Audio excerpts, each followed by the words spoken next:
हाँ। हेलो। हरिः ओम्।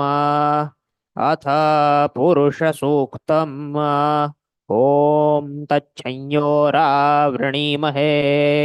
गातुं यज्ञाय गातुं यज्ञपतये दैवीः स्वस्तिरस्तु नः स्वस्तिर्मानुषेभ्यः ऊर्ध्वं जिगातु भेषजम् शन्नो अस्तु द्विपदे शञ्चतुष्पदे। ॐ शान्ति शान्ति शान्तिः। हरिः ॐ।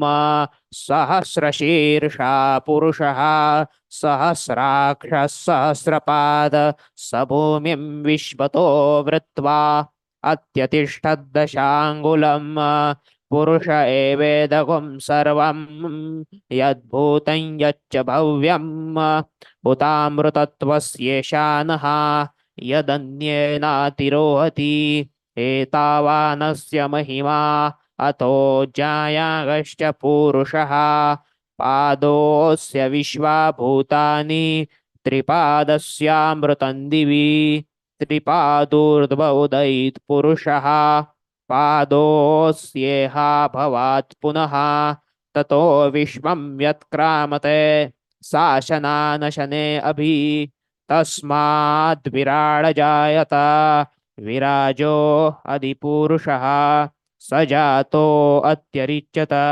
पश्चात् भूमिमथो पुरः यत्पुरुषेण हविषा देवा यज्ञमतन्वत वसन्तो अस्यासीदाज्यम् ग्रीष्म इद्मः शरद्धविः सप्तास्यासन् परिधयः त्रिसप्तसमिदः कृताः देवा यद् यज्ञं तन्वाना अबध्नन् पुरुषं पशुं तं यज्ञं बर्हिषि प्रोक्षन्ने पुरुषं जातमग्रतः तेन देवा अयजन्त साध्या ऋषयश्च ये तस्माद्यज्ञात् सर्वहुतः संवृतं पृषदाज्यं पशुगस्तागश्चक्रे वायव्याने आरण्यान् ग्राम्याश्च ये तस्माद्यज्ञात् सर्वहुतः रुचः सामानि जज्ञिरे छन्दागुंसि जज्ञिरे तस्मात्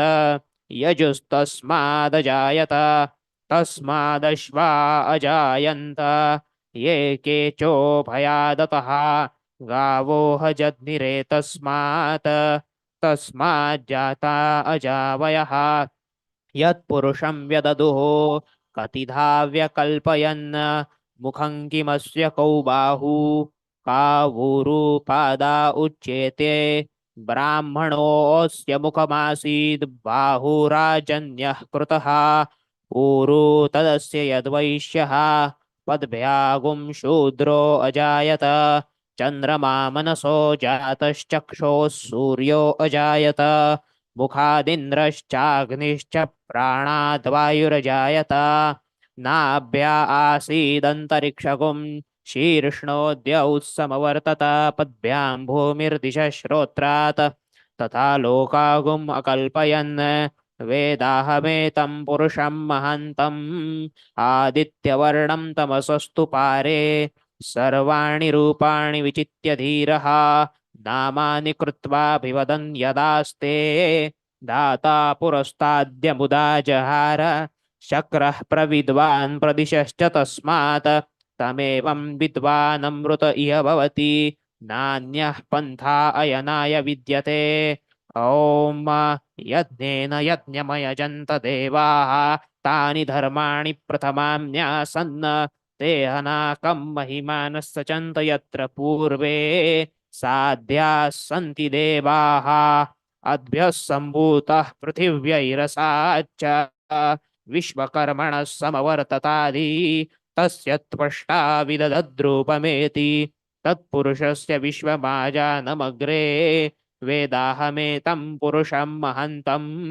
आदित्यवर्णं तमसः परस्तात् तमेवं विद्वानमृत इह भवति नान्यः पन्था विद्यते यनाय प्रजापतिश्चरति गर्भे अन्तः अजायमानो बहुधा विजायते तस्य धीराः परिजानन्ति योनिम् मरीचीनां पदमिच्छन्ति वेधसः यो देवेभ्यो आतपति यो देवानां पुरोहितः पूर्वो यो देवेभ्यो जातः नमो रुचाय ब्राह्मये रुचं ब्राह्मं जनयन्तः देवा अग्रे तदब्रुवन्यस्त्वैवं ब्राह्मणो विद्यात् तस्य देवा असन्वशे रीश्चते लक्ष्मीश्च पत्न्यौ अहोरात्रे पार्श्वे नक्षत्राणि रूपम् अश्विनं व्यात्तम् इष्टं मनीषाणाम् अमुं मनीषाणाम् सर्वं मनीषाणाम् ॐ तच्छंयोरावृणीमहे गातुं यज्ञाय गातुं यज्ञपतये दैवीः स्वस्तिरस्तु नः स्वस्तिर्मानुषेभ्यः ऊर्ध्वं जिगातु भेषजं शं नो अस्तु द्विपदे एषं चतुष्पदे ॐ शान्ति शान्ति शान्तिः।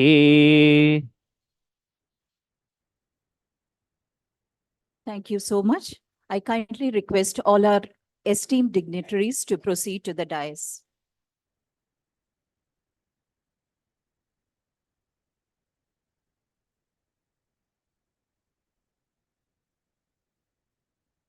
The dignitaries may please proceed to the dais and grace the occasion, please.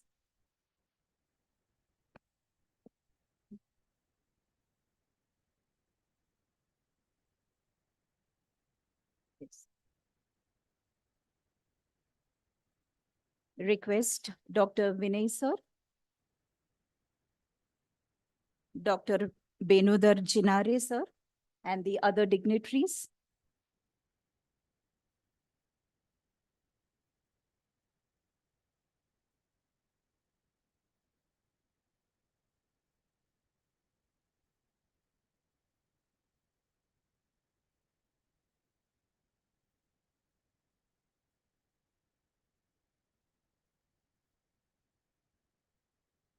Yes, thank you all.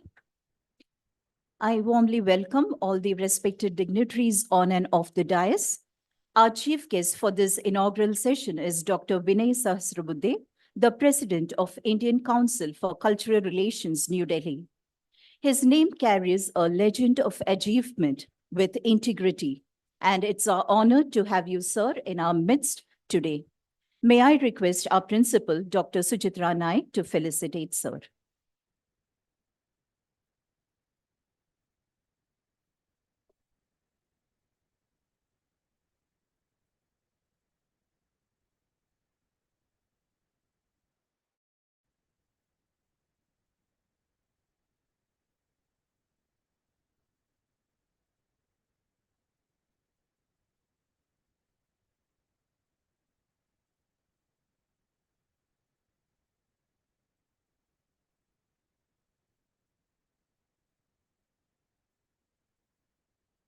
Thank you, madam.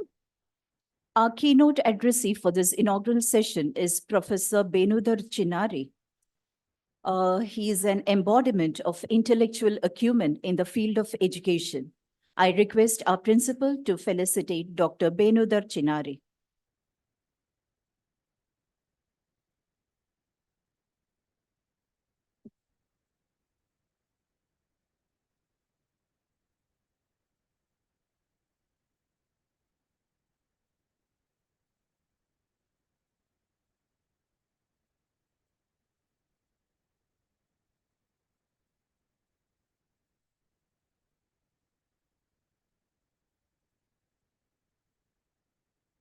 I now request the convener of this conference, Professor Subhash Shinde, to felicitate our principal, Dr. Suchitra Naik.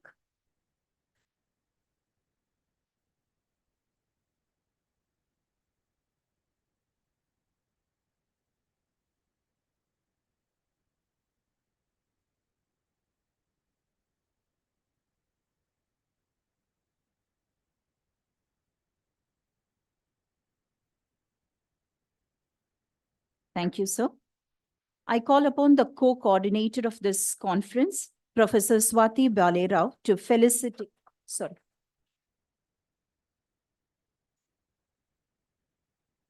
I now call upon the co-coordinator of this conference, Professor Swati Balerao, to felicitate Dr. Indrayani Roy, who is the co-convener of this conference.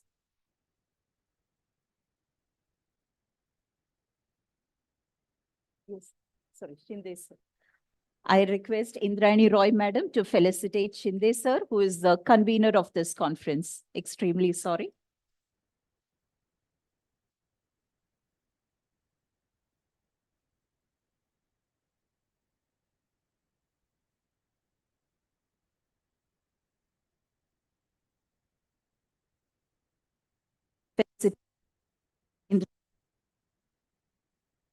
Who is the co-convener of this conference.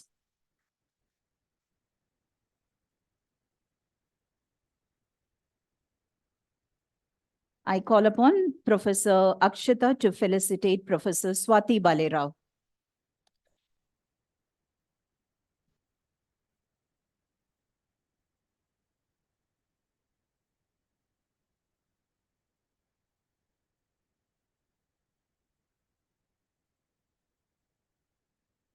We have a few more felicitations for our esteemed guest of the dais, the principals of our sister institutions. Dr. Nitin Joshi sir is here. No. Okay. Sri Vidya madam, who is the principal of our law college. I request Akshita madam to felicitate her.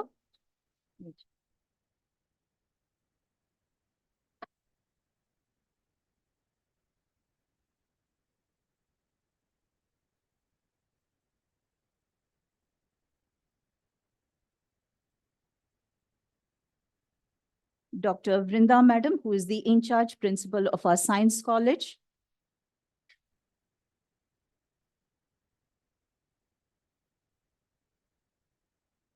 Professor Chaya Kori, the vice principal of our junior college. Madam is here.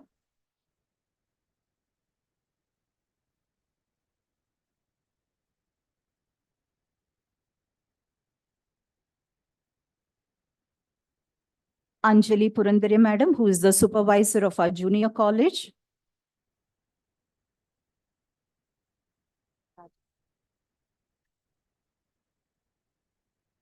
Manali madam is here. Manali madam. All our esteemed dignitaries whom we will be seeing in the course of our conference are also with us now. We have Conrad Els with us. Yes, I request Shreya madam to felicitate.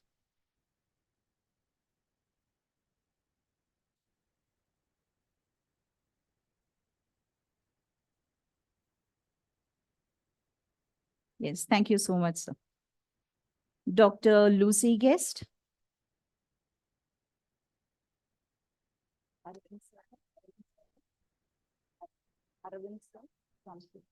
Yes. Dr. Arvind Jamketkar. Please, sir is here.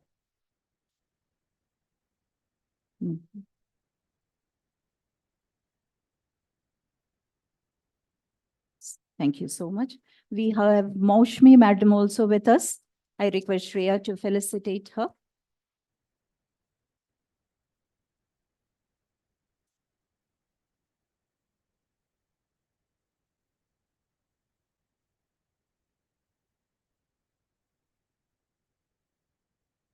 There.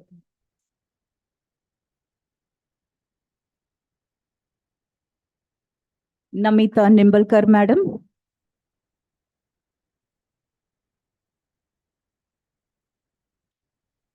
We have Salvi sir.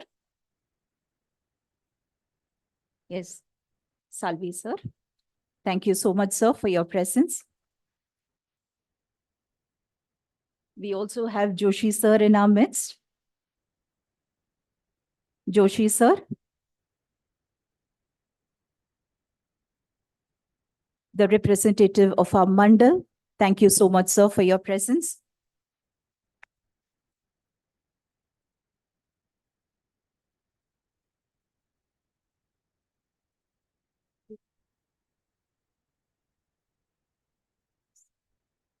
I request Shreya to also welcome and felicitate the vice principals of Degree College, Tokekar Madam.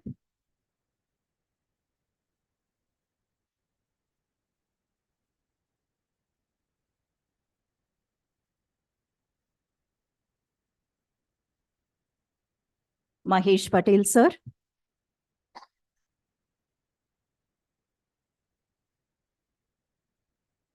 Thank you so much.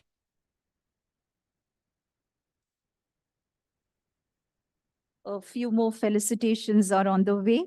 We are indeed very, very indebted to have the presence of these people also here, guests here. Sucheta Madam. Sucheta Madam. Yes. Request Shreya to felicitate Madam.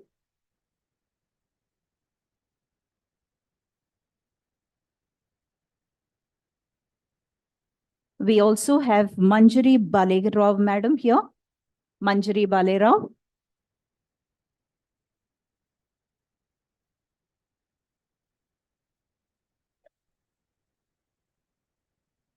We also have Bindre sir with us. Bindre sir. Sorry, Bide sir. Sorry, sir. Bide sir with us. Thank you so much.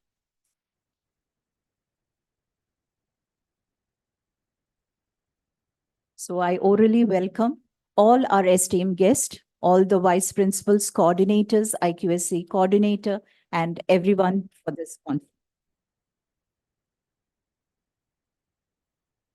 The renowned American writer Mark Twain rightly said, India is the cradle of the human race, the birthplace of human speech, the mother of history, the grandmother of legend, and the great-grandmother of tradition. Our most valuable and most instructive materials in the history of man are treasured up in India. How very true when we analyze our rich culture, heritage, and Indian educational system, and our utmost strive for knowledge in its purest form, as we strongly affirm, Nahi jnanena sadrishya pavitramiha vidyate. There is nothing so purifying as knowledge. Vidya or education illuminates the mind and shatters illusions, increases the intelligence, power, and efficiency, develops the intellect and makes it more refined. It affects and it completes a transformation as the root of all happiness and the source of illumination and power. We had a holistic start of this conference yesterday with the curtain raiser, wherein we had Dr. Samira Gujar as the chief guest. Principal Dr. Suchitra Naik, in her presidential welcome address, rightly set the tone of this conference by stating the need for reconstruction of Indian education system and not just the revival of our educational system. Dr. Samira Gujar, with her great intellectual acumen in theatre and drama, spoke about how the essence of Natya Shastra by Bharat Muni is still relevant and the large scope for improvisation of the content of his work. This proves that our traditional knowledge systems are open to evolve according to the needs of the time. She explained this by comparing theatre as in a social system and OTT as viewed privately. The sincere efforts of the organizers of this conference is to unravel the historic development and changes in the Indian knowledge and educational system. May I now invite the convener of this conference, Professor Subhash Shinde, the Vice Principal and HOD of the Department of History, to give an overview of the conference. Over to you, sir.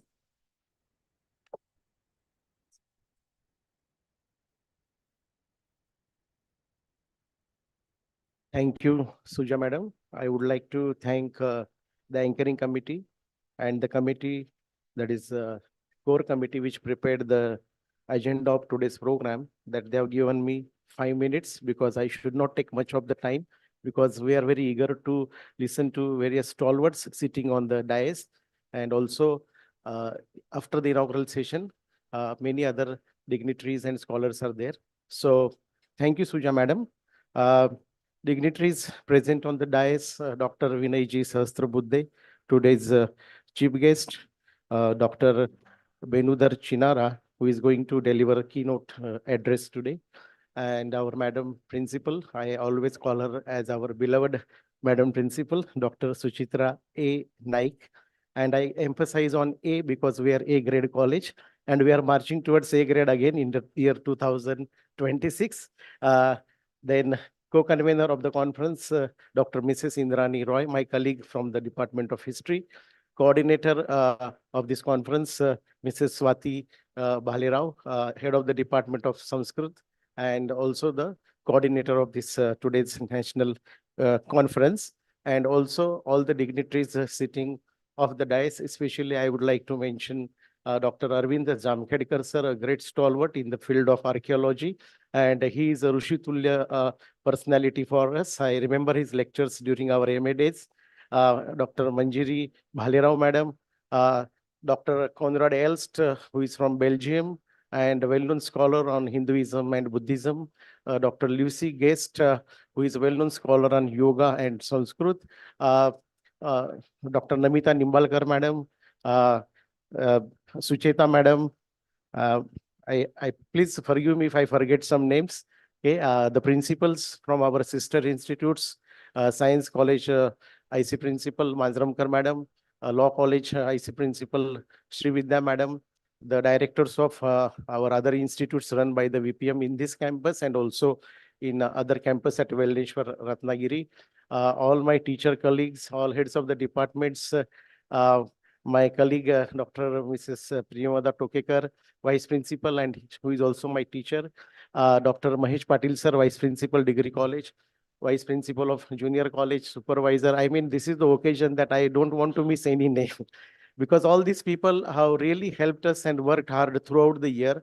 All my teachers, how I could forget, and nodal officers of NEP 2020 who are doing a fantastic job. I would like to mention their names also. Mrs. Archana Doifode, Dr. Murunmai Thatte, IQAC coordinator, madam, who is responsible for the quality-driven programs in this college, Dr. Mrs. Pradnya Raje Bahadur, and all other teachers and my dear students. I would like to give you warm welcome on this occasion and also warm good morning.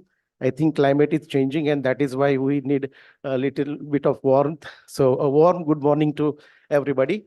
Uh, as all of you know, the theme of today's one-day national conference is evolving knowledge and education systems in India, ancient to contemporary times.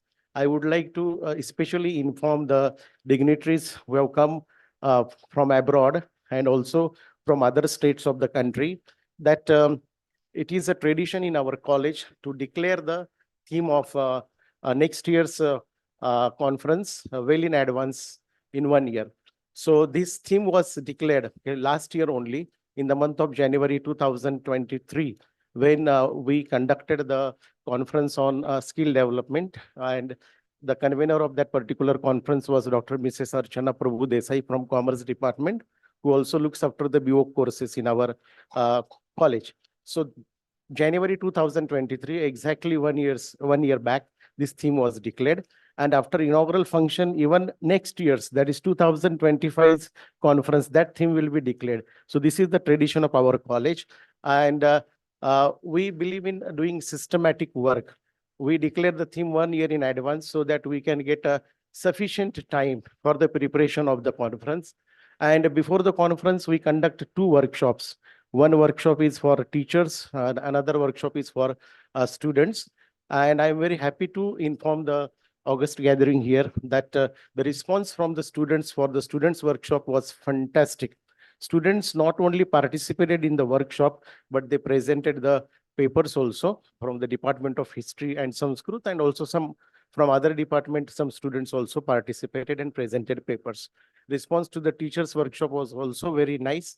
And under the guidance of Madam Principal, okay, it was possible for us to organize this particular conference in a very systematic way because at each and every point she used to guide us. She used to call us, even though we sometimes used to forget to inform her. I would not say report her, but inform her about the progress of the preparations of the conference. But she used to call us, and any hour, even around 11:30, we have called madam, and she always guided us. So again, thank you, madam. So for any success, you require a very strong and dynamic leadership. And we are very fortunate to have Naik madam as our principal, and under her leadership, we are marching ahead. And how I can forget our chairman, Dr. Vijay Bedekar. Okay? I always call him as our friend, philosopher, and guide. And lovingly, I call him as my Baba. So he always makes it a point that quality-driven programs are designed in the college and they are implemented. So one of such programs is the annual national and international conferences organized by our college. Now we decided to have this particular theme by keeping in view the NEP 2020, National Education Policy 2020. As all of us know that NEP 2020, it gives emphasis to revive and reintroduce the concepts which were developed by our ancestors since ancient times in the field of knowledge and education. Okay, so Suja madam rightly said that Indians they have contributed a lot in various areas. Okay, like development of different languages, grammar, astronomy, mathematics. You take the name, and Indians have contributed. Okay, even town planning, Ayurveda, that is our own medicine system. So that is why India is the land where we have given so many things to the world. And we have forgotten those great things which were developed by our ancient people. And it is a need of the hour to revive it and to reintroduce it to our students. And Madam rightly guided us yesterday. She said that it is not just a revival, but it is a reconstruction of ancient knowledge as well. So Madam very well knew that in 2023 January, that from the academic year 2023-24, we are going to implement the NEP 2020 in our college, because government of Maharashtra was about to send that circular, and Madam knew it very well, that from June 23, we have to implement that particular policy, NEP 2020. And that is why in sync with NEP 2020, by keeping that objectives and aims of the NEP 2020, we decided to have this particular theme. I hope that the students, teachers, everybody will benefit immensely from this conference today. And I request students especially to attend all the sessions very seriously. And please take down notes also. You can ask a number of questions to our scholars, even though they are stalwarts and seniors, but they are very open to answer your questions. So once again, I welcome everybody, and thank you, Suja madam. And I request Suja madam to take over the podium and take further the proceedings of the conference. Thank you. Thank you so much, sir. It is my pleasure to request our principal, Dr. Suchitra Naik, the pride of our institution, to welcome this gathering.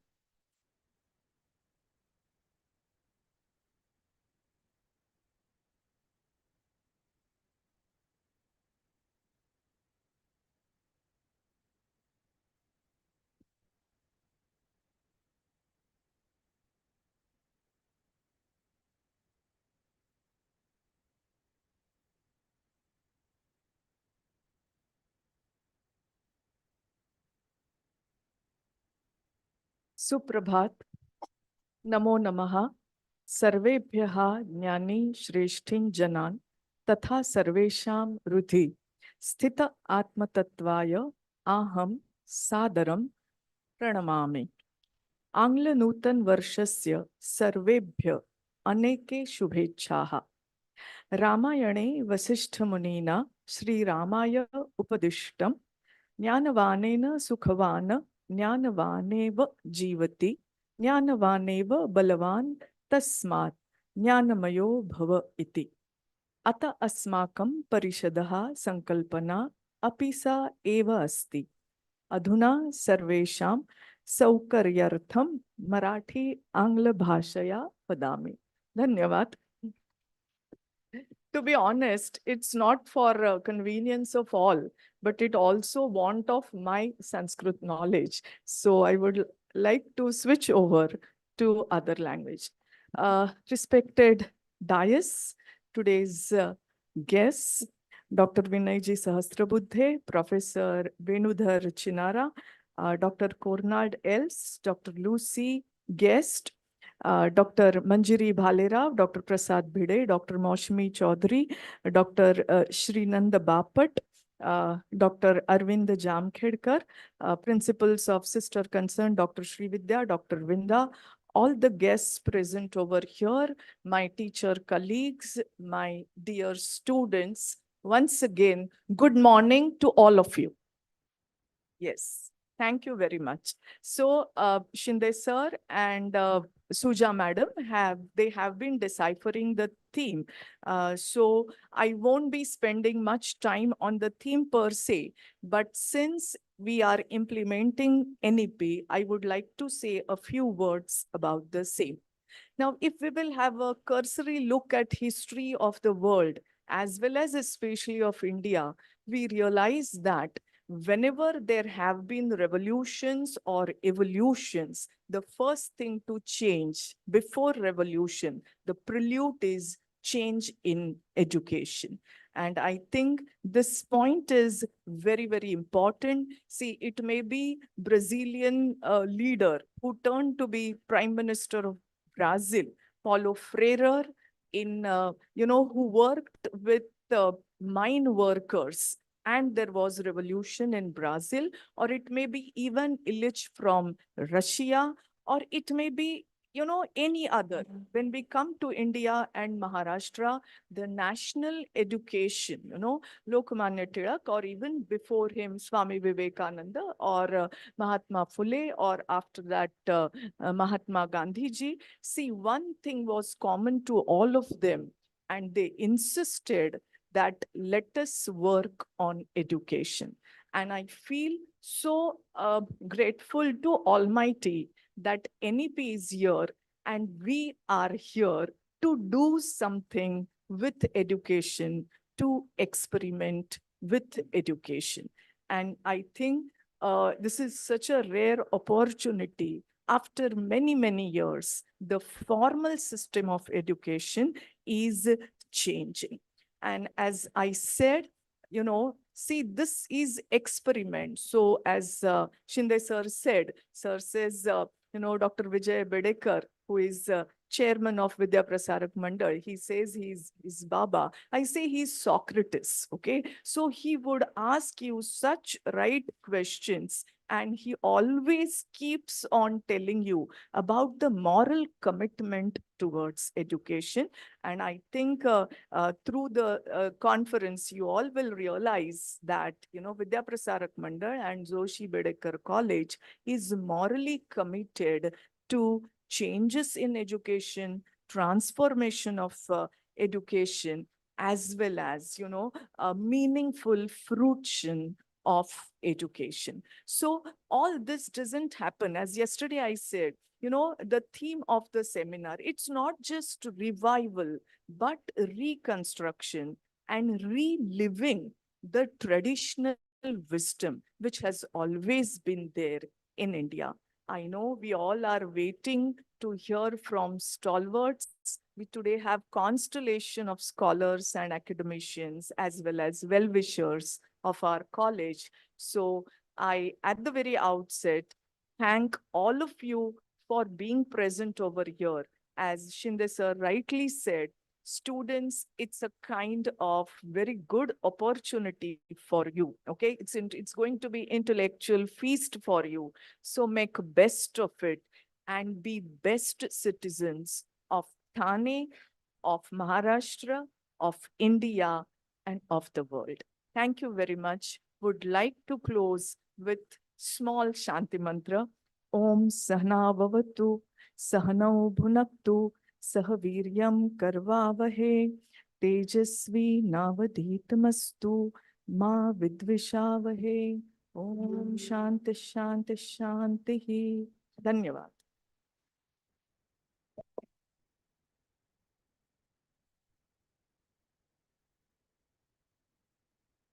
Thank you, Madam. The support and blessing of our management, especially the chairman, Dr. Vijay Bedekar, has been our guiding force behind all our endeavors. Due to prior commitments, Sir is not in our midst today, but we have his blessings I request the technical team to play the video of his blessing.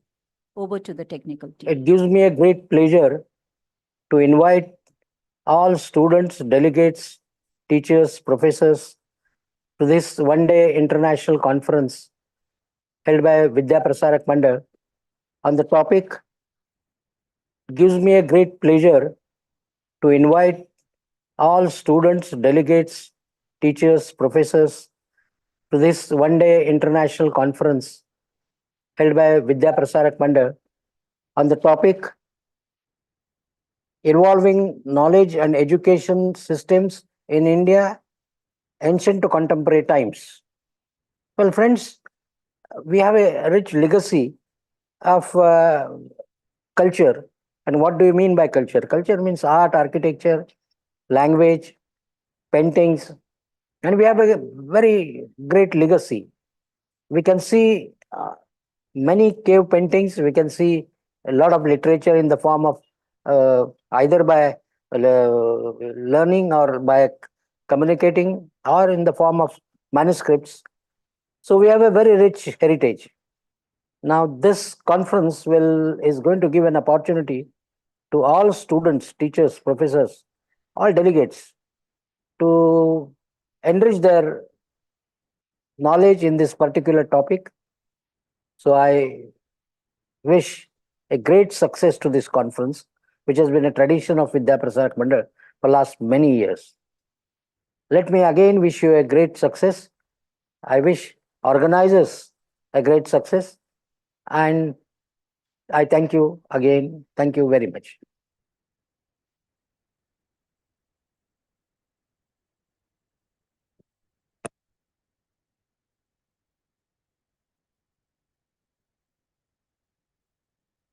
As we go to the next item of our agenda, it is the release of the next year's theme. Albert Hubbard rightly said, dreams come true, but there is a secret. They are realized through the magic of persistence, determination, commitment, passion, practice, focus, and hard work. They happen at a step at a time, manifested over the years and not weeks. This holds very true when we retrospect and analyze the success of our yearly conferences and seminars. It is customary of our college to declare the forthcoming theme of the conference prior 1 year, wherein all activities and programs of the college are centered around the theme related to the conference. Meticulous and systematic planning is the success of our conferences. Under the able guidance of our principal, Dr. Suchitra Naik, we have been able to garner in academic great accomplishments in academics, research, and cultural activities. May I now request our principal to announce the theme of next year's conference.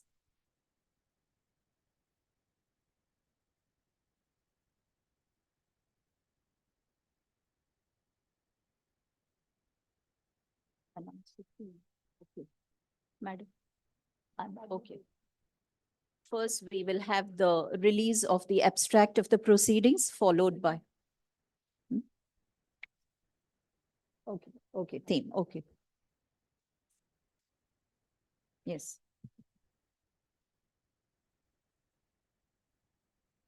Hello, thank you very much. As Suja Madam has rightly said, that proper planning is the key to success of our conferences.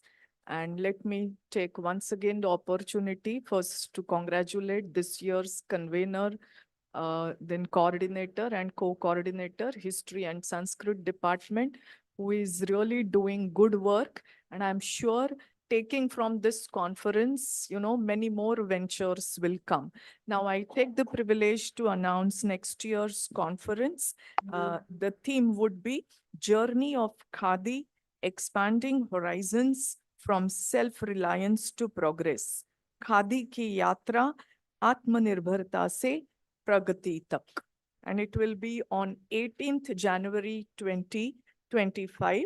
And the Department of Lifelong Learning and Extension and Khadi sale of the college in collaboration with the Maharashtra State Khadi and Village Industry Board would be conducting this conference. Thank you very much.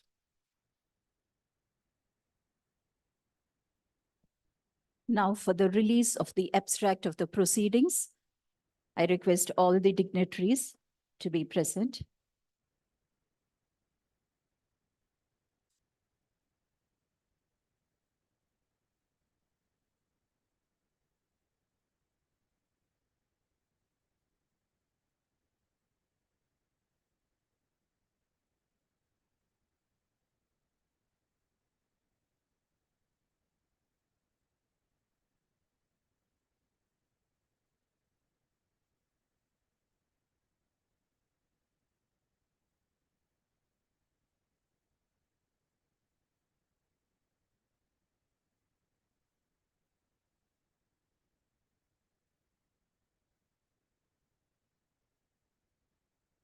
Thank you so much, all the dignitaries on the dais.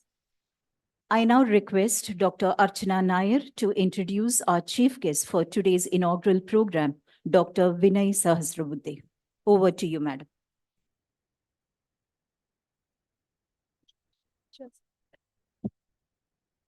Thank you very much, Dr. Sujaroy Abraham. A warm good morning to all the distinguished guests on the dais as well as off the dais.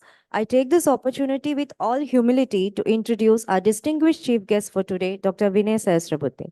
Sir is a national social worker at heart and a researcher cum student of political science. He has been a member of parliament in the Council of States Rajya Sabha between 2016 to 2022. Since Jan 2018, Sir is heading the Indian Council for Cultural Relations as president. A postgraduate in English literature, Sir has earned his PhD from University of Mumbai. Sir is also associated with Rambao Malgi Prabodhini as the founder director and currently as vice chairman. Sir is also an accomplished author of many award-winning books in Marathi and English. To mention one of his notable works, Sir has been the editorial venture Connecting Through Culture, an overview of India's soft power, brought into limelight the depth and range of Bharat and its soft power, ranging from music, dance, theatre, cinema, textile, cuisines, and traditional wisdom, thus successfully encapsulating the essence of Indian cultural strength, both as independent streams and within the global context. We are indeed privileged to have you grace this inaugural, sir. I now request you to kindly deliver the inaugural address of this national conference. Over to you.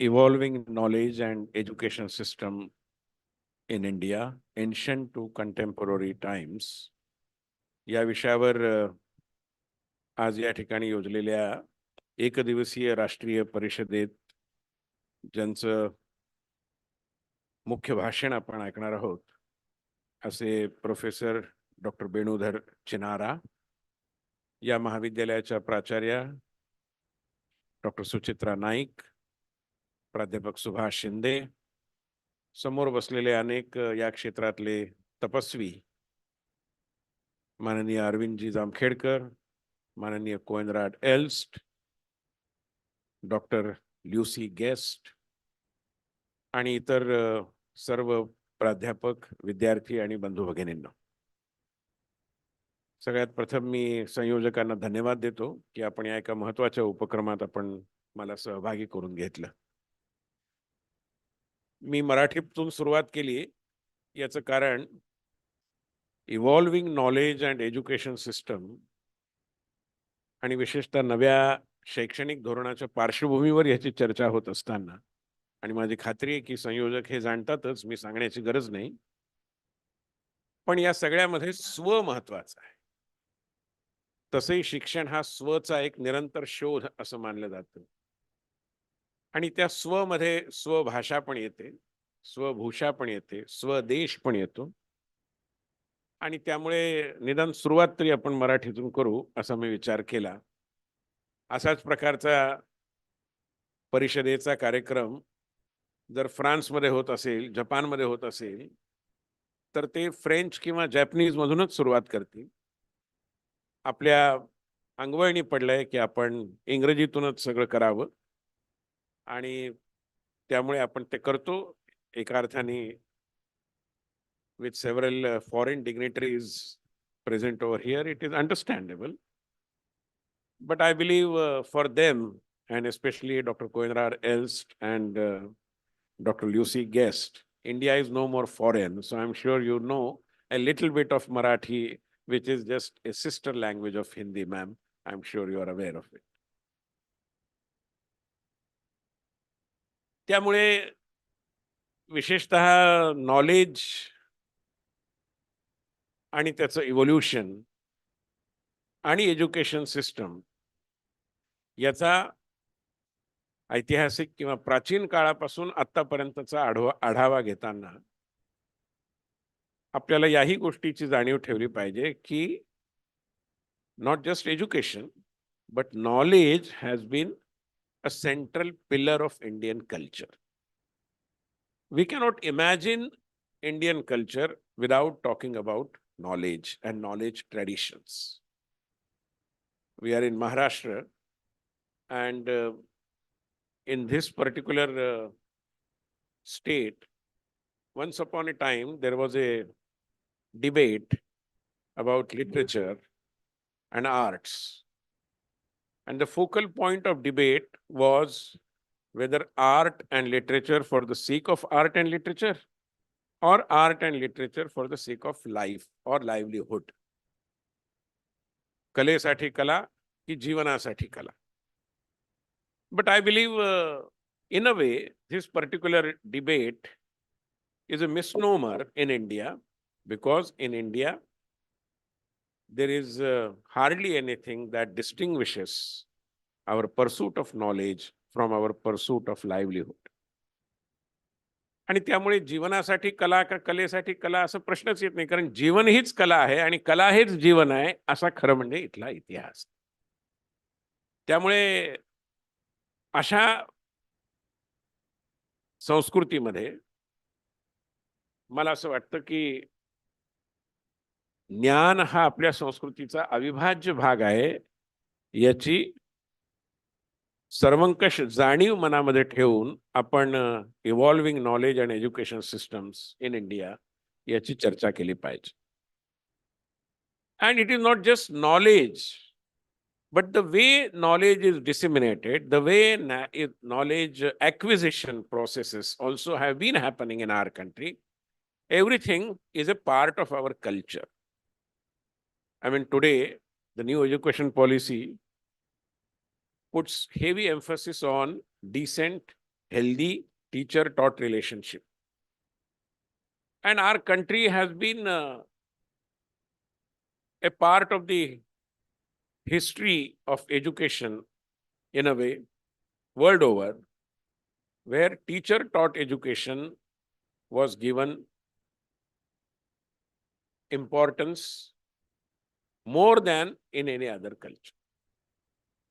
For example, now that the Rama temple is taking shape and we are all immersed in Ramayana and stories about. So we must remember that Rama and Krishna decided to go to their Guru Gruha, which is the home of their gurus, not because their palaces were like one-room kitchen and therefore there was no kind of a room to undertake that study. They went there and decided to study in the Guru Gruha because Indian concept of dissemination and acquisition of knowledge is centered around learning and teaching by examples, by illustrations. If you go through the history of Takshashila and Nalanda, and let's understand it is Takshashila, not Taxila, as many foreigners are fond of pronouncing. So this Takshashila and Nalanda, the description that we come across is that in all such ancient universities, there used to be a teacher and around him or her maybe a group of 15 to 20 students, all of them staying together, learning together, talking together. And that is the core of Indian education system. More appropriately, India's knowledge dissemination and acquisition culture. So this is the rich tradition that we have. And today, this talk about tradition also has acquired importance because all over the world, the trend that we are seeing, we are witnessing, is that of back to the roots. And therefore, we have to revisit our culture, revisit our traditions. The sooner we come out of the influence of wokeism, as what they call, where we have been denigrating all our traditions, unmindfully of the importance of these traditions and the role that they have had played in the civilizational culture like what we have in India. And therefore, in a situation like this, I believe we need to look back, try and understand what are the significant traditions of our culture. Centuries before India came to be known as India to the outer world, the influence of Indian culture had already spread across the seas. Many, like noted American historian and philosopher Will Durant, have candidly acknowledged the influence of India as place of origin of several spheres of knowledge. And I quote Will Durant, India is the motherland of our race and Sanskrit the mother of Europe's languages. She was the mother of our philosophy, mother through the Arabs of much of our mathematics, mother through Buddha of the ideals embodied in Christianity, mother through the village community of self-government and democracy. Mother India is in many ways the mother of all of us, unquote. So it's not just for the lure of any kind of a jingoistic idea that we are indulging in self-patting of our back. Oh, we were great. It's a fact. And the greatness requires to be underscored because this thinking under the influence of wokeism wants all of us to denigrate our past, our history, our culture. And it is upon all of us, and especially my young friends, that we need to be using our power of discretion when we think about our past. Remember, India is a civilizational nation. Civilizations travel from the past through the present to the future. Hence, our rich history and glorious past is also a critical source of our soft power. At the Indian Council for Cultural Relations, what we talk about is our cultural relations, which today globally are known as soft power. It is educative to understand as to how global visitors to India perceived us in the past. Writings of foreign travelers like Fahien, Yuan Sung, and Al-Biruni help us gather insights into how India was almost 1,500 years before. I'm not going into the details of what they have written because many of us do know about it. But based on the insights gathered through the writings of early travelers of India, and of course, his own research, A.L. Basham, I'm sure students of history do know about A.L. Basham's writings. I have heard about him at several occasions through Dr. Bedekar himself. I mean, none other than Dr. Vijay Bedekar, who himself is a great historian. So Basham has analyzed as to how Indian culture is ever aging, but never old. His views on Aryan invasion certainly cannot be universally acceptable, but his focus on continuance of the civilizational journey of India is worth understanding.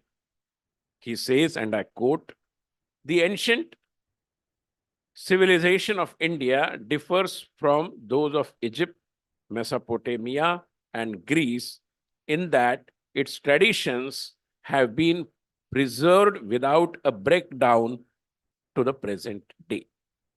Until the advent of the archaeologist, the peasant of Egypt or Iraq had no knowledge of the culture of his forefathers, and it is doubtful whether the Greek counterpart had any but the vaguest idea about the glory of Periclean Athens. In each case, there had been an almost complete break with the past.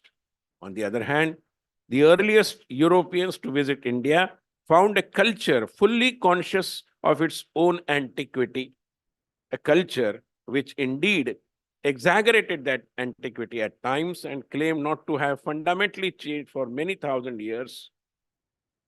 To this day, legends known to the humblest Indians recall the names of shadowy chieftains who lived nearly 1,000 years before Christ, and the Orthodox in the society in his daily worship repeats the hymns composed even earlier, unquote.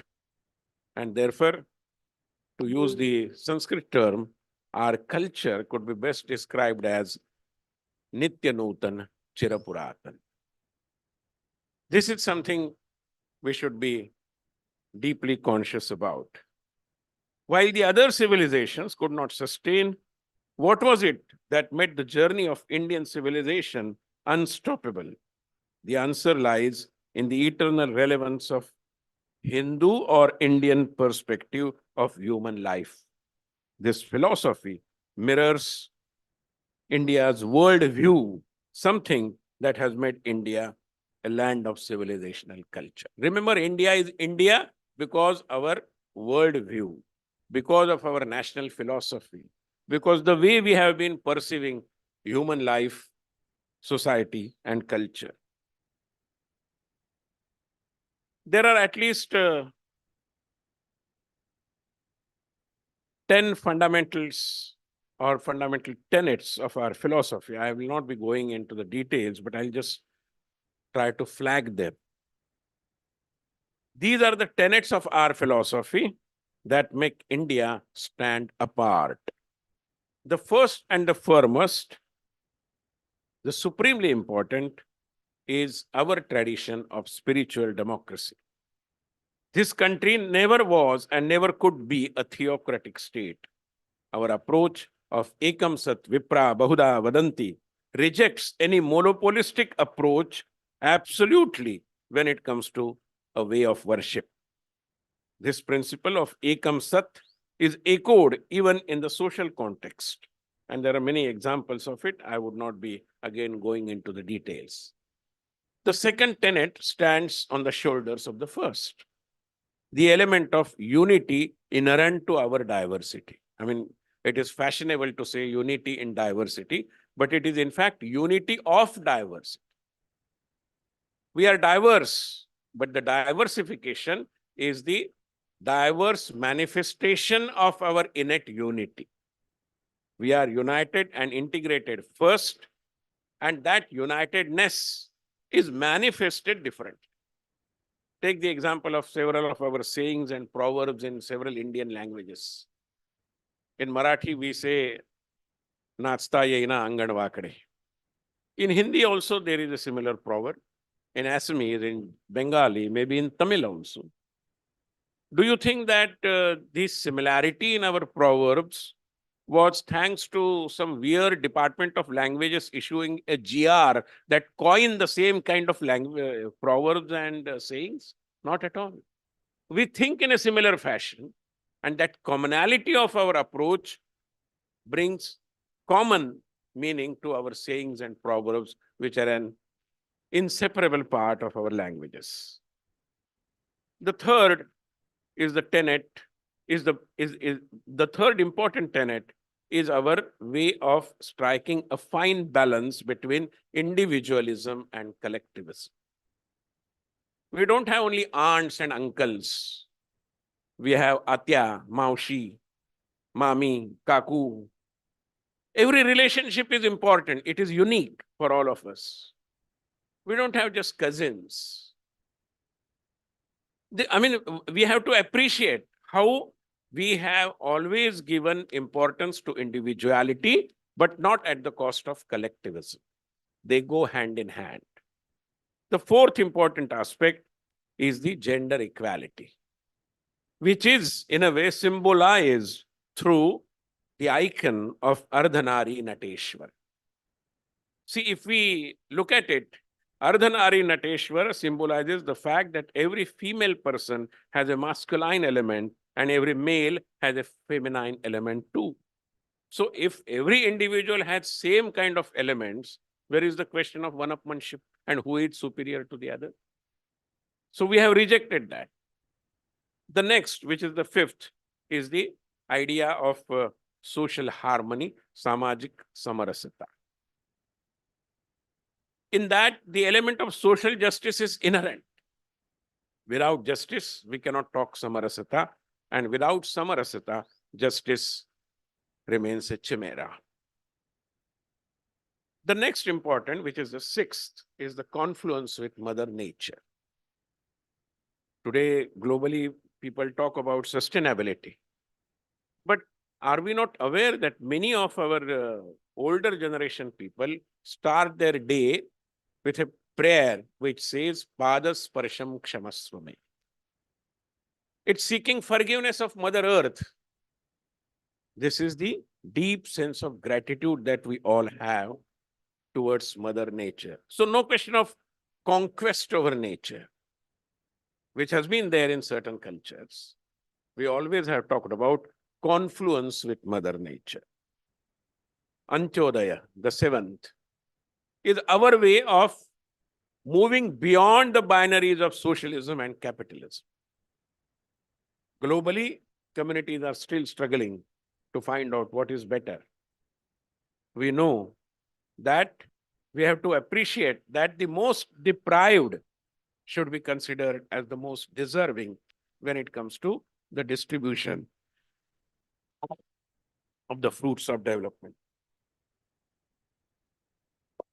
The eighth important tenet is the concept of trusteeship. Mahatma Gandhi has very elaborately reflected upon that. But trusteeship is there in our idea of governance as well. We know what several playwrights and more than or much before them,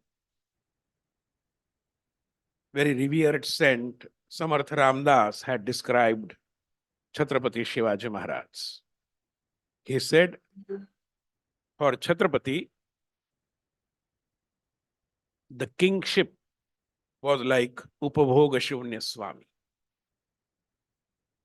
No Upabhog, with no aggrandizement, but Swami, which is responsibility, and in its entirety.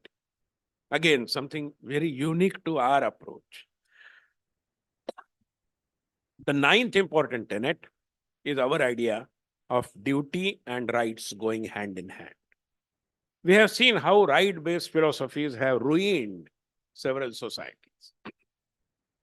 Go to America and you will find that breaking the law is also being seen as right. And in states like California, I'm told, and in New York, where the prominence of wokeism is to be seen all around, people say that many car owners park their car without raising the glass of the window, because if you do that, then chances are that somebody will break the glass and ruin the car itself. Instead, allow him to take away the things. That has been the way. So, our idea tells us that duty and rights have to go together. My discharge of duties is going to be ensuring the protection of the rights of the others. Lastly, our idea of Vasudhaiva Kutumbakam. I think there is no parallel to this. I haven't come across any culture globally that says that the whole universe is a kutumba. And see the beauty of it. It doesn't say Vasudhaiva Samajam or Vasudhaiva Gruham. It says Vasudhaiva Kutumbakam. Because Kutumba is not something which, the idea of Kutumba is not only about spending your life under one roof. It is about relationship. It is about taking care of each other. That is how we relate with our family members, and therefore Vasudhaiva Kutumbakam. So friends, if we look into these basic tenets of Indian philosophy, which I would say as Indian world view, I'm sure we can certainly evolve some kind of a linkage between our traditional way of acquiring education and the modern and the demands of the changing times, as the title says, ancient to the contemporary times. Let us realize that globally, people are looking at India with huge expectations.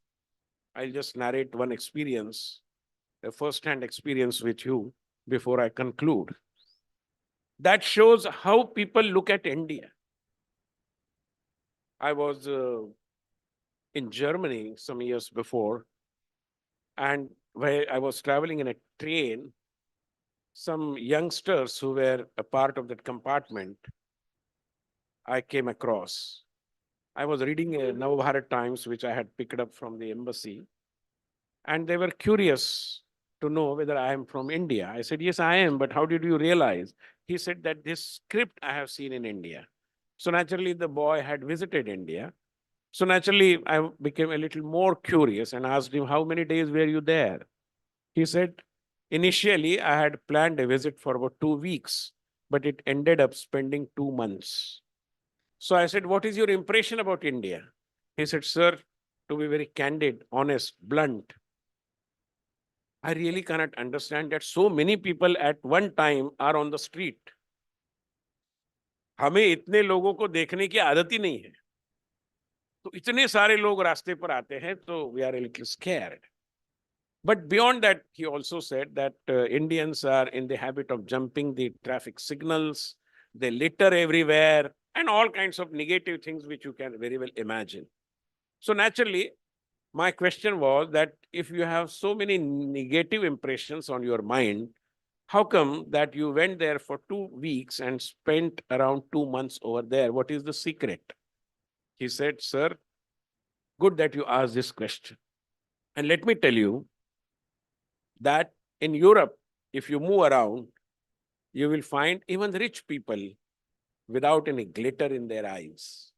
But in India, if you go, even the poorest of the poor person had some glitter in his eyes. He is very optimistic. That is the जिजीविषा. क्या बात है कि हस्ती मिटती नहीं हमारी, ये है.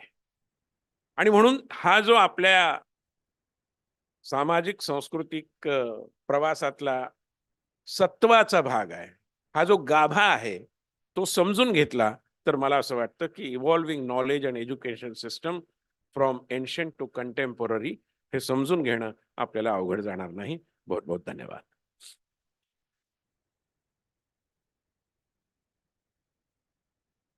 Thank you so much, sir, for enlightening us with your scholarly wisdom.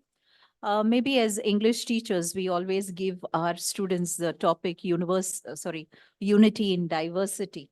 I'm sure that from now onwards, we'll be giving them the title as Unity of Diversity. Thank you so much, sir. I now call upon Dr. Archana Nair to introduce our keynote addressee, Professor Benudar Chinari, who is our keynote addressee for this session. Thank you once again, Dr. Suja ma'am. Dear audience, we are indeed honored to have an accomplished academician, Professor Benudar Chinara from Department of Education, Vinay Bhavan, Vishwa Bharati Central University, Shantiniketan. Sir is an MA, MPhil and PhD in education. His research interests span across peace and values education, elementary education, and quality education. Sir has to his credit a number of quality research papers on quality of education, teaching quality, teaching behavior, and a number of other related topics. Sir has published all this in the reputed journals. Sir is also the author of the book Education and Democracy. Sir has delivered many lectures as resource persons at various national and international conferences. Without much ado, I request Professor Chinara to deliver the keynote address. Over to you, sir.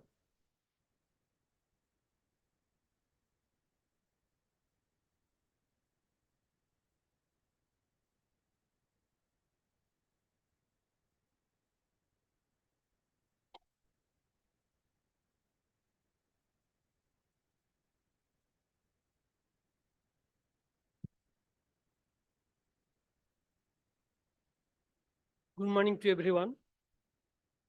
Thanks for the opportunity and privilege been given by MG Joshi College of Arts and NG Bedekar College of Commerce under the umbrella of Vidya Prasarak Mandal. Happy to note too, being a society, it has such an extended departments, precisely academic departments, and here happy to hear too that students, youngsters like sitting behind, come here for learning. So this is what I find something good listening from the people from here. At the outset, I convey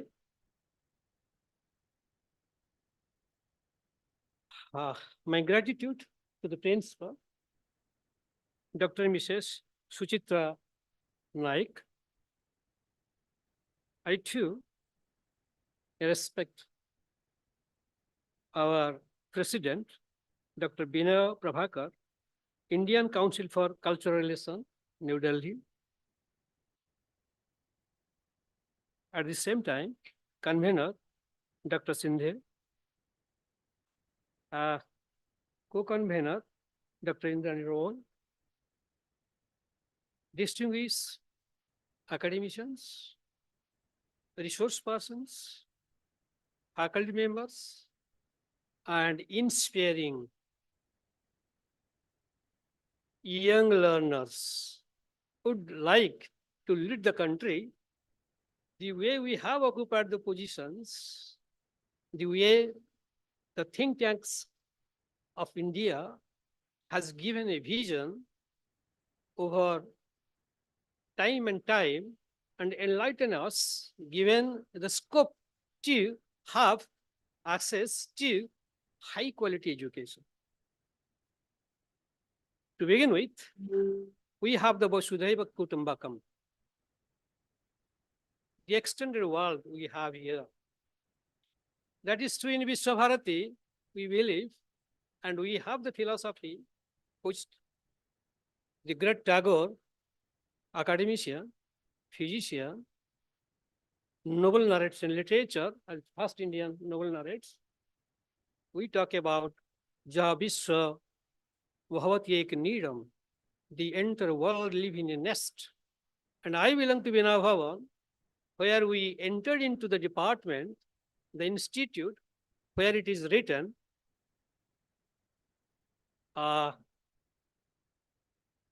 Pratipadena Pariprasnena Sevaya. So our culture, our tradition, our history is multifarious. It has been so much varied, which has been reflected in our system of education. And if I look at, I'm not able to trace the history because I'm from education. I have seen here the people from experts and resource persons of the field of culture, which Dr. Bino was here. We have seen from philosophy, we have a Sanskrit, but I'll precisely emphasize that based upon our cultural heritage, history, which have evolved over the years, has created the knowledge, and that knowledge has become the best to take it extend further and further and adjusting to the new requirement of the universe across the globe. It is not that we have kept ourselves isolated from the requirement, from the demand, from the needs, from the change which have taken place in the globe. So keeping that thing in the mind, I'll be stressing upon what has happened to education over the decades post-dating independent India. To start with, I'll stress what has happened to the pedagogical and curriculum structure of the country. When we look into this aspect, we had, like myself, the 11 years of schooling, 2 years of degree, and 2 years of post-graduations. But today, we have gone to the field of education, enriching the system that where we have taken even the KG as the part of it. Why? Research says that if the students get enrolled in the early stage of education, the problem we are facing in India, that is dropout, lack of participations, that will be taken care of.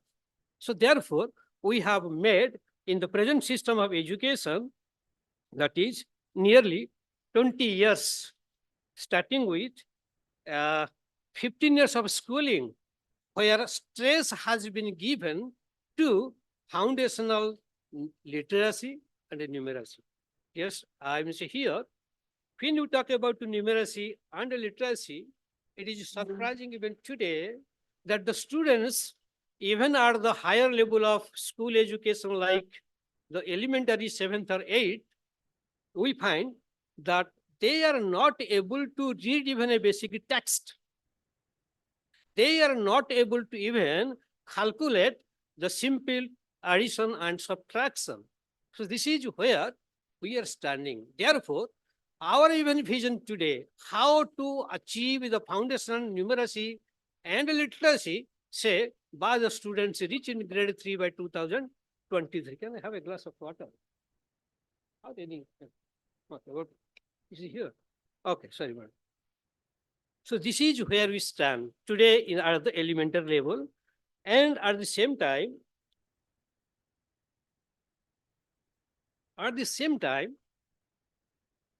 nobody can talk about that research has no contributions. So dear youngsters, the young students, that you have started 2020 National Education of a Policy, where you are given a chance to grow, that in the 4th year of your study, you have to, if you have the potentiality, you can go for a research of 1 year and reduce the postgraduate degree to 1 year. That is, you can have 1 year post-graduation. That is what you call about emphasizing the research, which was not earlier. That at the graduation level, can you really think about the research? Now, in addition to research, the emphasis has also been how best there can be internship, engage students in practical activities. Here I want to emphasize, because I am talking about the higher education, which there has been reform compared to what we had in 1950-51, that internship is must. Like you go to the foreign countries, whether it is UG level, forget about PG and PhD, even at UG level, there are internship, and if they go for the internship, they are given a handsome of rupees, whether it is dollar or it is something else. But here, unfortunately, whenever you talk about the internship, we don't have that facility. We go for internship because to clear the degree. That a degree must come to our hand, not to reflect upon our interest over the research area. So dear friends, so what I wanted to tell about how far the internship can be taken care of will depend upon the supervisors, depend upon the interest with which the students are coming and would like to engage in research. This is what I emphasize about pedagogical and curricular structures. Now, at the school level, you will find out that we are talking about universalization of a primary education. Fine, we have achieved it. Almost our enrollment, almost we have around 95% or 80% of enrollment at university, I mean say at the primary level, and still struggling at the middle school level. Now the question comes, even before pre-independent India, we have always given emphasis that how best we can achieve the universal primary education. And even today, we have not able to achieve the 100% universalization of primary education. It cannot be, it is not 100, it is certainly in between nearing 95 or 96, depending upon the data. Now, but we have not sat idly.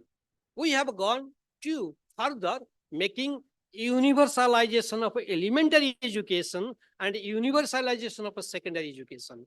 Because our vision is that unless we plan in advance, we cannot think of developing the policy perspective of the measures or the strategy to attain that. So therefore, we are in the leading process. At the same time, storytelling, I'm giving you some glimpse of the things across the level and types of educations over the what I would like to deliver. Now, storytelling is a past thing. Past thing in the sense, when we are the youngs, छोटा बच्चों जो लोग हम थे, our grandparents were telling us the story. We are spending the time with them. But now, that habit has gone. And who has taken the responsibility? This responsibility has revived in the new education policy. Why? Because we have looked into our culture. We have looked into the, I mean, say, rich traditions that even storytelling has to be carried out. Other day, before coming here, I could read in the newspaper of Odisha that the teachers have been given responsibility to tell stories, make the sessions and tell stories to the school children. So you can well imagine then our culture even has its own vitality today. We are not ignoring it, but we are giving the responsibility to the parent, I mean say to the teachers. So this is what you call about in the new education policy. It has become one part of the experiential learning. This is what I would like to stress. Now, even today, many secondary schools have the teachers, even there are places in India, there are states in India where the social science teacher even teach to the students like mathematics and science. But the days are gone. What we are looking for that even at middle stage of education, we should have the subject teacher and the specialized subject. So even specialized subject, like when you talk about the science education, precisely at the secondary level, chemistry, biology, physics were one part, precisely they talk about the science education. And anybody from the physics there or chemistry, they are coming and teaching in the high school level. But that thing appears to be the things of the past. We are in the new path. We have the new vision. We have new tasks to go ahead and introduce this specialized subject and subject teacher even at the middle school level. Now, coming to the higher education. In the higher education, I have already talked about the research. Now, we are talking about multidisciplinary universities, non-existence of affiliating universities. When you look at it, the task appear to be very huge. There are universities like almost nearing 100 or 900 affiliated colleges are there. And the policy has to talk about these affiliating colleges have to be taken out. Every institution every higher education institution will be the multidisciplinary institutions. Now, the responsibility is on us how we can make it. How can we make it so that it is not the higher education which will stand alone, but it will go together. And for that togetherness, we are talking about what? Cluster of higher education, knowledge hub, cluster what Madam was talking about today, Madam Suchitra. I told if this is, I must say, such a good institute having a reputation with the A grade and so many colleges, so many departments, introducing the postgraduate and introducing the PhD program, why not to go for the university? Madam told, no, as per our Maharashtra state, it will be under the cluster of a higher education institution. So, madam, if it is done, it will be like it is one of the pioneering work that has to be carried out precisely in India. Why? We have talked into this cluster of a higher education institution is not a new creation of today. It is a creation of the past 1964-66 Kothari Commission. And what it talk about? Talk about the school complex. But even today, 64, look, we are here 24, we have not able to achieve. And in the same line, we are now talking about the higher education institution cluster. It will be possible because this NEP, as soon as it has formulated, by not losing time and time, many things have been implemented, and we are hopeful that it will be taken care of. And at the same time, institutional growth, which I'll not take off. You talk about like click the mouse and you get it. When you have nearly 600 college, 51, now we have nearly more than 41,000 or 42,000 colleges. Can you really think about to make them the, I mean, say multidisciplinary institutions? NP has the vision, recommended that those things will be either become the university or if not, at least they can begin with the autonomous degree granting colleges. Time was there in 51. When you were talking about the government colleges, nobody was thinking about that there is something about autonomy. But we give this autonomy following the 1986 policy. And there has been, like with the present, our colleges here, these are the autonomous colleges, a reflection of 1986. And now we are looking beyond that these autonomous colleges, if they are not able to give in the single higher education institution as an university, at least they can begin with granting the degree. And if granted the degree is coming, you can all imagine your funding, financing, curriculum, everything will be managed by the college. So it will be as good as the university, and in the process, if they have the resources, they could become the higher education institution as a multidisciplinary university by 2030. We have the vision. Let us go and let's see how far we are going. Now, next point is that we have talked about other day, I was just going through the mouse and I could find out some Australian university, they have the research intensive university. So like that, what we talk about in the new education policy, that unlike the university of a traditional university, we talk about teaching intensive and a research intensive university.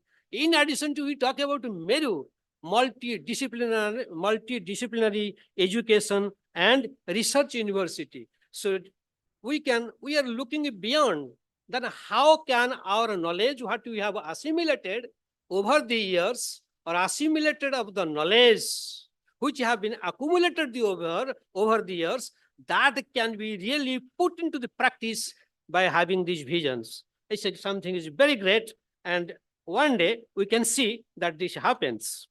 Now, coming to the, I think I have talked about today, the youngsters might be very happy. अच्छा लगता है तो degree करेंगे, अच्छा नहीं लगता तो छोड़ो, सर्टिफिकेट लेके भागेंगे. जाएंगे कहाँ? Record থাকবে. The record will be there. Where? in the academic bank of credit. Just like if father gave a 10 rupees today, mother gave something like 1 lakh rupees, now it has become something. So in this way, we will accumulate the degree. Thanks, youngster. The think tanks of India has given this opportunity to you. And this has originated from our thought and giving a scope that you can go for 1 year certificate, 2-year diploma, 3-year degree, 4-year multidisciplinary degree, 4-year research, and you will have the scope not to wait for postgraduate degree. If you are with undergraduate research, you can start your PhD. So this was not with us. We are waiting that we will be passing 2 years of BA or BSc or BCom. We'll go for post-graduation. Then only we will be eligible to go for the PhD. And a PhD was given, the admission. Today, you have to earn the PhD. And you have to prove that you have the potentiality of research efficiency to carry out. You have, you have at least something specialized in the research area. This is what we call about. Now, you are earning credit. You are earning scores, percentage of the mark. If my friend happens to be 80% 0.01 and I am 80% 00, so he is much more superior. He was being treated as a master of the, gifted. But today,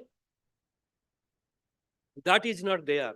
You are lucky enough, dear students, that you have a band of scores.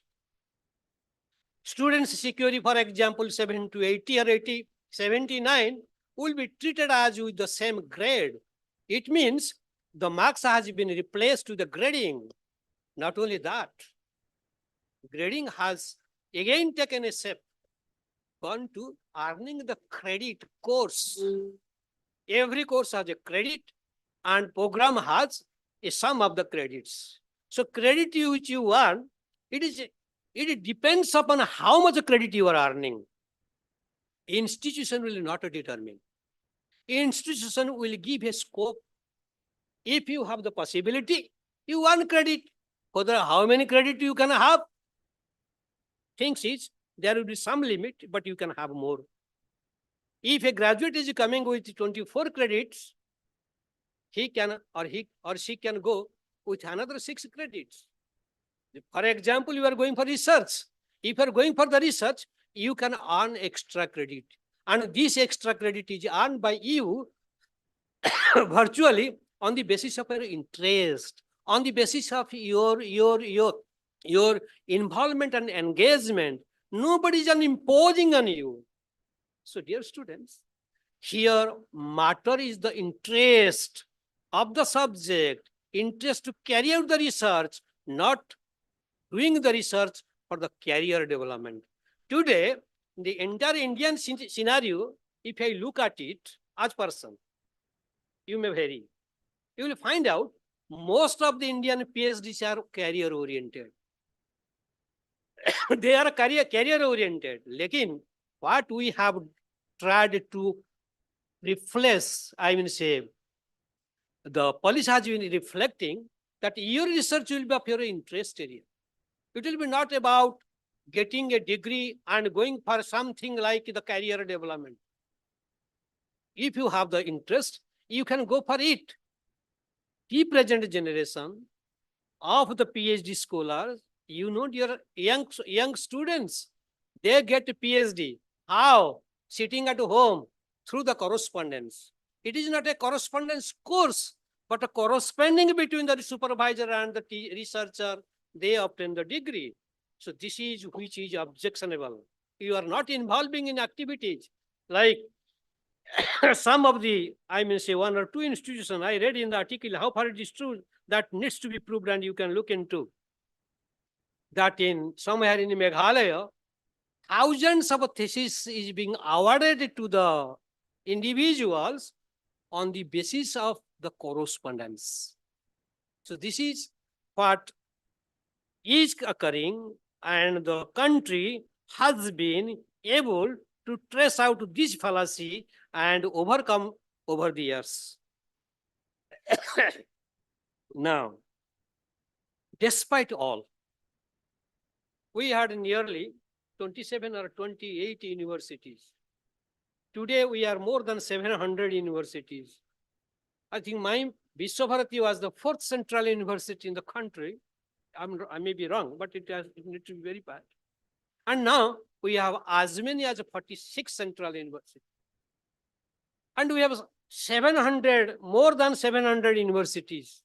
When I was a student, I used to listen to my teacher that we were the top 3% of the population so far education is concerned in 81. But today, it is hardly 26.3. Now, you look into that despite of so much of advancement, so much of a year and decades we have passed, we have not able to give more opportunity students to go for the postgraduate degree. That is somewhere the country is looking for. By encouraging the vocational education, country is aspiring that by 2035, at least, along with the academic degree or vocational education, students will be entering in, and at least we are expecting 50% of the students in the age group, individual in the age group of 18 to 24, there will be in the higher education. The question comes, that means vocational education. Unlike the previous decades, vocational education has been something in the upper mind of the government, because our unemployment is the cause of lack of vocational education. I to hear that here we have the vocational degree in the college here in this this institute like Joshi College of Arts, MG Joshi College of Arts. So BVOC. So the policies you talking about, BVOC has to continue along with the academic program. That means in the college and university, it will have the same place, but there will be some variation starting from the elementary education. When we proceed from one thing from lower to the higher, in case of vocational education, we have taken back our idea from graduation to the school level. Now, in the middle school level, there has been a stress to introduce vocational education. It means it has to be, their interest needed to be explored. They will be exposed to vocational education. And the police has made provisions of 10 days bagless internship. Local artist, local craftsmen will be enable the young learners for 10 days about the vocations. So you can well imagine how we are going through reoriented the entire system of education and vocation.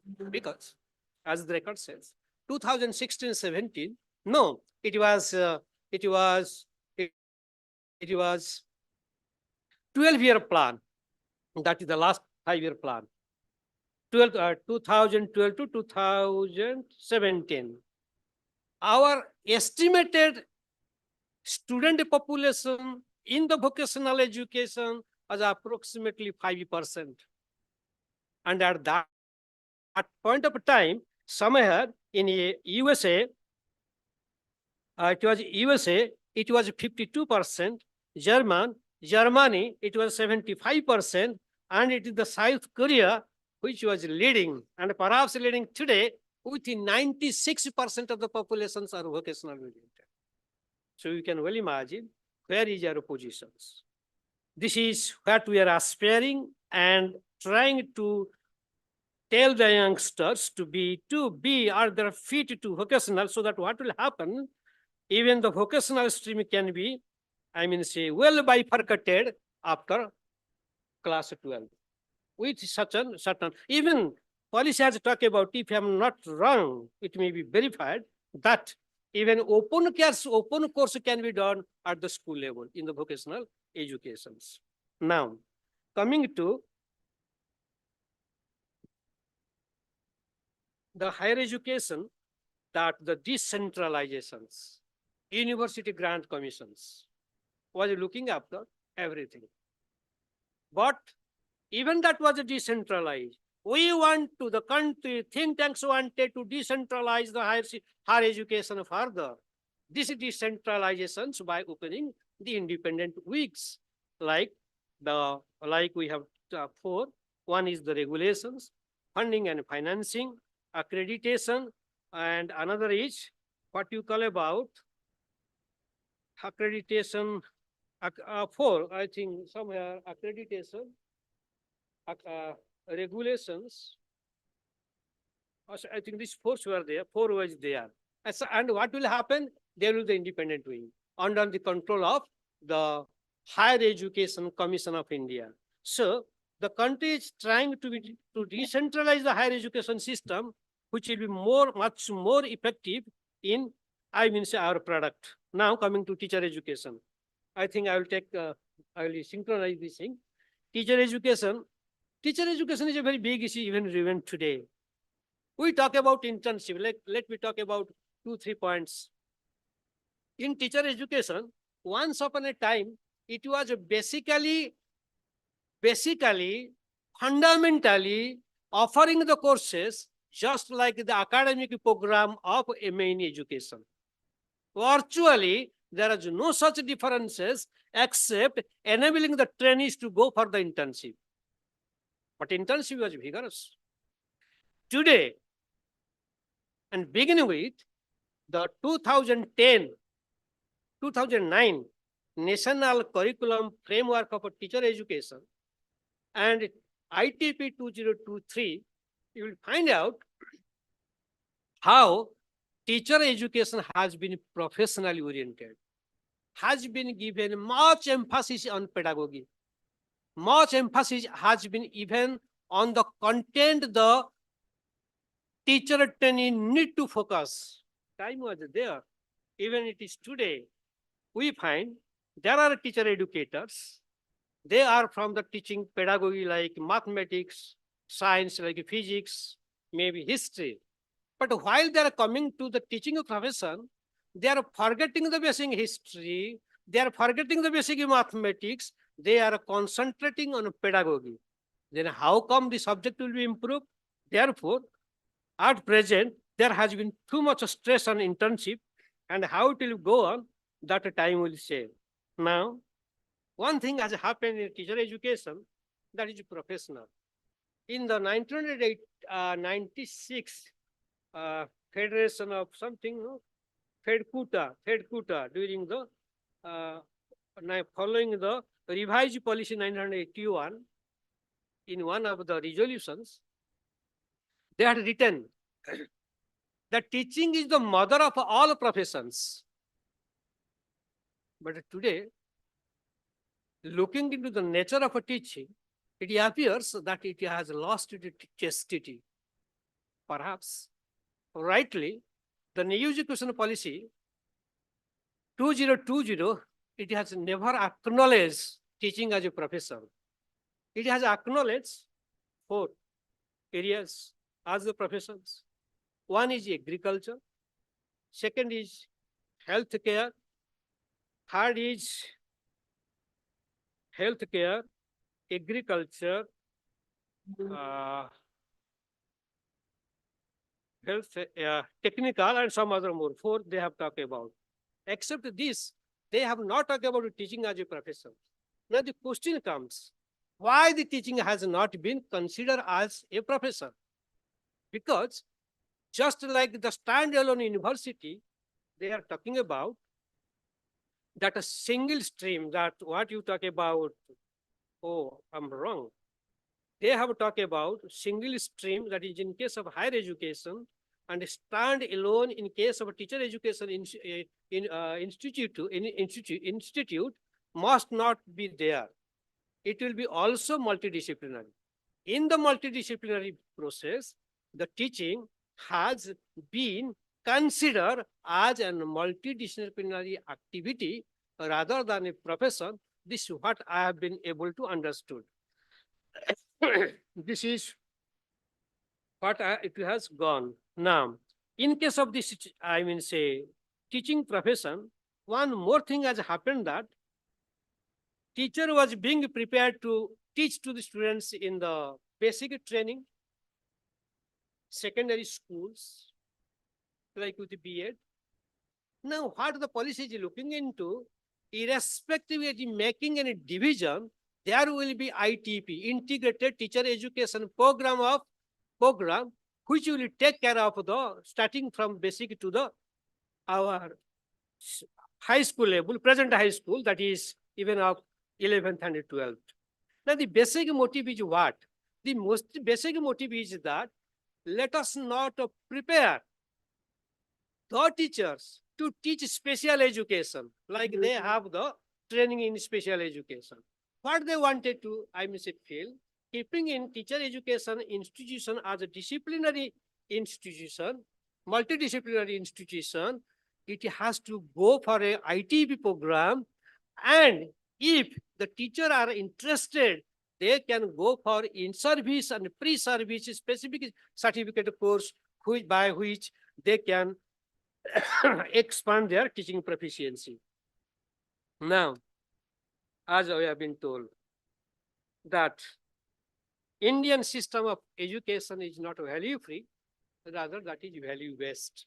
So therefore, value education has also emerged as a fundamental thing in the new education policy.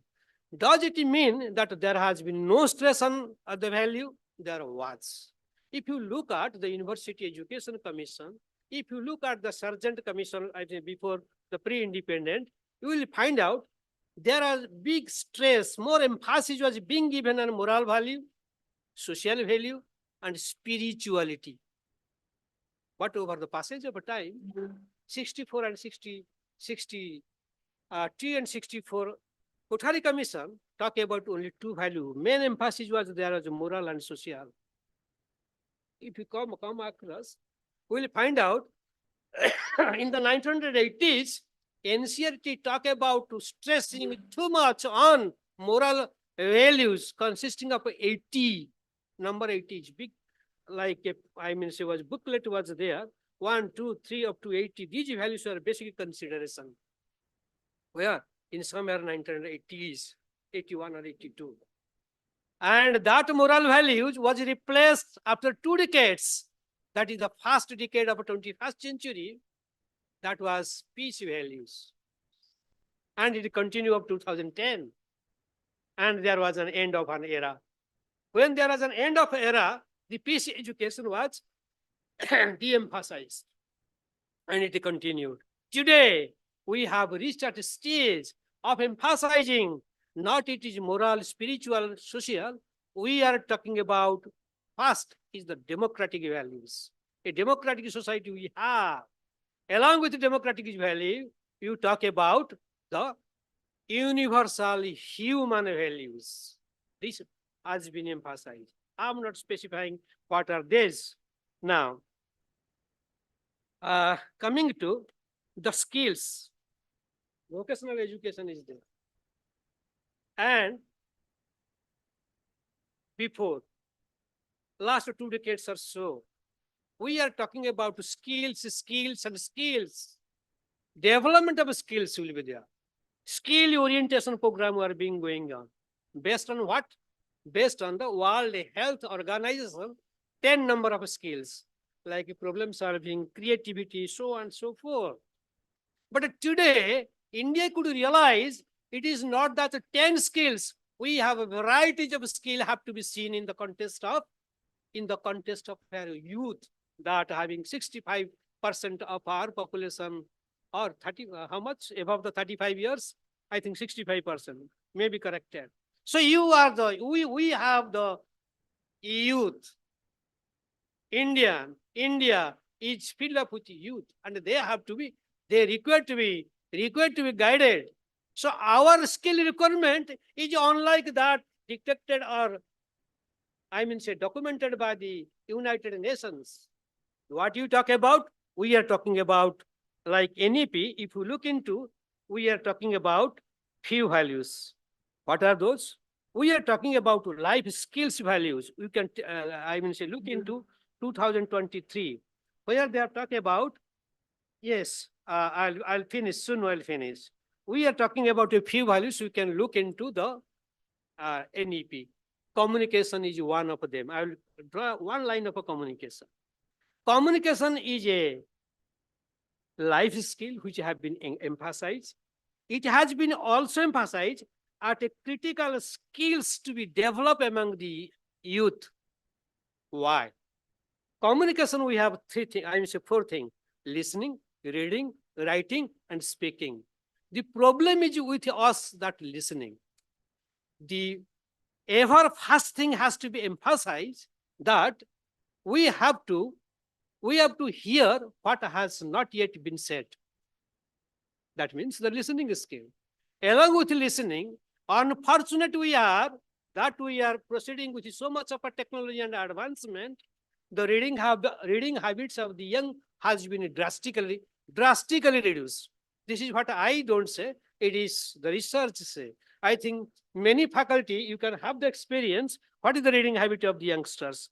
That has to be seen and developed. Along with that, our India look into the skill in contemporary society. These skills precisely talking about digital thinking, artificial intelligence, holistic health, so on and so forth. At the same time, we are looking also critical skills to be developed among the adults. Those are financial literacy, again digital literacy, communication, health, child care, and family welfare. This is where I talk about. There are a few more things which I don't like to deliberate upon, but things have gone beyond. And if you look into that, even today the system of education is emphasizing on skills and competency, which was once upon a time even ancient India. Looking into the overall development, what has taken place, that there have been thinkers, including even me, which I talk about and I give, that education once upon a time was thought about as a precondition. Development was the precondition for the education. Or education was a precondition for development. Education was the precondition for development. It was the instrument for the development. But if you look at the entire perspective of the system of education as it is growing with accumulation of knowledge and wisdom, you will find out that education is not a means of development. It is not an instrument of development. Rather, it is being treated development itself. Thank you, dear friends, and thank you for giving the opportunity to deliberate upon whatever little idea I have. Thank you. Grateful to you, sir, for guiding and giving us an insight on the role and function of higher education institution. I now call upon Dr. Indrayani Roy, the co-convener of this conference, to formally propose the vote of thanks of this inaugural session.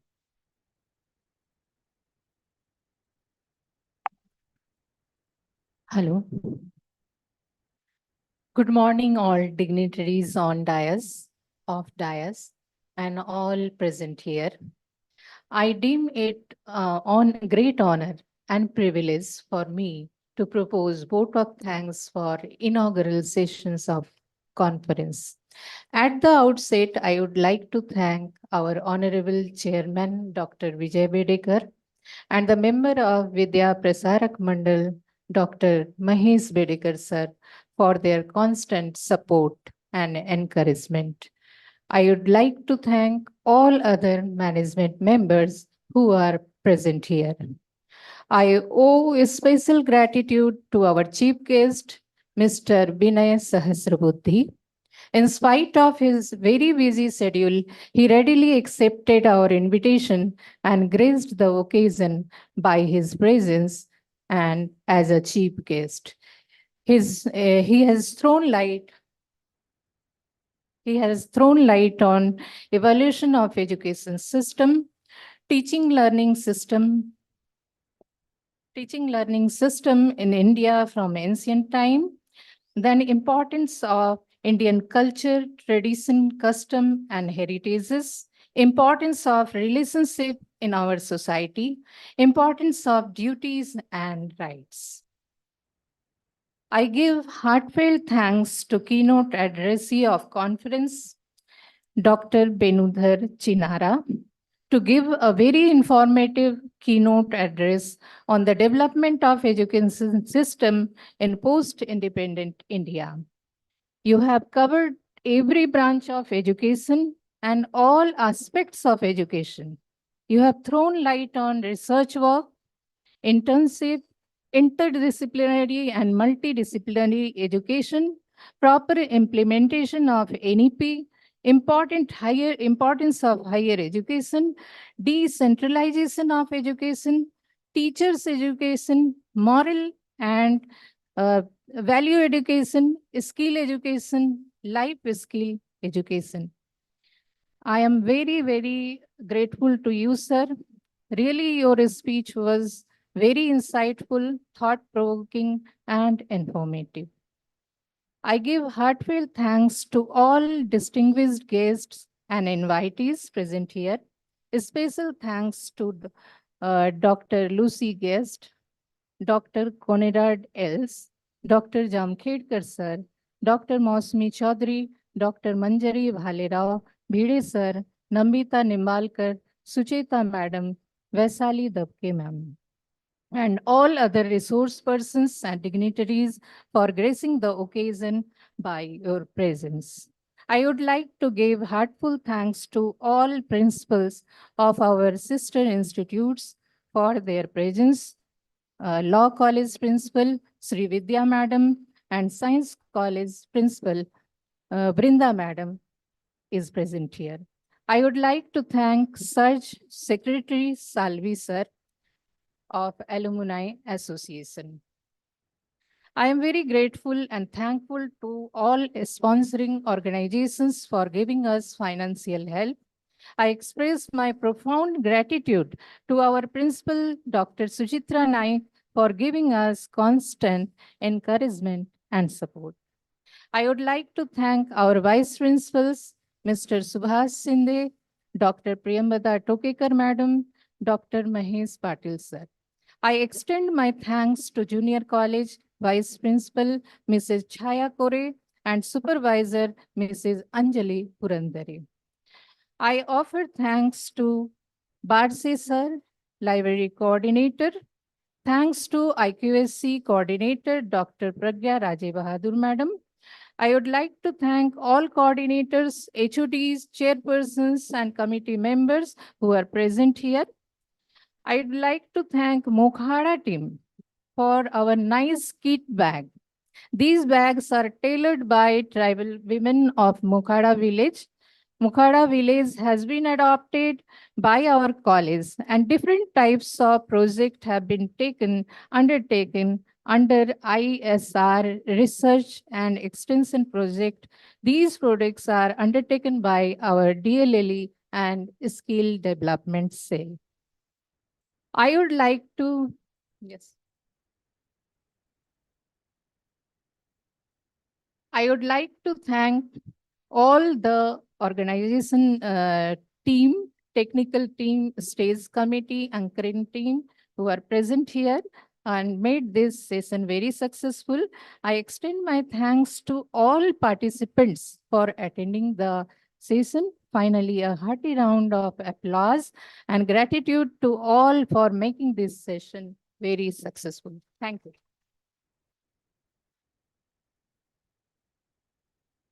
Thank you so much, Indrani Madam. As we reach the flag end of this inaugural session, I firmly believe and hope that the deliberations and discussions of this conference would enable us to understand not only the evolvement of Indian education system, but also to experience the greater myriads and the sanctity of knowledge. As we pray, Asatoma Sadgamaya, Tamasoma Jyotirgamaya. Lead us from ignorance to knowledge. Lead us from darkness to light. We will commence with our first plenary session soon. After a short break, we'll have a tea break now. Thank you all for being with us.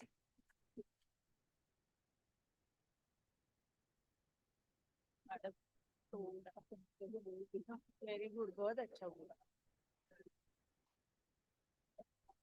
सांगितलं का तिला? चहा आहे का थोडा?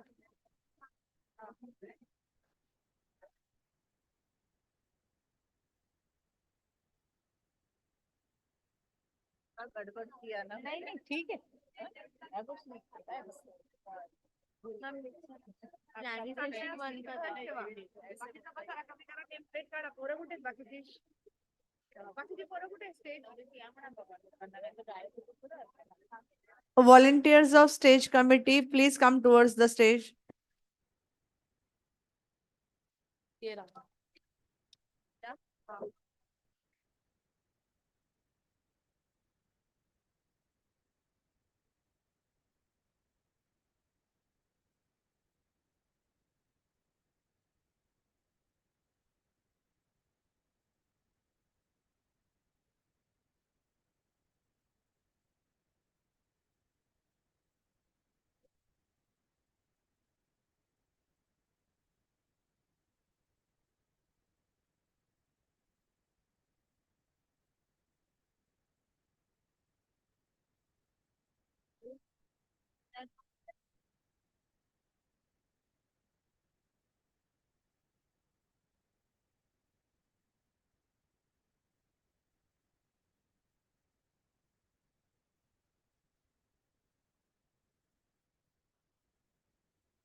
Hello hello.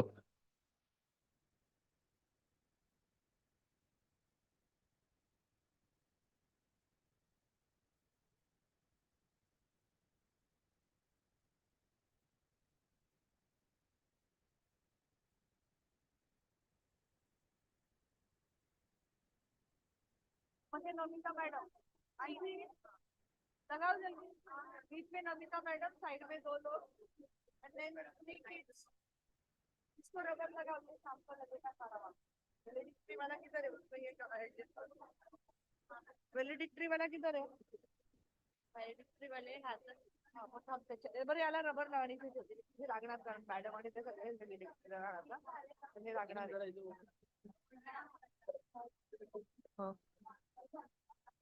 Hello,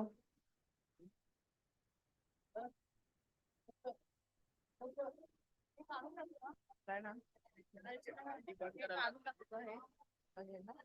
agenda लोकांना माहिती आहे सगळं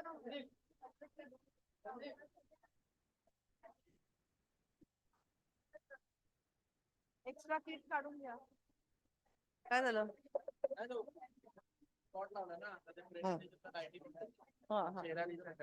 दिसतोय का म्हणा?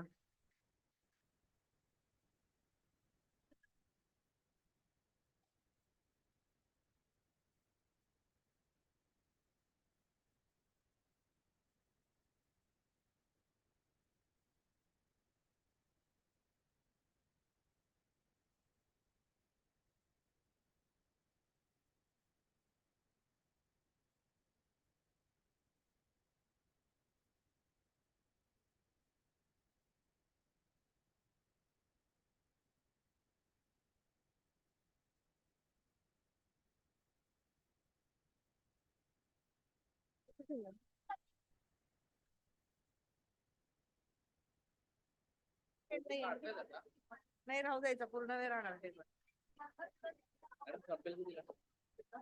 हा बरं.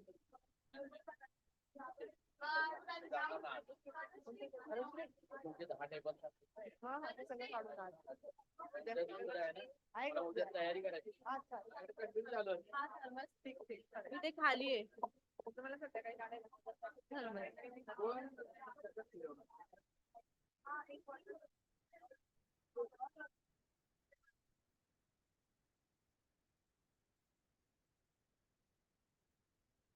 गरम पाण्याची बॉटल आणि द्यायची अजून एक आणि तो ग्लास. ठीक आहे, एक मिनिट पकडा.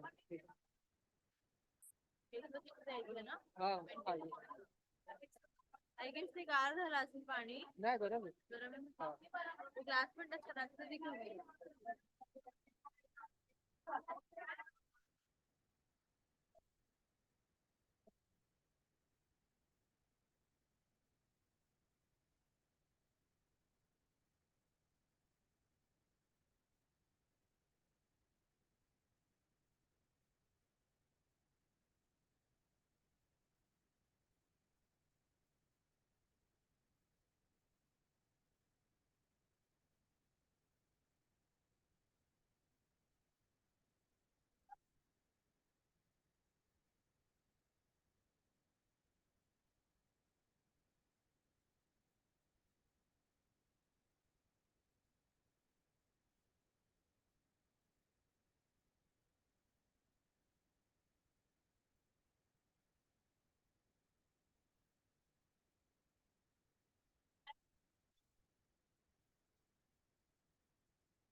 बोलो।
शिंदे सर का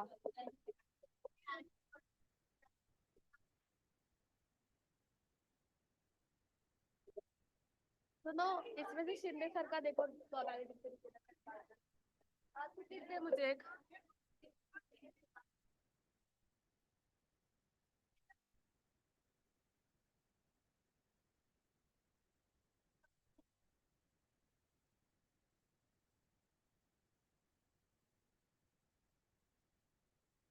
सर का है। हाँ है ये खोलो ही नहीं, ये हाँ, सेक्शन वाइज है। और जो हो गया उसको नीचे वाले पे डाल दो। नहीं, ये वैलिडिटी पे लगेंगे ये लगेंगे, सारे इसलिए लोग। तो हाँ। ध्यान में आएगा ना फटक से, तो हाँ। फिर बच्चे बच्चे इसको डाल दो यहाँ पे, ये तो ये लोग गड़बड़ कर सकते हैं ना, इसीलिए इसको मैंने कहा खोलो नहीं वो। क्योंकि ये तो लगने ही वाला है। नहीं वो शिंदे सर के नेम पे ये सारे लगेंगे। या उसमें जो गेस्ट है ना वो कहाँ दो रखा लोग सर नहीं। का, कहाँ रखा? कहाँ से रखना है? Presentation करके ऊपर ही जाएंगे। एक किट लेके आओ. नाही आहे इथे आता यांनी रिकामी केलेली एक ठेवा म्हणा. किट किट किट नहीं हाँ वो दे रही है मैम वो दे रही है बना वो दे रही है ठीक है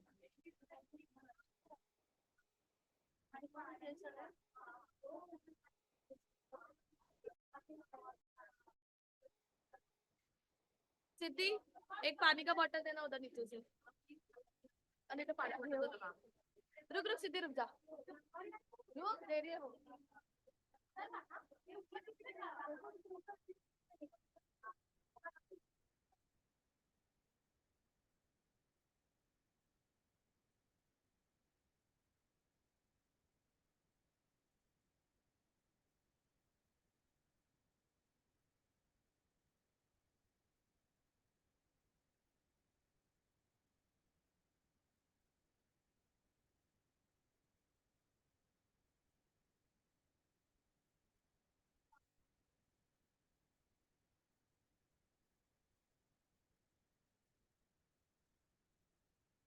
ते बरोबर इथे ऑपरेट करायचं का इथे ठेव?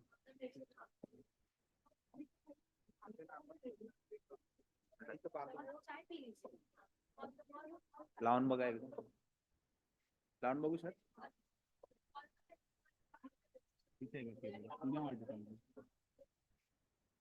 त्याची द्या. थोडी मागण्या हा मागण्या टाक थोडी अजून एक सेलो टेप लावून घ्या घ्या ना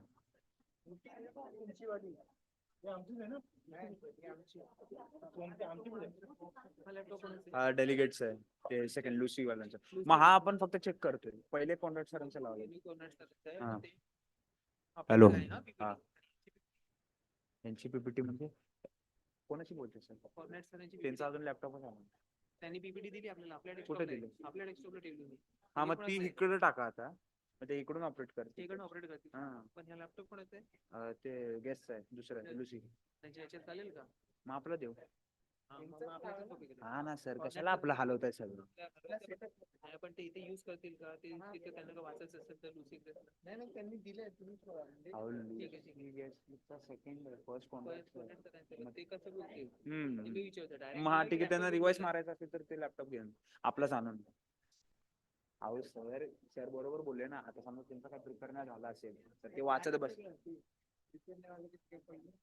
बरं ठीक आहे म्हणजे होईल ठीक आहे तर नाही ऑडिओची वाडा हॅलो ठीक आहे आता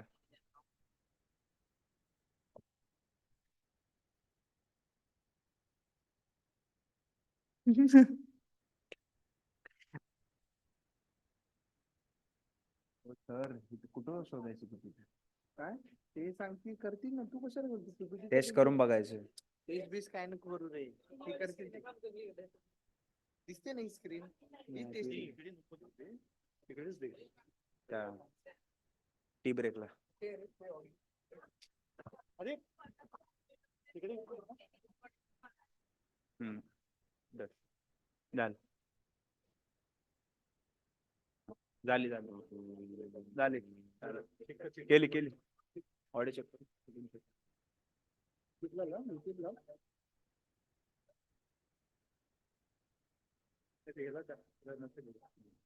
नेट नसेल व्हिडिओ चालू कर ना कुठला त्याच्याकडे असेल ना कुठला डॉक्युमेंट मध्ये बघ डिफॉल्ट असेल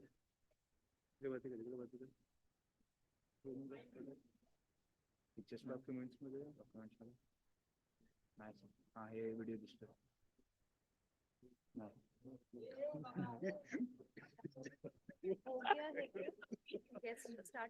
येस सर युट्यूब मारा पहिले याला इंटरनेट पण देतो थांबा इंटरनेट पण देऊन ठेवतो. हा आता परत सर call आय गो सॉरी काय करते बंद काय करते तू फोटो लागला पेपर काय होते फोटो मध्ये होतो बाय नवरा तर होतो फोटो असतील येस मॅम ओके ये जल्दी करो ना तू टाइम लावला थांब ना भाऊ हे लोकांनी एवढा टाइम लावला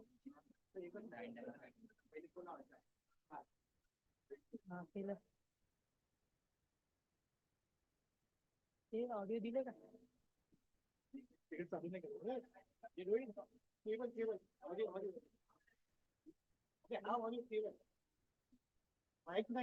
इथले केबल ऑडिओ केबल कुठे लावली ना लावली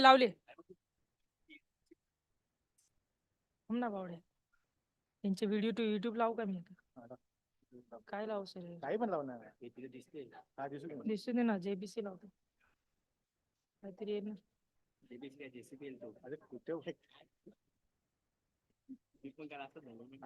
काय लावू अरे काही लाव ना व्हिडिओ लाव ना कुठे चेक करायचं नाही फक्त बस ना चेक करायचं पण कसं आहे प्रोग्राम आहे ना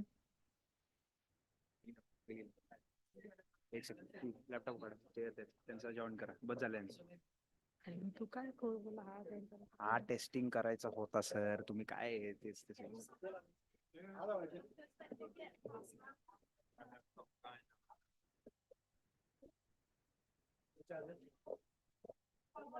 चार्जिंग असेल ना Okay.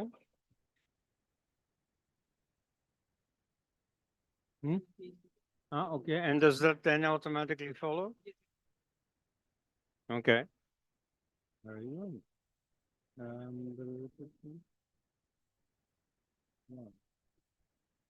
One.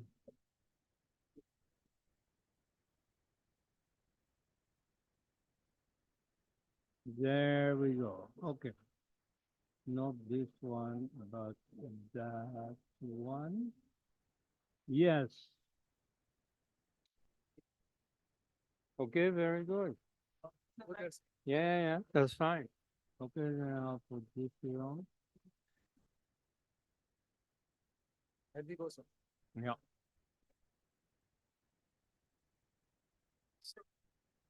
Hmm? Yeah, I do. But so herewith, you have a copy of my PowerPoint. Yeah, okay. So I can say that it will be sent to everyone. Okay, fine. Do you want some internet connection? Hmm? Internet connection? Do you want some internet connection? Not at the moment, not for this. Of course, I do want that because this evening, I have to give another talk on Zoom in Houston, and I have some preparing to do. I have to collect a few photographs that are on the net, so that would be helpful, Sure. but only after this, you know. Yeah.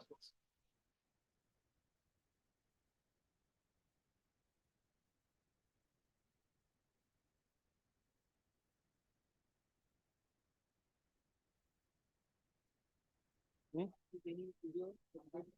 No. No, photographs, yes, but no video. Yeah. Hmm? Yeah. Yeah, the old fashioned, no modern fancy stuff. Okay. No, then it is a good. Yes, old school.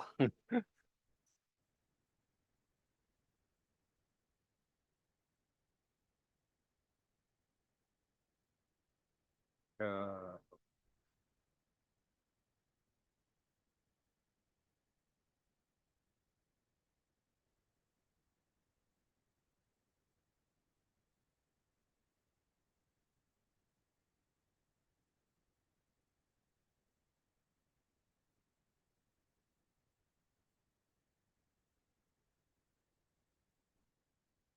You want to sit, sir?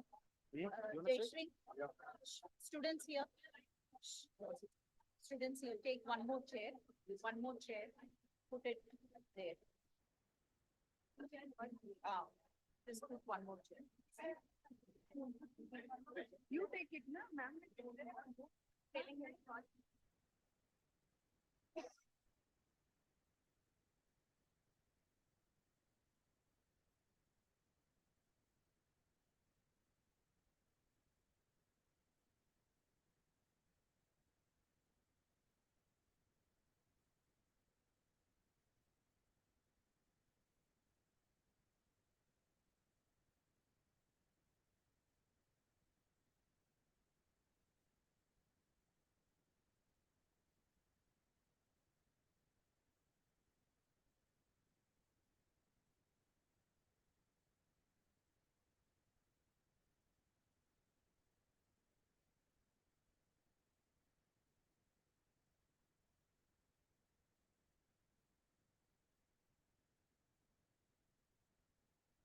नको राहू दे, राहू दे.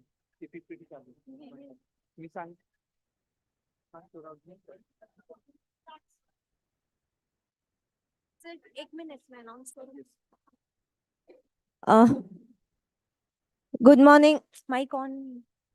Sir mike on नहीं है.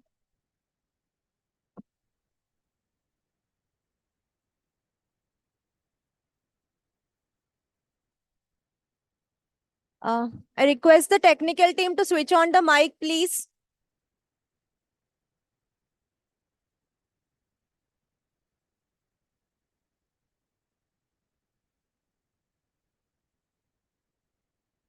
Request the technical team to switch on the mic for us, please.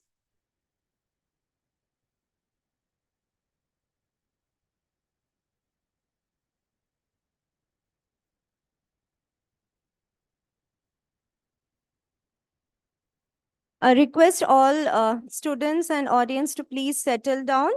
We are starting with our plenary session of this one-day national conference on evolving knowledge and education systems in India, ancient to contemporary times.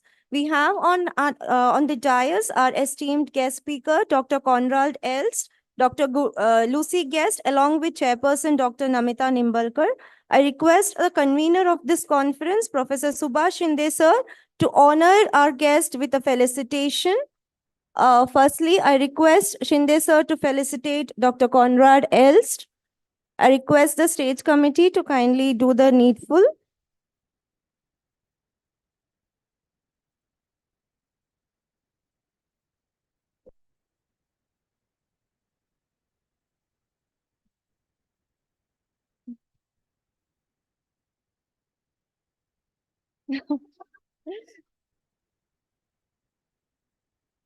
Request Shinde sir to hand over the memento and a note of gratitude.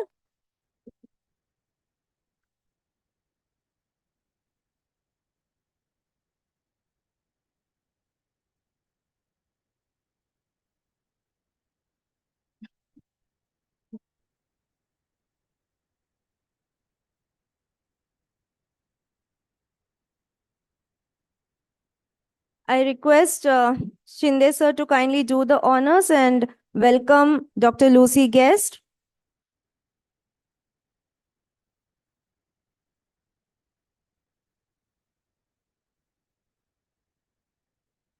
Kind request to all the students, please settle down.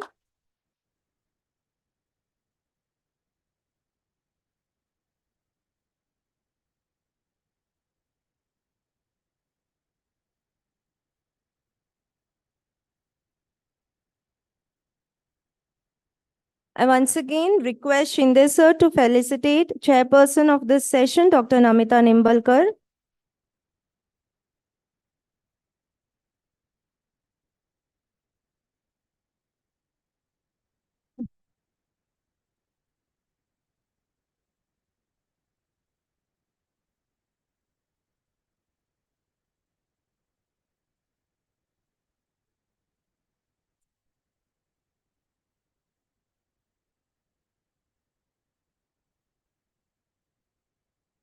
Thank you, sir. And once again, welcome to all the distinguished guests and audience. I request the students to please settle down as we begin with this plenary session. To quote Sadhguru, no culture on the planet invested as much towards knowing the inner dimension as Bharat. In the same lines, Annie Besant famously said, India is a country in which every great religion finds a home. The cultural fabric of India is akin to a colorful mosaic of religions, languages, cultures, literary pieces, philosophies, and relics. This session explores two such philosophies which have found home in India. Before we begin with the official proceedings, let me quickly introduce our guest speakers for the day. We have with us Dr. Conrad Els. Sir has obtained his doctorate in Oriental Philology and History from Catholic University of Leuven, Belgium in 1998. This was based on his MA degrees in Sinology, Indo-Iranian Studies and Philosophy, and the research stays at Banaras Hindu University.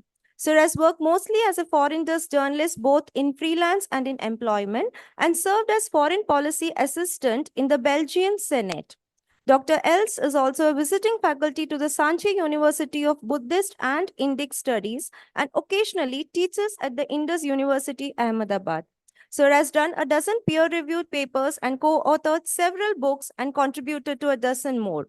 Sir has also participated in numerous academic and other conferences and even organized one. His publications mainly concern with divergent aspects of the subcontinent's interreligious situations, Indo-European studies, the fundamental questions of religious thought, democracy, and language policy in both European Union and India.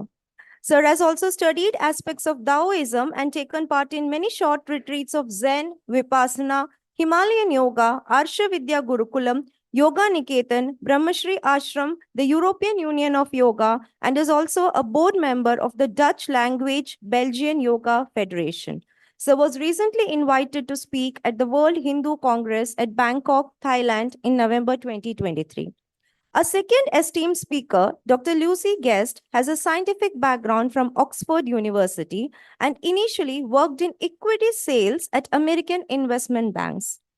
The search for more meaningful life brought her to India, where she started her spiritual journey under the guidance of Guru Brahmashri Vishwatma Bhavarji. She is a doctor of philosophy in ancient Sanskrit grammar for Sampurnananda Sanskrit Vishwavidyalaya.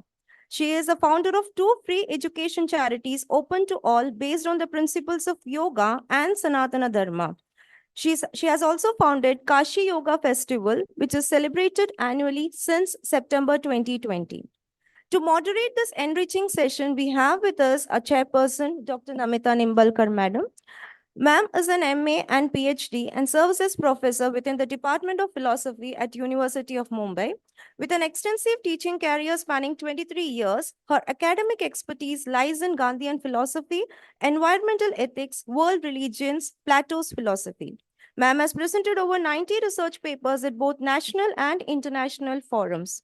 Her notable work, Gandhi's Quest for Religion and Communal Harmony, earned her the Best Book Award from Bharatiya Mahila Darshanik Parishad in 2018. She has also contributed significantly to academic literature with 25 published research papers and 1 edited book and 4 textbooks in the subject of foundation course. She has also successfully completed many minor and major research projects. So indeed, dear audience, we have a complete panel of eminent people over here. So without taking much of your time, I request our first speaker, Dr. Conrad Els, to deliver his address. Over to you, sir.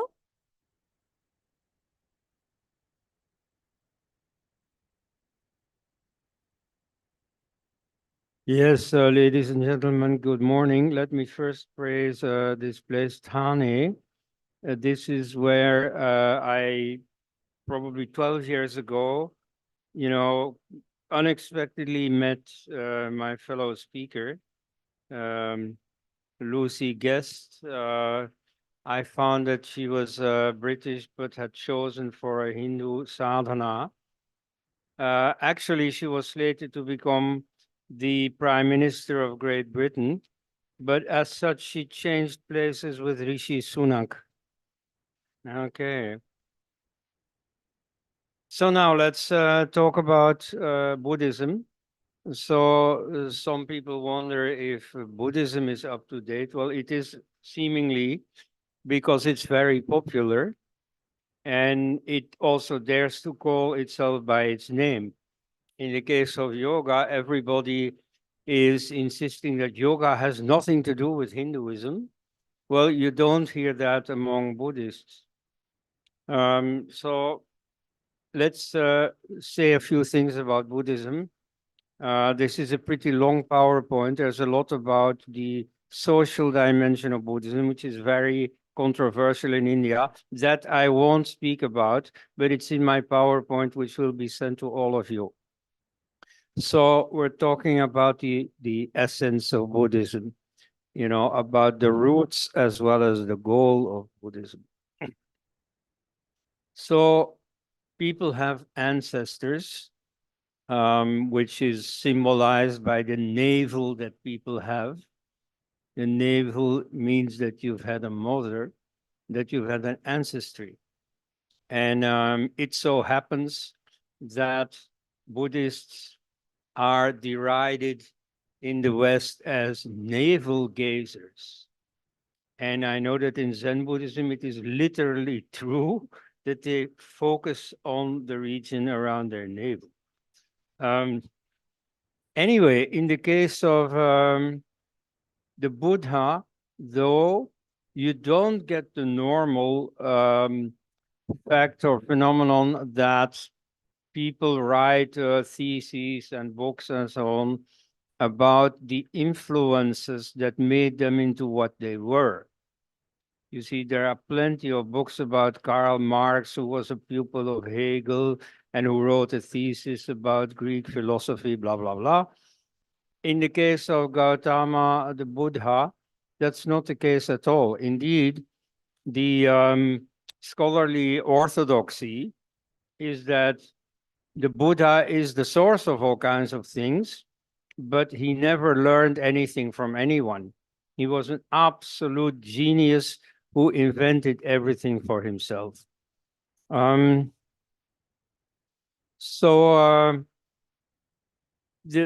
less radical view is that he was a rebel against the Vedic tradition.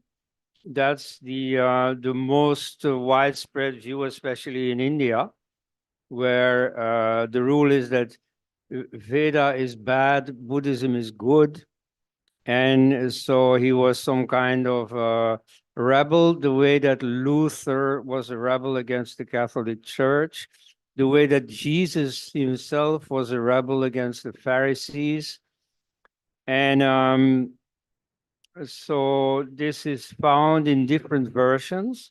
Like Richard Gombrich from Oxford says that the Buddha quoted from the Upanishads, but only to deride them, only in a sarcastic sense. You have the Ambedkarites who say that everything he said was just the opposite of what went before him.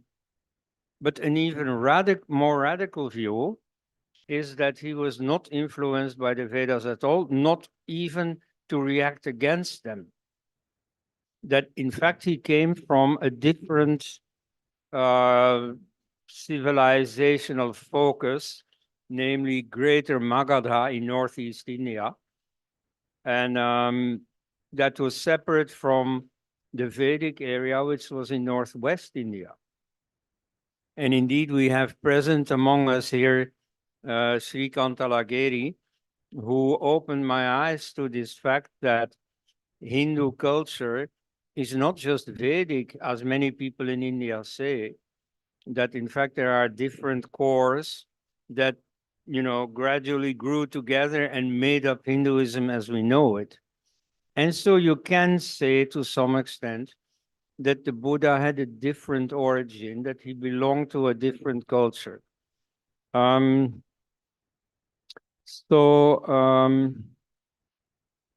This is the thesis of Greater Magadha, well known from a Dutch scholar, Johannes Bronkhorst, who emphasizes that the culture that the Buddha drew from was totally different.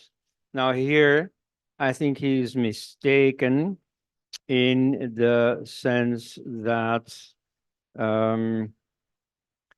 that he underestimates the influence that Northeast India had already undergone from the Vedic area. You see, at the time when the Saraswati dried up, 2000 BC, there was an enormous migration from the Vedic area to the Northeast. And that's already like 1500 years before the Buddha lived. So the Buddha was entirely Vedicized and spoke a kind of Sanskrit and so on.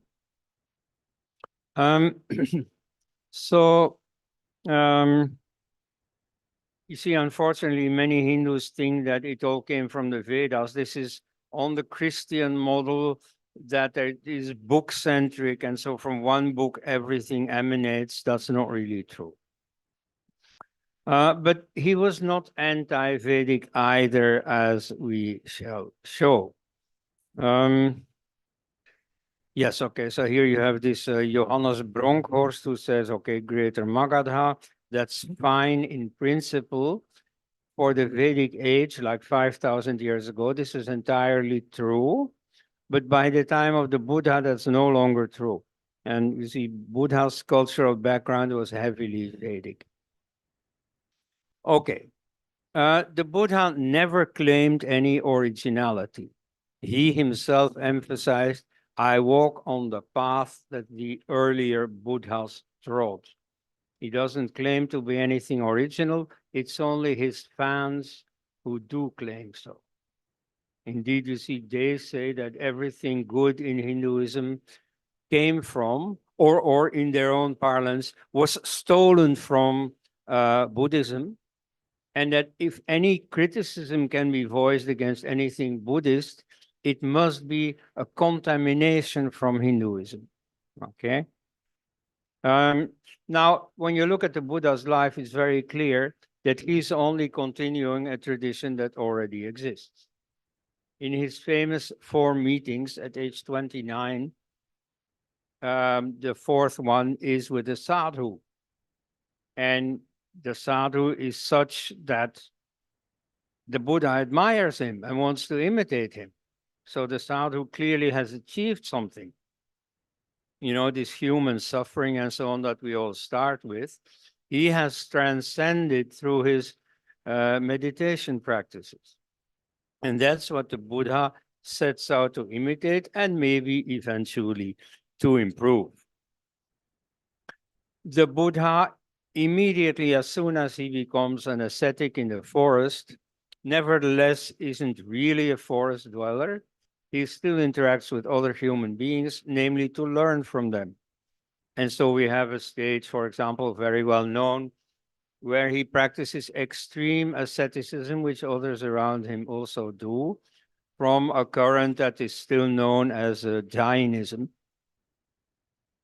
Then he changes his mind about that. But the important thing that I want to draw your attention to here is that he had 2 teachers who, according to scripture, belong to the Sankhya school. Sankhya is more or less the worldview behind yoga. And indeed, one of them, Alara Kalama, is known as an expert in breath control or pranayama, and in the dhyana marga, the way of meditation. And then you have a second teacher, Udrakarama Putra, who is also more or less of this background. At any rate, both have a lot to teach him. And so he learns their most advanced meditation techniques, staying in the nothingness and entering the dimension of neither perception nor non-perception. And in modern introductions, which unfortunately too many people read, even people who go on to study real Buddhism, they are totally influenced. They look at Buddhism, even in the original sources, through the lenses that they have acquired in these modern introductions. These all have an anti-Hindu bias. And so there it is always written that he left those teachers in disgust. Now, that's not at all what the original sources say. He mastered their techniques. And so at some point, these teachers themselves said, we have nothing more to teach you. You know, you have mastered that what we offer. And so he was, of course, in the state that meditation gives you, which I reckon is essentially positive, but he was still dissatisfied because he had this idiosyncratic concern that he did not share with meditators in general, namely of suffering. Not everyone who goes to practice meditation does so because he thinks he has to get rid of suffering. Let me make a very mundane comparison. Taking drugs. You see, many outsiders, moralists, they assume that people take drugs because they want to get rid of reality, flight from reality. Now, that's not at all what it's about. Most people simply are adventurous. They are seeking some state that is more interesting than daily existence. Now, in this respect, at least, meditation is the same thing. People who hear about meditation say, wow, that's interesting. I want to try that. And so it's not because they want to get away from basic suffering. So that's something particular to Buddhism. And so he goes looking for himself. Now, this is not because he was disgusted with what he had learned. Rather, it is a case of what Friedrich Nietzsche, the German philosopher, calls you don't honor your teacher by remaining his pupil. You see, once you are accomplished, you take it further and you start out on your own and you improve on what you have learned. So he was standing on the shoulders of giants. That's why he could get so far. This is a paraphrase on Newton, who said, if I could see this far, it is because I stood on the shoulders of giants. So he and his teachers remain friends, and after he discovers his own formula for nirvana, he tries to reach them. Hey, I found something, you'll be interested. Moreover, these techniques that he learned were never rejected. On the contrary, they form part of the Buddhist curriculum. And they are the two techniques learned just before you're supposed to reach the nirvana. Here, the photograph you see is of Samdhong Rinpoche. He's still alive, as far as I know, but I used to know him practically the first time I came into India, 1988, 89. I studied at the time in Banaras University, and he was the vice chancellor of the Tibetan University in Sarnath, which is just outside Varanasi. Later in life, he wrote a manual on Buddhist meditation, where he says, and I quote, "The Buddhists had no special methods which could be described as purely Buddhist, but they have several insights that are specifically their own. For instance, on the nature of shamatha, which is concentration, or calmness of mind, and vipassana, or alertness of mind, mindfulness in the modern phrase. But the techniques are derived from those known in the Sankhya, Vedanta, and other Hindu schools of philosophy, and perhaps on other religions which teach meditation." So he's emphatic. Buddhist meditation is simply a continuation of meditation techniques that already exist. So the yoga systems essentially converge, and the higher you go, the more similar they are. So it is only in the identity politics that mar Indian society so much at the moment that Buddhism is separate. You see, if you do meditation, if you do that, what Buddhism exists for, then you do not have such a problem. But of course, Dr. Ambedkar thought that meditation was missing the point, that the Buddha was all about social reform and so on, that meditation is, let's say, opium of the people. So there are many elements in common with Buddhism apart from strict meditation. I may mention a few in passing. Like, for instance, you have the Buddhist notion of nothingness that I just mentioned. And so the central Buddhist notion of nothingness is very much there already in the Nasadiya Sukta in the Rig Veda. And the thought form that you find a lot in Buddhism, namely neither X nor non-X, like the meditation technique I just mentioned, neither perception nor non-perception, which is now known as Buddhist, but it's actually said in Buddhist basic text that it was borrowed from an earlier Sankhya teacher. Okay, that thought form is typically Vedic. You find it in the title itself of the Nasadiya Sukta. Nasadiya comes from na asat. It is not, right? So you have a number of similar cases, like the idea of renunciation is already present in the famous riddle hymn of the Rig Veda, where you have the two birds, one of them eating berries and the other just looking on, which already shows the distinction between pravriti and nivriti, or, involving yourself in the world and abstaining from it. And so on.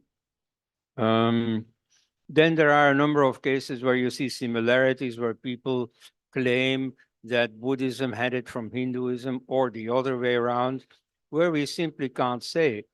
We see a common origin, and that's in fact what counts. Like, for instance, you have the notion of the vihara, the dharma viharas, let's say divine states of mind. So we find them both in the Buddha and in Patanjali. Patanjali was writing a few centuries later, but he drew upon very old sources. So in this case, it's hard to know who was first, really. But so if it comes from the Buddha, then of course it also provides extra proof that he had nothing against Brahmanism. Otherwise, he wouldn't have termed it Brahma Vihara. Okay. He continues a number of Hindu practices, and actually he also says so. He describes his own techniques a lot as Arya, or Aya in Pali. And so that can mean by that time, this is already like 2000 years after the Rig Veda. At that time, it can mean upper class, those who have the Vedic initiation, and it also means Vedic, which it has continued to mean. Like the Arya Samaj essentially means the Vedicist society. Its main slogan was back to the Vedas.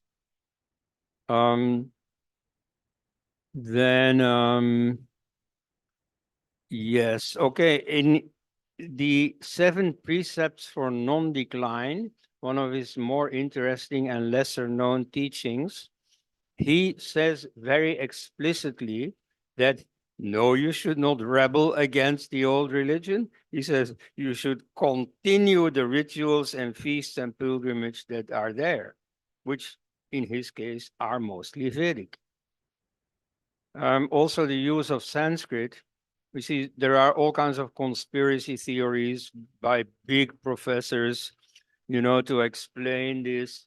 But in fact, it is very simple. You see, I absolutely apologize for addressing you people in English, but if this was being conducted in Marathi, I'd be lost. And so in some contexts, especially international, the use of a common language is just practical.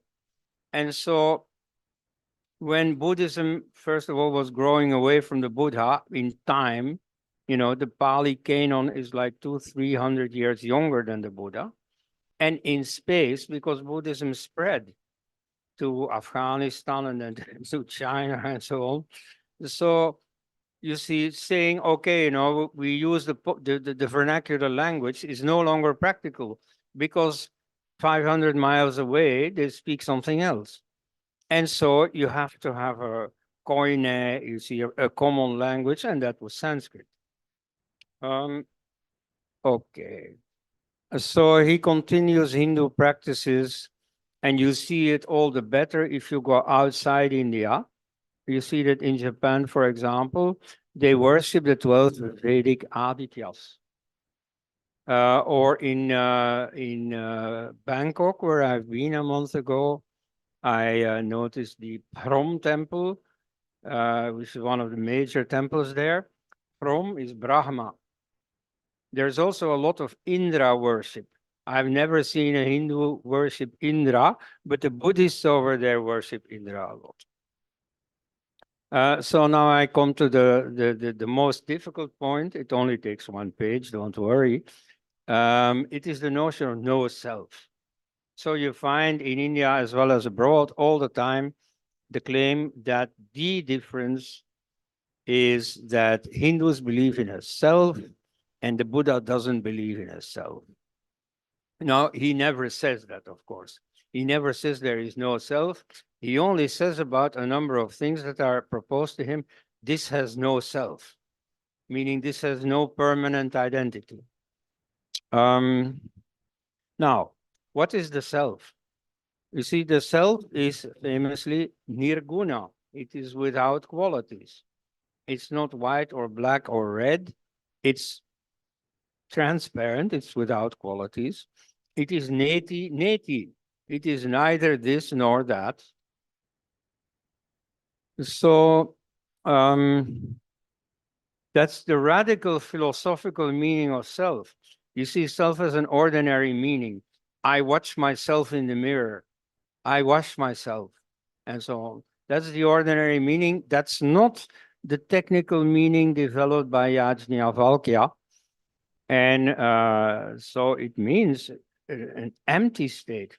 Consciousness by itself is empty, and then it gets filled up with the objects of consciousness, either through the senses or through the mind, memories and imaginations and so on. But so the self is without all these objects. The self is empty, to use a Buddhist term. Now, you see, the Buddhists are talking about the same thing, and they call it anatman. They call it no self. But you see, the no self of the Buddhists is the same thing as the self of the Upanishadic rishis. It is like a very simple mathematical formula. Plus 0 equals minus 0, doesn't it? Namely 0. So you see, the whole controversy about the self is, in my opinion, a silly misunderstanding. So sometimes difficult problems with a lot of theses and so on written about them are really easy to solve. And it is very ironic that today this idea of non-identity, which is what anatman really amounts to, serves to give Buddhism a separate identity. That is bizarre. Okay, so now finally, last slide. What is meditation all about? So Patanjali defines it as the seer resting in himself. So all the motions of the mind are stopped, and then consciousness rests in itself. It is only conscious of itself. It isn't self-forgetful by being identified with its objects. There is a German-born Swami Aghehananda Bharati, who was the translator for the Indian troops in Germany during the Second World War, led by Subhash Chandra Bose. I'm sure you heard about him. Anyway, so he was an Indologist. He was very at home in Urdu, Bengali, and Sanskrit. And so he calls this the zero state. That is what you achieve by meditation if you do it well, is a zero state. Now that zero state is essentially the same. It means empty. However, once you come down from it into ordinary consciousness and you try to make sense of what you've experienced, you will do it in your own way. And so around this zero experience, different explanations are being constructed. And so they end up being Vedanta, being Sankhya, being Jainism, being Buddhism. So in that sense, there is a difference between these different dharmas, but ultimately they're all about the same thing. And that zero state is really the best I can offer you. So herewith, I'd like to thank you. And if there are any questions or objections, especially the objections are interesting, I'd like to hear them.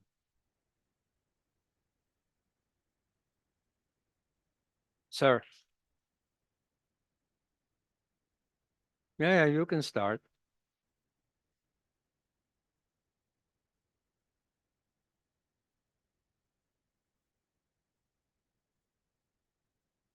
Well, I can hear you, but maybe it's useful to have a microphone around.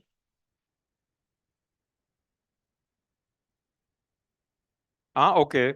That's how we will do it. Okay, fine. Thank you. Then I gladly leave the microphone to Lucy. Oh, by the way, she also has a Sanskrit name, which I don't.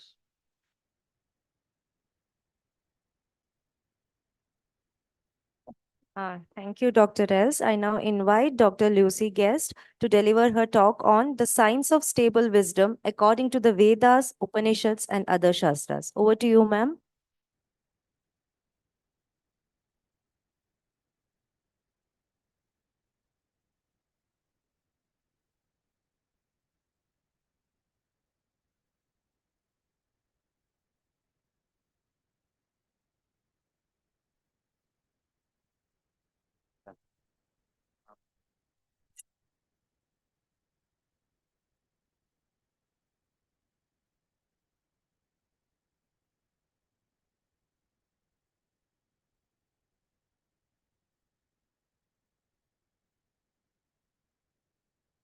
गुरु ब्रह्मा गुरुर्विष्णु गुरुदेवो महेश्वरा गुरु साक्षात् परं ब्रह्म तस्मै श्री गुरवे नमः ओ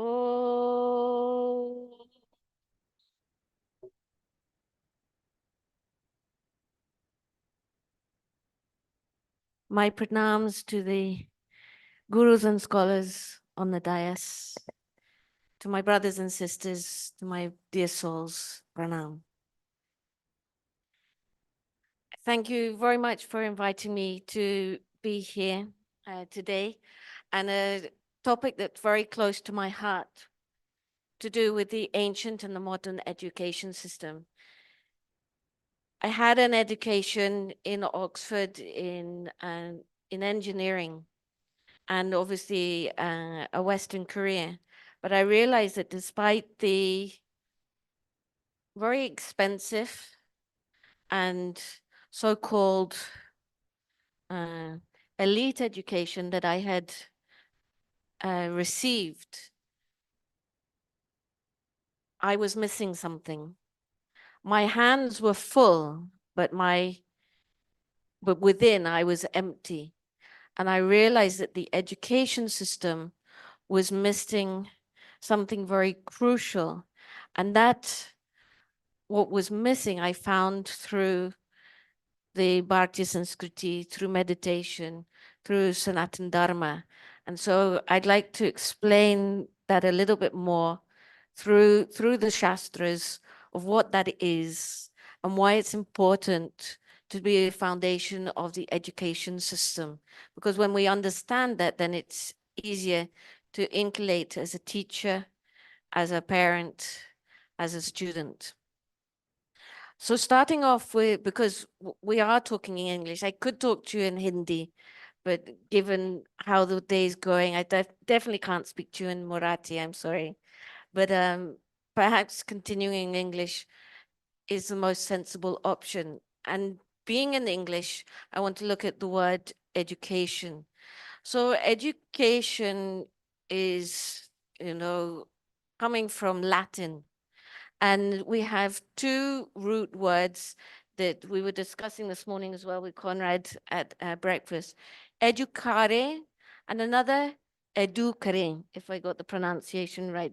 He's a Latin and Greek scholar as well. I'm not. But the reason I want to look at these is because I think that this is where modern education is diverging from education. Because modern education, you can understand, is about putting information in. I won't call it knowledge. But the educare, other aspect of education, according to Latin, is to bring out. And that is where I believe the divergence is. And that is what the foundation of the Gurukul system in ancient India was and is today increasing again. Also, what is it about the Sanskriti that makes it different? Why do we use this word Bharat and what does it mean? And in Sanskrit, we say Bhayamrati iti Bharatam, Prakashena yuktaha iti, means that which is joined by light is called Bharat. This is a universal concept. And when I say concept, a reality, because in Sanskrit, words and their meanings have an eternal connection. You can't separate the sound and the form of the word from the meaning. It's an eternal relationship. So when we say light, that means knowledge. Vidyayaha amritam ashnute. That's why the foundation of this Sanskriti, I won't call it culture, because culture comes from a word cult, which distinguishes a minority within society, where Sanskriti is taking the sanskar of society as a whole, making it into Sanskriti. So this is why the Bharatiya Sanskriti, the Bharatiya system of Shiksha is not only unique, but universal as well, because it's based on knowing the self. Once you know yourself, once you know who you are, then you're ready to explore what everything else is. And a common misconception these days in yoga is who is the first teacher. So the Mahabharata says very clearly that the first enunciator of yoga is Hiranyagarbha, who we find praised in the stutis in the Rig Veda, and the first enunciator of Sankhya being Kapila. So what does yoga mean? Because there's also a lot of debate and misconceptions here as well.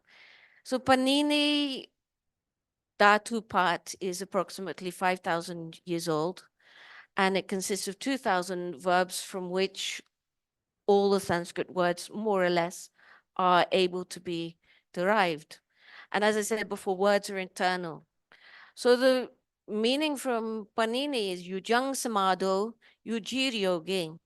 Yujang meaning samadhi, in the meaning of samadhi, samadhi, samabuddhi, stable intellect, stable wisdom. And that is why I titled my talk today as the science of stable wisdom. And Yuji Yogi joining to what? From the individuality to universality, Jivatma, Paramatma. Everyone, I'm sure, is very familiar with anyone who's done any philosophy course at all. Yoga's Chitta Vritti Nirodha is Patanjali's definition, and the deeper definition goes on, Tadadrastu Swarupe Avastanam, realizing your real condition and living and experiencing in that state. We have many different traditions within yoga. I mean, if we look in the Upanishads, every school of philosophy at some point ends up with stable wisdom. Therefore, in the Rishi tradition, yoga is always part and parcel of every tradition. Otherwise, there's no stable intellect, no wisdom, no knowledge, no light. So if we look at Kriya Yoga, that succinctly is described by Patanjali. We say Tapa Swadhyaya Ishwara Pranidhanani Kriya Yoga. We also see in the Upanishads Tapo Brahmeti, Oma Brahmeti. So it's relating to some talking on the surface, but also going very deep to the essential meaning of Brahma, of Satyam, Jnanam, Anantam Brahma, and what Omkara actually is, which I will mention later on. Ashtanga Yoga, Yama Niyam, Asana, Pranayam, Pratyahara, Dharana, Dhyan, Samadhi. Asana, Sthir Sukham Asanam. We're not talking about how far you can bend your leg behind your head. It's a great thing to do, but it's not what qualifies you to be a yogi or attain samadhi. It's about finding a posture that's comfortable and stable so that you can sit for numerous hours to attain that stability. And hatha is something much less well known in what the meaning of hatha is. I think there are some people here who are Sanskrit scholars, so you'll know that there are different forms of samas, and this is dvanda samas. So we say in dvanda samas, ubaya artha pradhanam, means both words have equal weight in the meaning.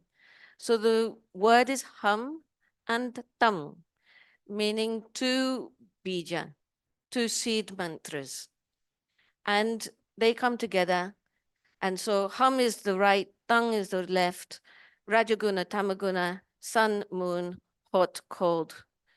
And so when these two are balanced, when they are sum, then what happens? Actually, you go automatically inside. In that state, you can only meditate. It's like having a magnet. We're sitting in front of iron filings and the obstruction removed. The obstruction being your thought, being your individuality, that literally sucks you in. So these shastras are not just texts to be read, to be understood, but to be put into practice. They are telling you the ultimate way of living if you study within them. And Maha Yoga is the tradition I come from, which is a combination of Hatha Yoga, Mantra Yoga, Laya Yoga, and Raja Yoga. All these pictures that you're seeing are children from our own Gurukulam. So I hope that you can see as well the practical aspects of that. Why is the mind not stable? So Patanjali says, Vriteya Panchateya Klishta Klishtaha. The reason I mention this is because klishta are klishta. Klisht meaning suffering, painful. It doesn't say klishta and sukha. It says klishta, aklishta. Mean na klishta, aklishta. Means absence of pain.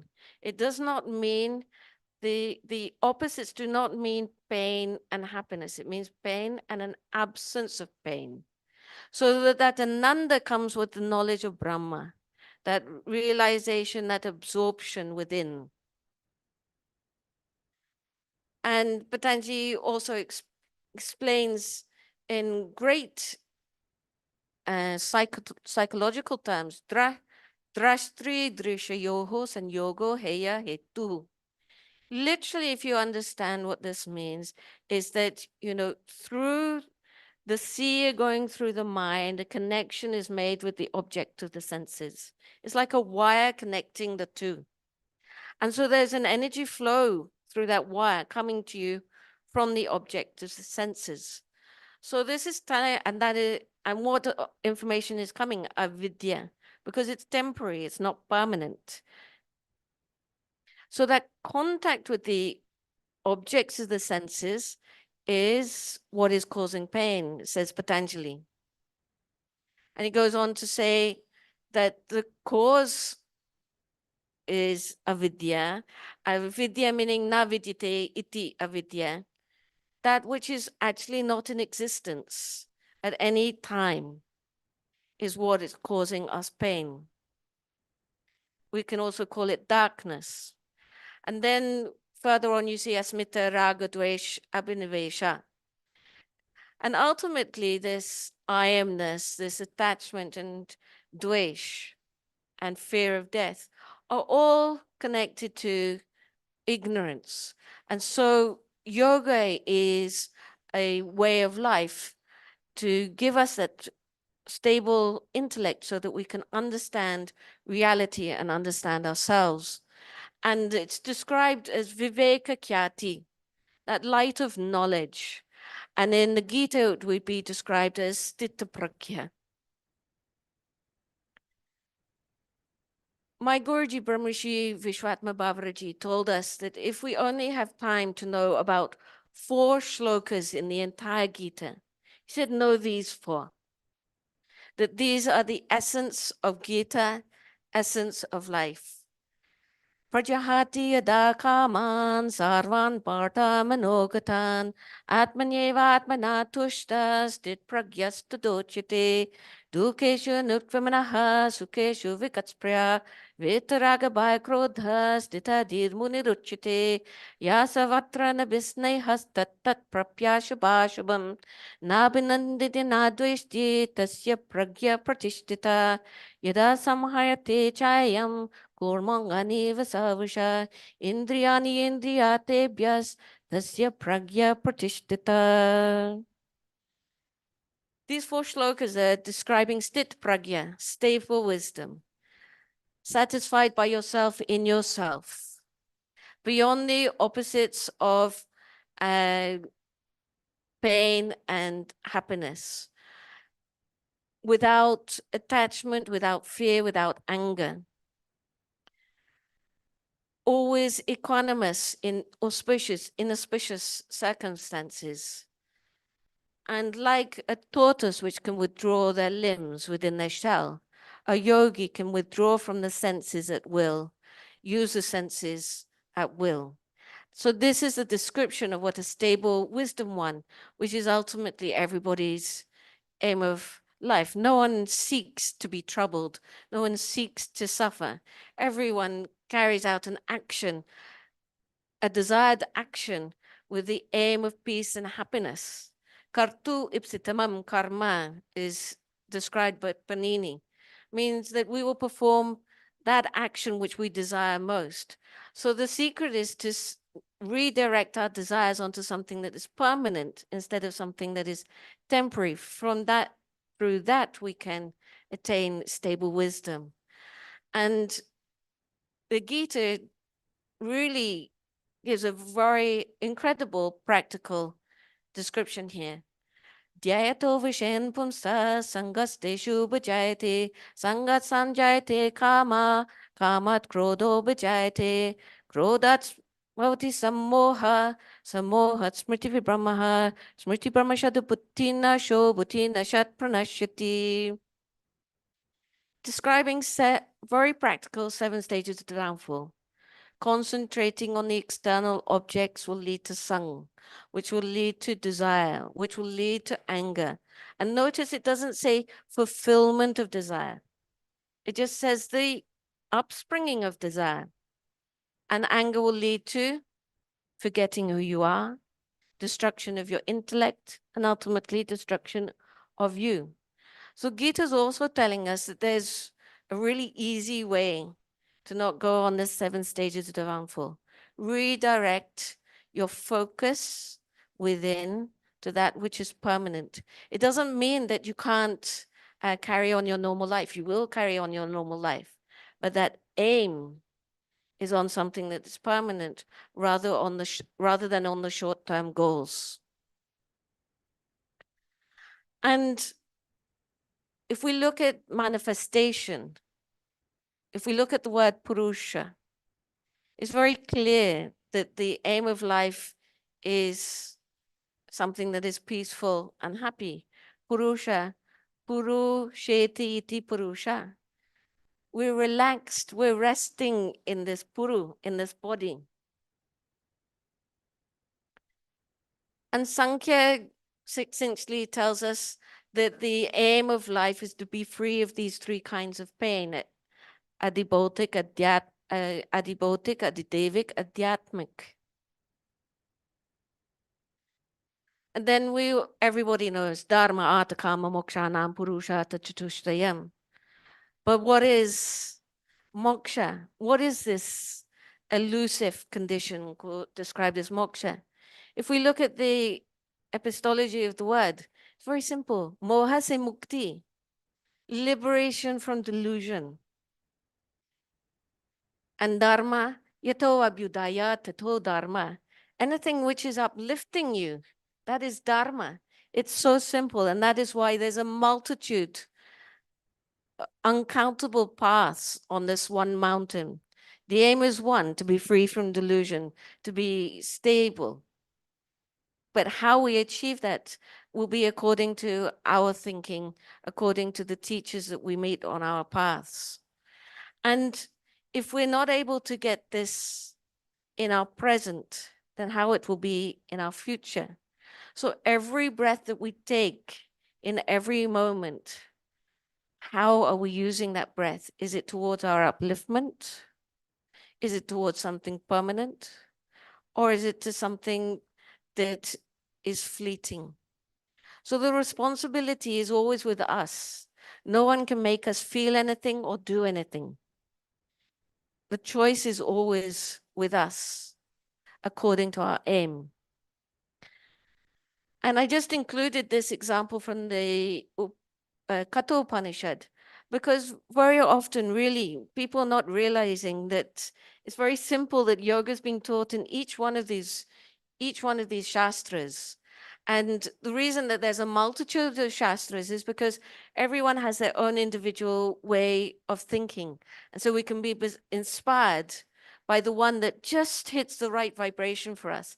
So the same message is repeated, whether in the four Vedas or in the multitude of Upanishads, Brahmanas, Aranyakas, Puranas, etc. And so this is a very clear picture where we have our body, the chariot, where our Atma is residing in it. And the charioteer is the intellect. The reins are our mind, and the horses are our senses. So with a stable intellect, we can guide those horses, our senses, to the right destination. And what is the intellect? The intellect actually can be seen in meditation. It actually is described as a colorless crystal. And so if the intellect is the same, sattva buddhi for everybody, sattva buddhi also means that it's by bhav it is sat, in the same way that you can't separate cold from water or heat from fire. In the same way, you can't separate sat from buddhi, which is why every person believes in this whole universe, in this whole existence, every person believes, I am the one who is right. It's by nature of the buddhi. So what is the problem that everyone's not realizing the same thing? That's our individuality. Imagine our individuality is like a color. Someone is red, someone is blue. And then in the same way that I can put on these lenses, if someone is having red and looks at this yellow screen, they'll see orange. If another person is blue, they will see green. And this is the key to the misunderstandings and the miscommunication within families, within society, within countries. And so the aim of yoga, that stable intellect, is to return us to this colorless crystal state, which is always there, but we're not aware of it. So getting first back to the sattvic, then we can see the yellow for yellow and also understand why the red and the green, the orange and the green is being misunderstood. So we have the pratyahara as the fifth step of yoga, where we're able to disconnect from the senses at will and identify with our real selves. And you see the use of the word chitta. So chitta and intellect, buddhi, and atma in different texts, or sattva in different texts, are all talking about the same thing. And the internal yoga is the dharana, dhyana, samadhi. Actually, meditation is yoga because there we are concentrated on a point and absorbed in that point, becoming one with that point. And everything else that we do in the physical practices are yoga, are simply preparation for this. We're meditating in every single moment of every day. We are always concentrating on something. So the secret is to swap that temporary, fleeting concentration on many different objects to one main, and then carrying out our tasks through that concentration. Imagine all of you, I think, can ride a bicycle or a motorbike. Remember when you were a kid or you taught your children how those handlebars were gripped and you focused in front of you with such determination. But now you'll see people with a mobile phone hidden inside their helmet or even be looking behind as they move forward. In the same way, with the practice of meditation and yoga, the mantra can be going on, but we continue to do our work through our hands. And all of you, I think, know how to meditate, but you know, it's increasing in its depth where you start with the letters, then you get the sound, and then you get the meaning, and ultimately becoming one with the focus. Because ultimately, all we want is that liberation. All we want is that blissfulness in every moment. And just telling you about it doesn't give you the knowledge. There's experiential knowledge and Shastra knowledge. The two go hand in hand. The practice has to be there. And why do we place so much emphasis on mantra? Manana trayatiti mantra, that what protects you from the cogitations of the mind. That is why mantra, all the Vedas are completely mantras. If we go to the Gita, we're talking about shlokas. But in the Vedas, everything is a mantra.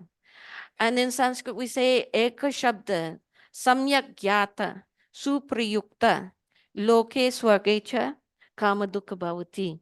So every word has a very powerful vibration that has the ability to take us back to our original source. And the easiest one is Onkara. If you think about Onkara, how many people are Sanskrit students or Hindi students here? Or teachers? Okay, now we're getting a few hands.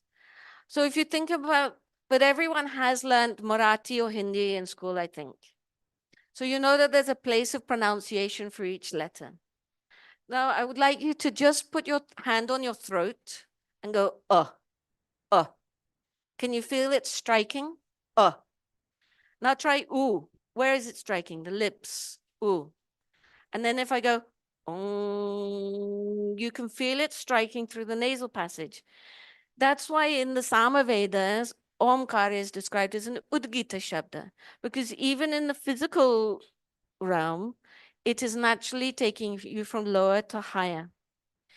Also, obviously, in the subtle and obviously in the causal, but even in the physical, the person living in the most gross existence, gross as in physical existence, can understand that this is an uplifting sound. And so we want to unite with that sound that takes us back to ourselves. That itself is Brahma. That is the tapa. Tapa does not necessarily mean to do hard practices. The hardest practice is surrendering to the sound of Omkara that exists within, so that we can realize that ekatvam anupashyata. In fact, it was really interesting to listen to Guruji this morning saying unity of diversity as opposed to, because ekatvam literally means oneness by nature. And this is my last slide. Ashta Chakra Naudwara Devanam Pura Yodhya. Very relevant right now.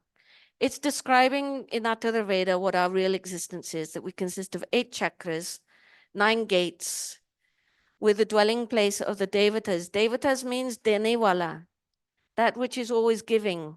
Len den nahi hota hai. Isme keval dena. And what is the name? Ayodhya. Ayodhya means Nayodhya, Ayodhya. That place of no battles. How can the battle be terminated within?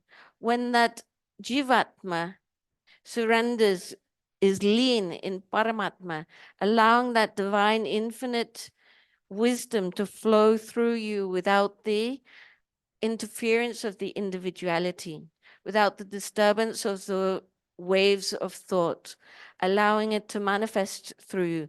That is what every great artist, every great writer, every great teacher is doing. They start with the blank page and then it flows. So that Ayodhya is our aim of life, realizing that unity in diversity. And as my teacher described, that everybody is seeking happiness, but happiness can't be achieved without peace. Peace means that you have to calm the mind. The ripples of the mind have to be calmed down.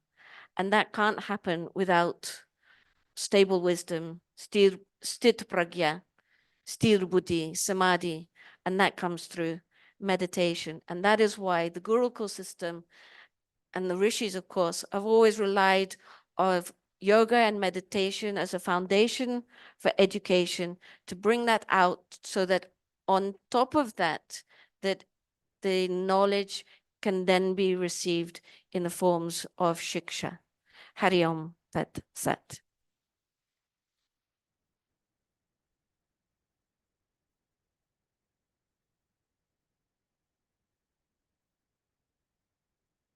Thank you, Dr. Guest. I now hand over the session to Dr. Namita Nimbalkar for further deliberations and question answers and her remarks.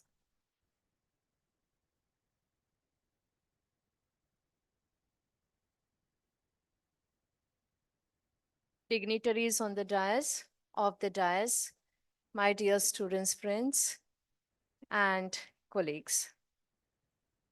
We had a very interesting deliberation in this particular plenary session, wherein we had two dignitaries, two esteemed speakers, wherein they had expressed their thoughts on different dimensions of Indian philosophy. Looking at the theme of the conference, which is evolving knowledge and education systems in India, ancient to contemporary times. What came out of these deliberations from the two of them was to look into the past and to connect it with the contemporary times by asking certain very relevant questions, posing questions, and making us think about it.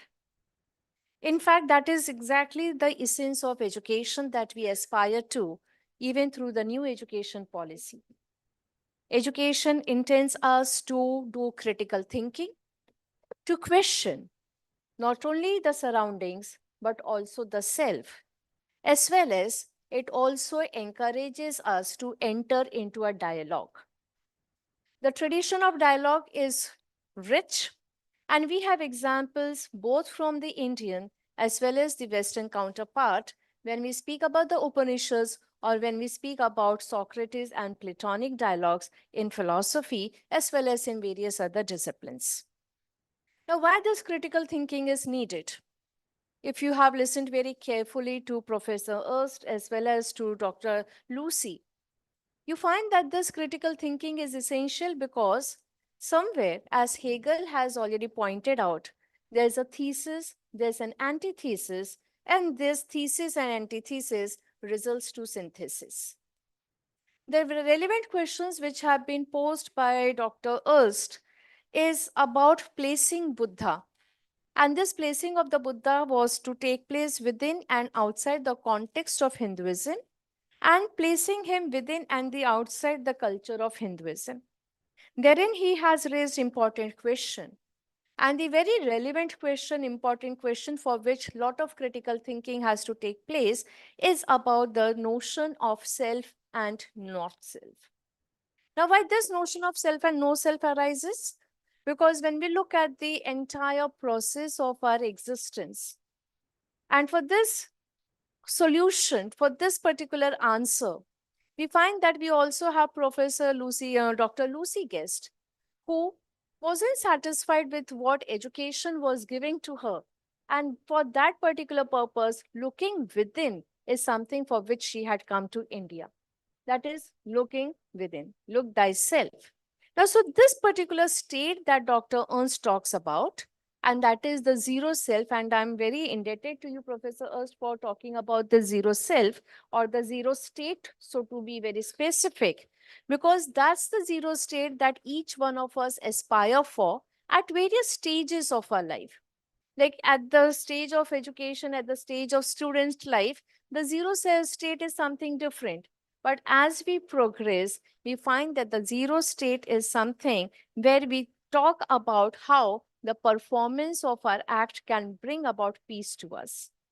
So, a beautiful unification was brought about by Professor Ernst in his talk when he speak about Buddhism.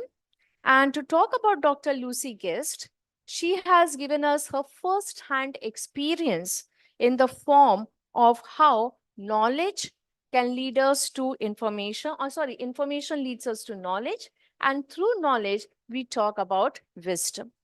A very beautiful journey of hers had been displayed by her in front of us, along with the students, where there are numerous students who are getting trained through her school.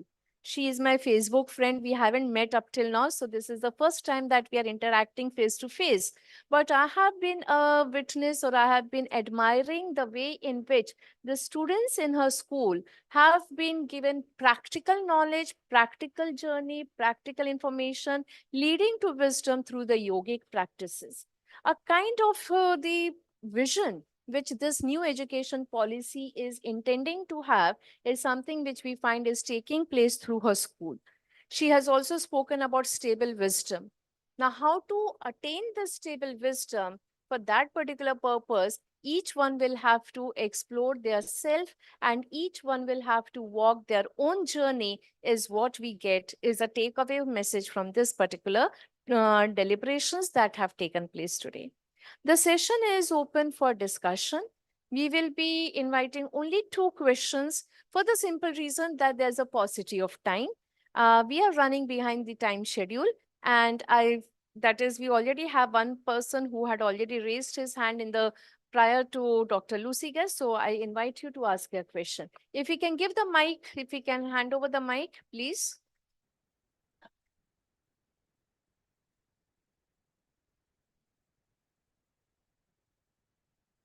So, Professor Ernst, the question is for you.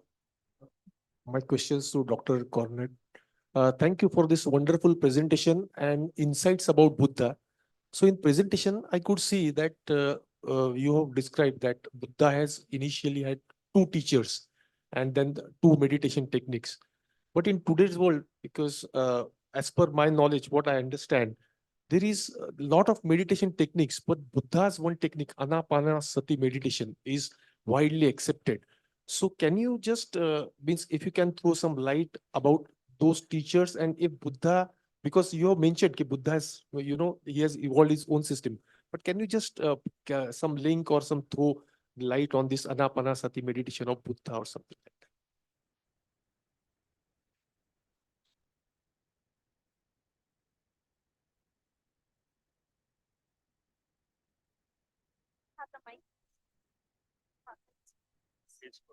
Okay. So in yoga schools all over the world, this is practically the first thing you learn is to watch the breath. So that's not a very special, not a distinctively Buddhist technique, but it is of course a very important technique in meditation. And so, I mean, that's already an example of how Buddhism is not necessarily all that distinctive. The philosophy of Buddhism is, has its own emphases, but the practice of Buddhism is not that unique. And so, worldwide at the moment, much of yoga technique is being called Buddhist simply to avoid calling it Hindu. You see, the word Hindu at the moment is a dirty word. I mean, if the Veera Shaivas lately or the Ramakrishna Mission and so on hurry to the exit door and try to get the courts to declare them non-Hindu, it is partly because of the legal disadvantage of being a Hindu. There is a constitutional discrimination against the majority. I don't know if people realize that. But so the other reason is simply that Hinduism has a bad name. And so effectively, now Hinduism is like a sinking ship, and all the rats hurry to leave it. And so if there is any Hindu in the room, I don't know if they still exist, but so that, if you dare to say I'm a Hindu, I'd say that that's a compliment because it proves that you're not a rat. Thank you. Any other question? One question, we can have more deliberations during Just lunch want time. to give just compliment to Dr. Lucy Guest. After her presentation, what we felt that we are guest to our own knowledge with your fantastic knowledge about Ved, Upanishad, Patanjali. Gratitude. Yes. One question over there towards the end.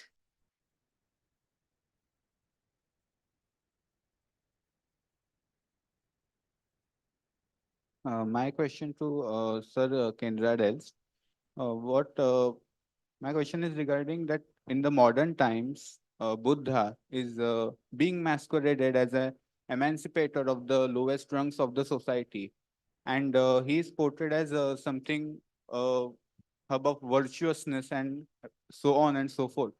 However, if we critically analyze the Buddhist texts which are available, be it the Tripitakas, be it the Jatakas or the Sutras, we see that Buddhism has in it the social evils, the thing which is called as social evils today, they were present in Buddhism as well. For example, the 28 bodhisattvas starting from Tanhankara, Medhankara to Gautam Buddha, all of them were in the upper caste, 21 Kshatriyas and 7 Brahmins.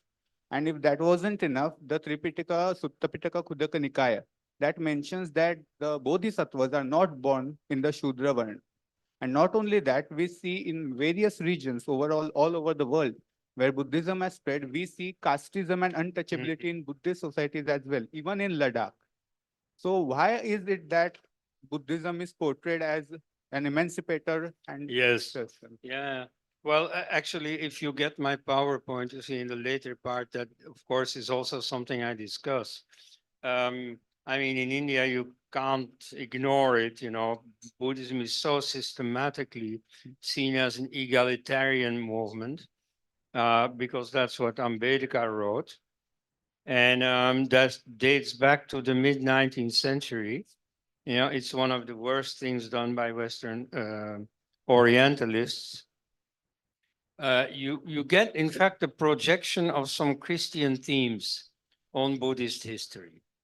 You get, repentance. That's mostly in the case of Ashoka. That's much there, and conversion.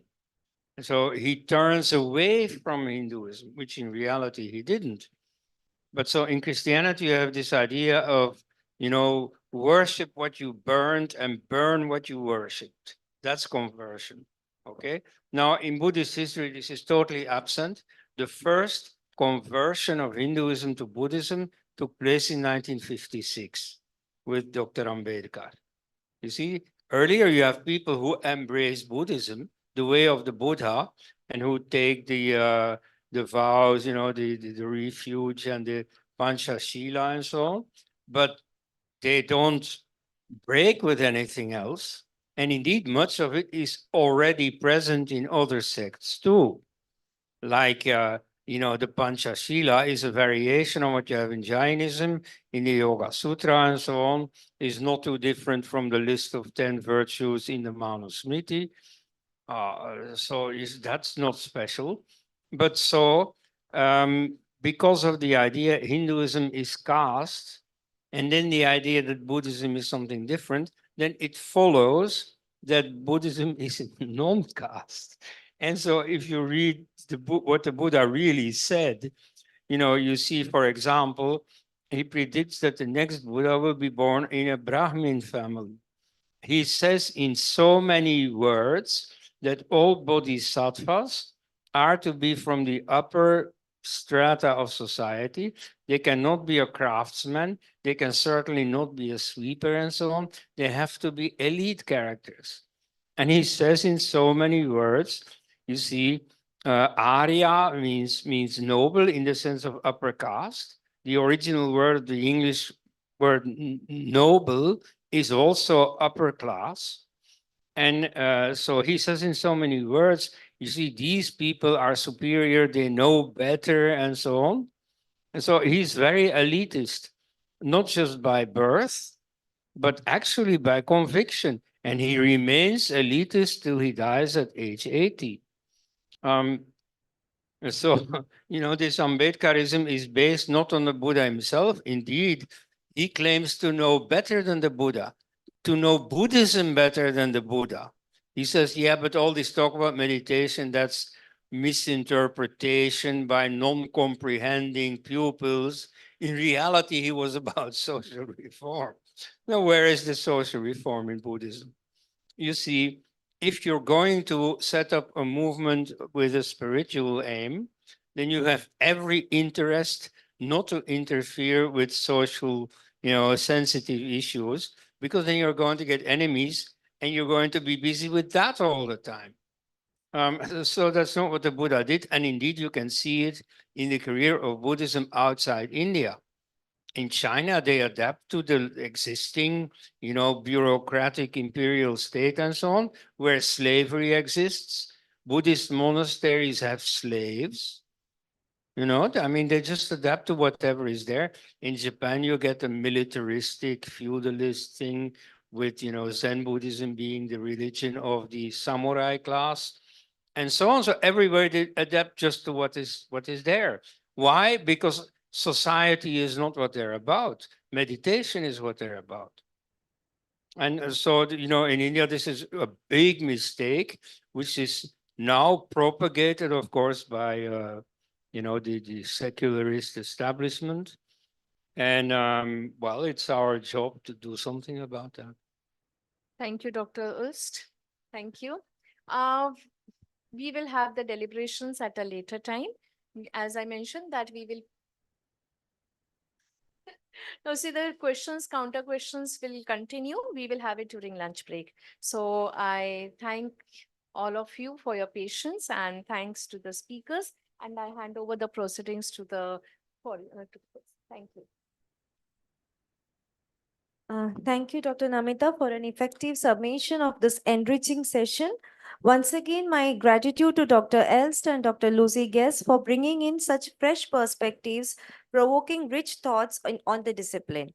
I thank the organizers and everyone directly and indirectly involved in bringing this opportunity to all of us. I request the cooperation from the audience as we are immediately starting with our next session, that is a panel discussion on Indian knowledge and education, its application in contemporary times in the context with NEP. Kindly allow us 2 minutes for the stage arrangements. I request all of you to be please seated. I hand over the session to Dr. Jarna Tolani for the same.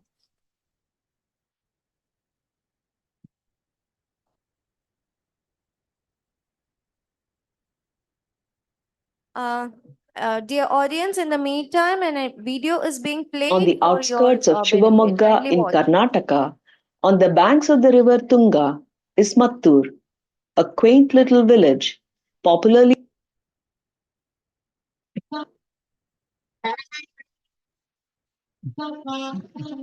tucked away on the outskirts of Shivamogga in Karnataka, on the banks of the river Tunga.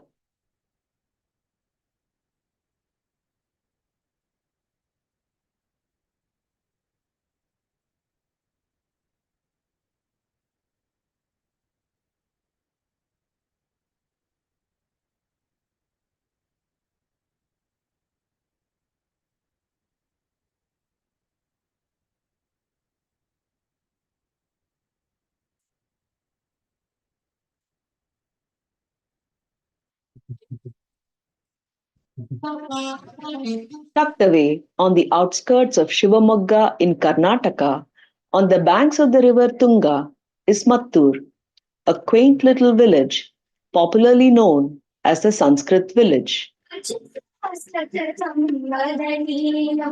This village has been in the forefront of a movement to keep spoken Sanskrit alive.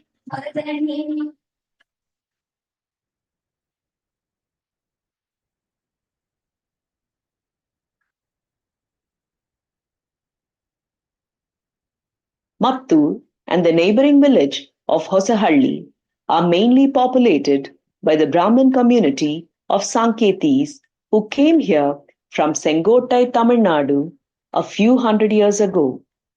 They brought with them the language of Sanketi, a mix of Sanskrit, Malayalam, and Tamil. The village has a fair share of people from other communities too.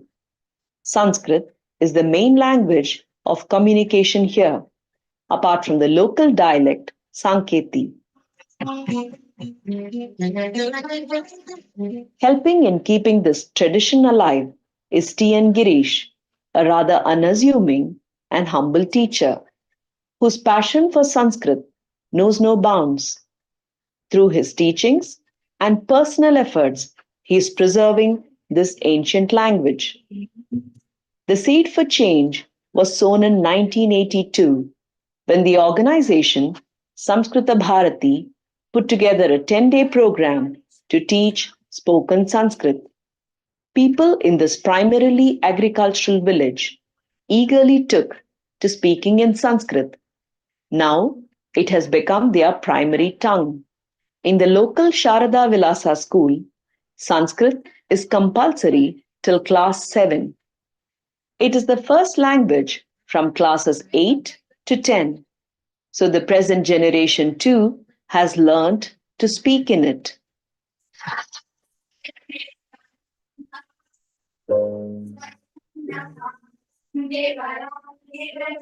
It is not as if the village has not kept in touch with modernity.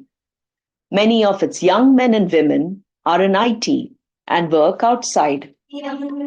Ashwatha Narayana Avadhani, the headmaster, says that kids pick up the language best when taught at home by their mothers. The second best method is teaching by employing gestures and using the question answer mode. Sa. Aham Ananya Sa Radhika. Aham Radhika Sa Sindhuke. Aham Sindhuke. This village prides itself in having a routine that goes back in time. The residents chant shlokas and recite Vedic texts in Sanskrit, thereby preserving the language in all its glory. Mattur has a temple and a patashala where knowledge of the language is imparted through traditional methods. Now that Mattur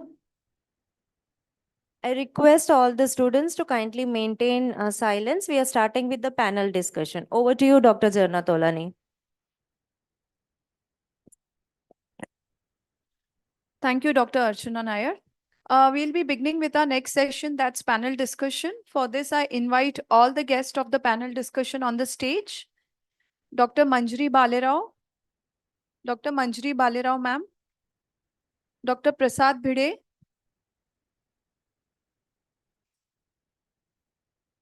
Dr. Mausmi Chaudhary. Dr. Shrinand Bapad. Dr. Nitin Joshi. And the co-convener of the conference, Dr. Indrani Roy.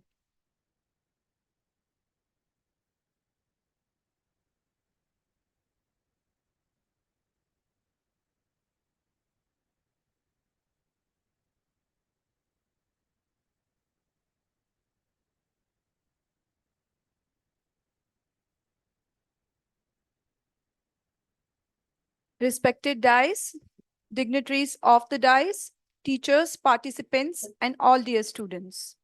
Good afternoon. It is said, people without knowledge of their past, history, origin, and culture is like a tree without roots.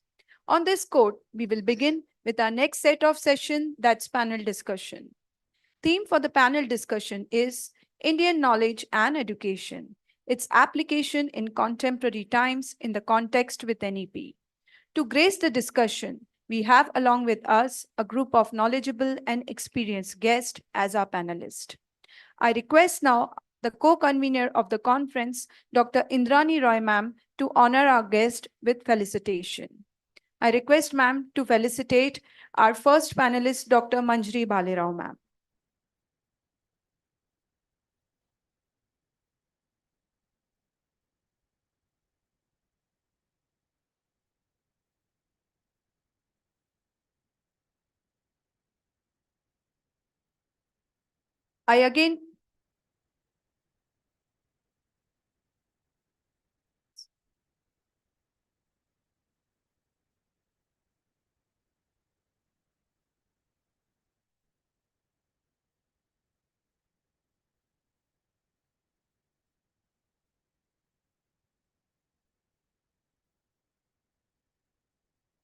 I again request Indrani Roy ma'am to welcome our guest, Dr. Prasad Bhide.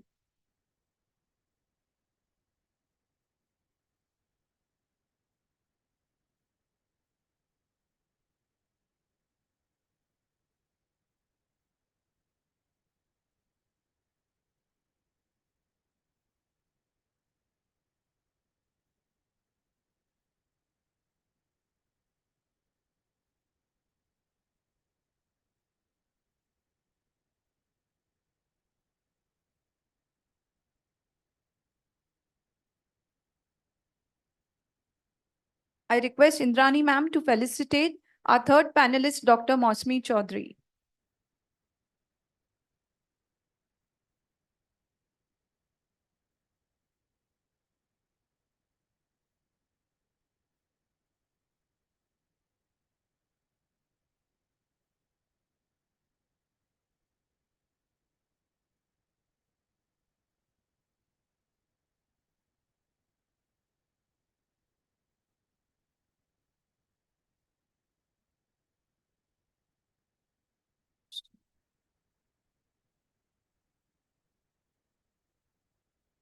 I request again Indrani Roy ma'am to felicitate our last panelist, Dr. Srinand Bapat.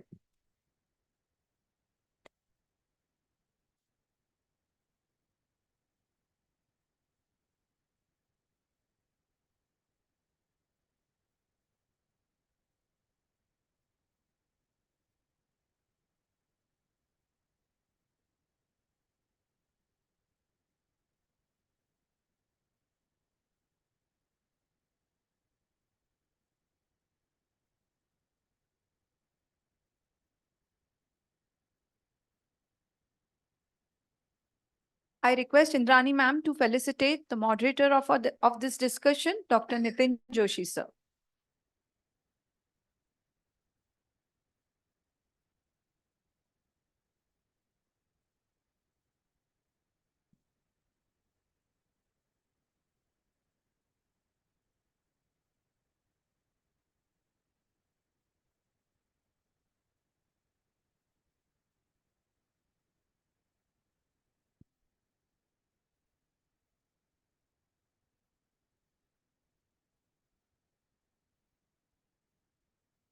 Thank you, ma'am. It gives me privilege to introduce the guest of these sessions. Our first panelist is Dr. Manjri Bhalerao ma'am. Ma'am is PhD in Ancient Indian History, Culture and Archaeology. Currently, she is Professor of Indology and Head in Sri Bal Mukund Lohia Center of Sanskrit Indological Studies, Tilak Maharashtra Vidyapeeth, Pune. Her expertise are in history, archaeology, Indology, Prakrit and Sanskrit. Ma'am has a rich experience in research. Recipient of research fellowship and projects by UGC, KR Kama Oriental Institute and ICHR. Participated in seminars, conferences, published more than 30 research articles and 40 popular articles. She is associated with University of Mumbai, Pune, Nagpur, Kolkata, and Symbiosis International for jointly undergoing various programs in archaeology, Sanskrit, Pali, and Indian culture. Our second panelist is Dr. Prasad Ramesh Shinde. Sir is Associate Professor and Head Natachastra Anusandhan Kendran, Central Sanskrit University, Bhopal. Sir is PhD from Department of Humanities and Social Science, IIT Bombay. Morphology, phonology, Sanskrit literature, computational linguistics, and Indian language are the area of interest, where Sir has undertaken research through his PhD, MPhil, and various sponsored projects. Sir has presented their research at various national and international platforms. India, USA, Sri Lanka, Sir has been invited as resource persons in conferences over there. UGC listed, peer-reviewed journals, books, newspapers, magazines. Sir has presented their research and views in these all forms of mediums. Sir has an important contribution to modern Sanskrit theatre through authorship of one-act play, skits, workshops, and classical Sanskrit plays. Our third panelist is Dr. Mosmi Chaudhary. Ma'am is an associate professor in Difu Government College, Assam. Ma'am is PhD from Guwahati University. Ma'am is double postgraduate diploma in human rights and in women and gender studies. Ma'am has published various books. Special mention to her book, that is The Home Torn Apart, Pangs of Displacement and Memory Trauma, Partition Refugees, Barak Valley of Assam. She has published various articles on partition, forced migration, ethnic conflicts, and gender studies. She was also the recipient of research funds by UGC and IGNOU for their research. Our fourth panelist is Dr. Srinand Lakshman Bapad. Sir is PhD in Sanskrit, MA in Ancient Indian History, Culture, and Archaeology. Sir is Registrar and Curator at Bhandarkar Oriental Research Institute. Sir is Managing Editor and Annals of the same institute. Sir has presented more than 60 research papers, 8 edited books. Sir was a part of workshop in Romania and programs on All India Radio for various topics like Sanskrit and Ancient Indian History and Culture. I would also like to introduce Dr. Nitin Joshi, sir, moderator of this discussion. Sir is director of Dr. V.N. Bedekar Institute of Management Studies since 2015. Sir is PhD in management from DAVV Indore. Dr. Joshi is having more than 25 years of rich experience in sales, marketing with industry leaders. Dr. Joshi has been an assessor for business excellence for the European Foundation Quality Management Assessment Certification Program. Sir has authored many articles and research papers, and he has to his credit a book entitled Service Operations Management Towards Excellence. So without taking much of a time, I hand over the mic to Dr. Joshi to start with the session. Over to you, sir. Thank you so much, madam. My only request is, can we make a small little semicircular so that we can, I can see you all while discussing, yeah. So that there can be a panel discussion, otherwise it will be. So let me first compliment the team of Joshi Bedekar College, and the principal of the college, Dr. Suchitra Naik, madam, for coming up with such a wonderful topic. And also Subhash Shinde sir for giving me this opportunity to be a moderator for this panel discussion. Let me first tell you that I am feeling elated now because I am sitting with such wonderful people here. Believe me, you're all with such education. Means when I talk about knowledge, so wisdom, knowledge, all I think. So I am purely from business management, but whatever little I could do from for the moderation perspective, I will try to. So logic is, can we bring in the perspective of ancient and contemporary, and can we start thinking of how do we apply the old practices with the contemporary thought process? So this is by and large our topic. I think the flow will be that let us start, means we can start with 5-10 minutes of your first views about this topic. And then probably, I'll have few questions and probably we can sum up afterward. So this, and we'll try to see that we are with the time limit. So my only request is let us stick to the time, and time is the new currency. So we'll stick to it. Yeah. So who would like to start? So anybody can start, or yeah. So Dr. Bede, you can. So it will be our privilege to listen to you. Just So- to share what is the logic and how do we go it, I'll just share with you a few lines and then you can. So India, by and large, has a land steeped in rich culture, which we all know, and I have been on listening to know everybody, and has a vibrant history of imparting knowledge and education dating back to ancient time, 5000 BC kind of thing. So with Gurukul system and all, we have already heard about. So in that perspective, we are now talking about NEP, which is New Education Policy 2020. We are also with a lot of contemporary educations with IIT, IIMs, a lot of autonomous institutions. So with this background, if you can throw some light on properly. Thank you so much. Thank you so much. So this is completely an extempore discussion. And the order was not pre-decided. So I jumped in and decided to break the ice for two reasons. Number one, I am perhaps the junior most among the respected scholars on dais. And secondly, I thought that let me say what I had to say so that there won't be repetitions. So, and of course, I know that everyone is looking at the clock, including me, and Bubhuksha always dominates Jidnyasa. And Jnana Trishna, the thirst for knowledge, can be satisfied only when we are not hungry, right? So I would let us try to be as brief as possible. As you said, how can we contemporize the knowledge systems and education, as I understand, the method of dissemination of knowledge today? I was fortunate to be a part of the committee for designing a course on Indian knowledge systems in KJ Somaya College of Arts and Commerce. So I'm just going to share some first-hand experience while designing the course. Well, I think we need to have at first orientation towards what do we mean by Indian knowledge. Am I audible? We need to have a very clear orientation about. Hello.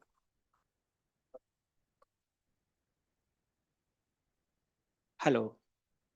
So we need to have a very clear orientation about what do we mean by Indian knowledge systems, not only among students, but among teachers as well as policymakers. So if we look at the title, there are some pointers in the title itself. The very first word is Indian knowledge. We need to define what is Indian in the context of designing a course. So by India, as I understand, we do not mean the India that we see on the political map today. When we talk about knowledge and knowledge systems, India cannot be limited to the geographical region that is called India today, because the knowledge systems, the tradition of knowledge, it seemed to be spread over the whole Southeast Asia. So we have to keep in mind this region while designing a course on Indian knowledge systems. That is one thing. Another thing is, should we rename this course or this branch Indian knowledge systems as indigenous knowledge systems rather than Indian knowledge systems? Due to paucity of time, I may not be able to elaborate over these points, but to give an example, everything that is Indian need not be in Sanskrit only, need not come from Vedas alone. So there are a number of practices which are indigenous in nature. We need to consider everything that is indigenous while designing a course on Indian knowledge systems. We also need to understand our idea of knowledge while designing a course. And if we understand our idea of knowledge, then it also follows that we had a completely different method of dissemination of knowledge. So there are some texts which are in the form of sutra, there are some texts which are in the form of commentary. When we decide to introduce a course on Indian knowledge systems at the first year of undergraduate level, the students are not comfortable with it because they are trained in a completely different system. So they do not understand it, and then sometimes the Vijnana is called Chadma Vijnana, pseudoscience, and so on. So this training has to be imparted right from the school level in a particular way. Another point about the method of dissemination of content, I just had an opportunity to visit a Pathashala. In the last week, I am associated with a central university which funds some Pathashalas. I will quickly share an, uh, an experience and then put my point. So I went to a Pathashala. I met a boy who was studying in 3rd standard in Pathashala, and many students of that Pathashala were on a vacation because of the winter break, but he didn't go to home. So I asked him, why didn't you go to home? He said that my father is a farmer. He said that right now I'm busy with some activities in the field. I may not spare time to come and take you to home. You also have your exams soon. So you please prepare for the exams, and then I will come on the day of Sankranti and will take you to home. This boy was in 3rd standard. It almost brought tears to my eyes. But that boy was completely comfortable with it, right? So the question that I had is, who's emotionally more fit, me or that boy? Isn't it? And this Pathashala method of, teaching and learning, Adhyayana Adhyapana, certainly has some peculiarities which do not exist in the present education system. When we talk about contemporizing the Indian knowledge systems, it doesn't mean that close all modern educational institutes and start Pathashalas. But as far as I understand, we should understand the essence, we should understand such peculiarities of that education system and try to inculcate those in the present education system. Then that would be the contemporization of IKS. Thank you.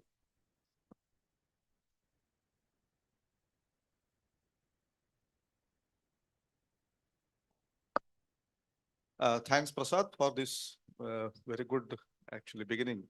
And thanks to you, sir. I come from a research institute, and I afford to speak freely about the new educational policy and the Indian knowledge system because I don't have to do anything into it. Now, taking what Prasad said, taking ahead that, you see, just like he said that there are some techniques. First of all, the Indian knowledge system is based heavily on the concept of adhyayana, to learn something by heart, which we have almost left. So much so that we are using calculators for even small calculations. So maybe we can impart this tendency of adhyayana as a part of Indian knowledge system, and particularly I don't say that all the Veda Vikritis, the rigorous, chanting of the Veda should be introduced, but something of that sort as a tool of learning by heart so many things that should be introduced in the knowledge system just now. The second thing is that the Indian knowledge system is based on a principle, at least the textual part of it. It is based on the principle knowledge for the sake of knowledge. Nishkaranam shadango vedo dhyayodnyayascha. Nishkaranam. Don't ask why you should do it. You should do it. That's all. And we are talking of relevance of everything, actually. Relevance of science, relevance of Indian knowledge, old Indian knowledge, and that too practical aspects of that old knowledge. And I'm afraid we are attaching a lot of relevance mania to this old knowledge and technology. That is going to ruin the spirit, actually. So the spirit behind the introduction to Indian knowledge system is to make people aware of the ancient Indian knowledge, not that giving them a feeling that it is contemporary for in every sense. That's not the part of it. But this is what is going to happen. That's what I am afraid of. Knowledge for the sake of knowledge, and knowing something is in itself a great thing. That's what we should impart into the students. That's one thing. Secondly, one has to remember that the evidence and the information of the practical aspects of Indian life is very meager actually. The archaeological evidence is there, the textual evidence is there, but that is very meager, and many a time the two evidences do not match. So then there are various problems which come to Professor Jamkhedkar and Professor Manjari Bhalerao to be solved. So that aspect has also to be considered. Then just like he said that there are texts, there is a hierarchy of texts, and the hierarchy is of two types. So there is, he talked about one hierarchy, Sutra, then Vartika, Bhashya, Tika, and such other hierarchy. And the other hierarchy is about the Vedas, then the Smritis, the Puranas and all. And even in each Shastra, there is a hierarchy. For instance, there is hierarchy that what Katyayana says is better than what Panini himself says.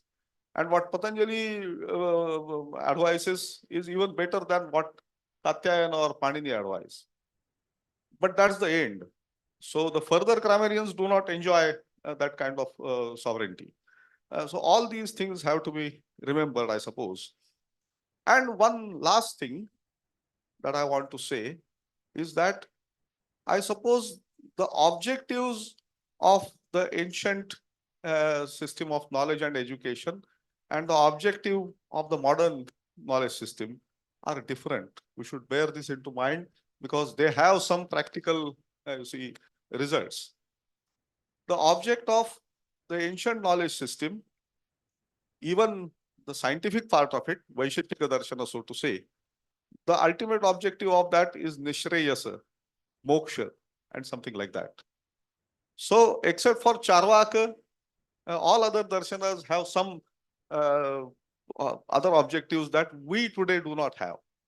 Even the psychology and philosophy that is taught today in Indian universities, or for that matter, universities of any part of the world, do not have the object like salvation or moksha or something like that.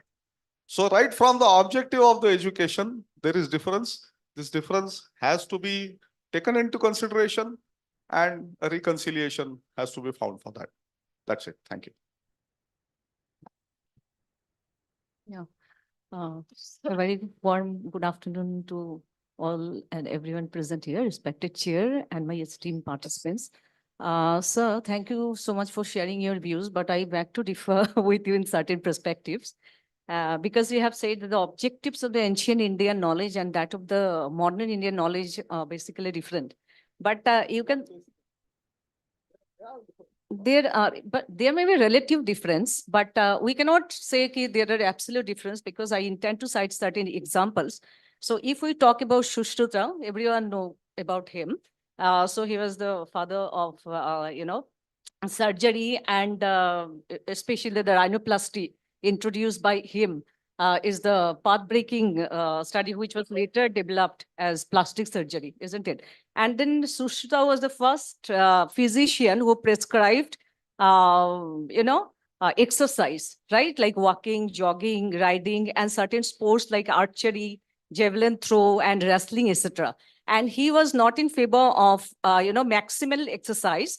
Rather, he was in favor of minimal exercise. And he said that before taking up on exercise, the diet of the person, the physical strength and vigor, the weather of the place should be taken into consideration. So nowadays we are experiencing a lot of our youngsters, they are giving up their life while doing exercise in the gym or otherwise, right? So I think his teaching on minimal exercise and taking into consideration the diet, the physical strength of the weather of the area should be taken into consideration, should be popularized in our classroom at the community level. And I think it is going to, create a big impact on our youngsters rather than just like doing. And he says that if we carry on maximal exercise, it can lead to, consumption, then thrust phthisis, then brain hemorrhage, and fever, vomiting, etc. So I think this knowledge is very, very relevant, and we cannot just say that the objective is different. And the Indian knowledge system, the methodology is like pramanik, inference, perception, and the authentic text. That authenticity must be, taken into consideration. And this is one. And then again, Charaka's concept of three dosha doctrine of pitta, kapha, all these things. If these are in disequilibrium, then disease may occur. And he says that prevention is better than cure. So that is equally relevant today. That instead of visiting to the doctors and Asian and Apollo institutes, we should take the precautions so that we may not be able to, we can prevent the disease. And then second aspect is the NEP acknowledges the gender equality and to, reframe the pedagogy and the curriculum to empower women, right? But reframing those pedagogy and curriculum, except the Kerala University, I haven't seen that even the central universities are not including or acknowledging the contribution of women, their leadership, their involvement in the freedom struggle are not getting acknowledged. Even I have written a book on value-added education recently.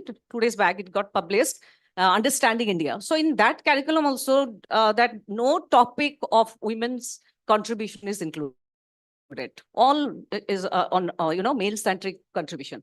So even if we talk about gender sensitization, gender equality, gender justice to create a safe and conducive, atmosphere for the women, gender infrastructure, but really still we are, I will say, quote unquote, that patriarchy is still, are taken into the ground. And gender, I haven't found any curriculum including the women leadership and the contribution of women. Because if you try to look or relook into the contribution of women in the Vedic era, you will find Gargi, Maitri, then Urvashi, then Yami, then Lilabati, and many others you will find who authored hymns in the Rig Veda, even Atharva Veda. Vishwavara, she contributed hymns in the Atharva Veda.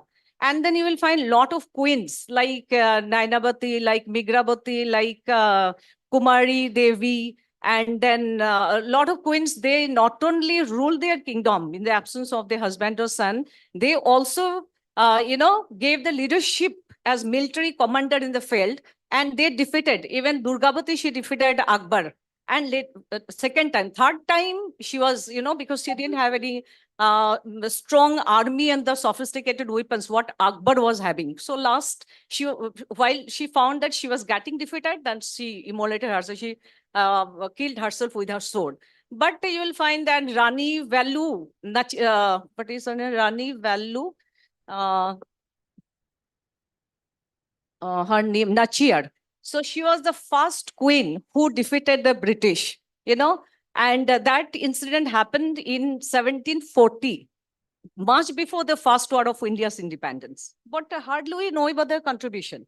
So I think we should mainstream women's contribution, and it should be done by us. We should write, we should carry on research, we should write as many as books, and we should encourage our students, to venture into the women's contribution right from the ancient time to the contemporary time, like Shakuntala, the human computer, and then a lot of other, like Tarabai Sindhe, like Pandita Ramabai, and all those women who contributed significantly in, articulating the intellectual landscape of India, as well as their contribution in the freedom struggle. I think we should explore, we should publish as many as possible, and we should take the take the lead to, break the gender stereotypes. Thank you.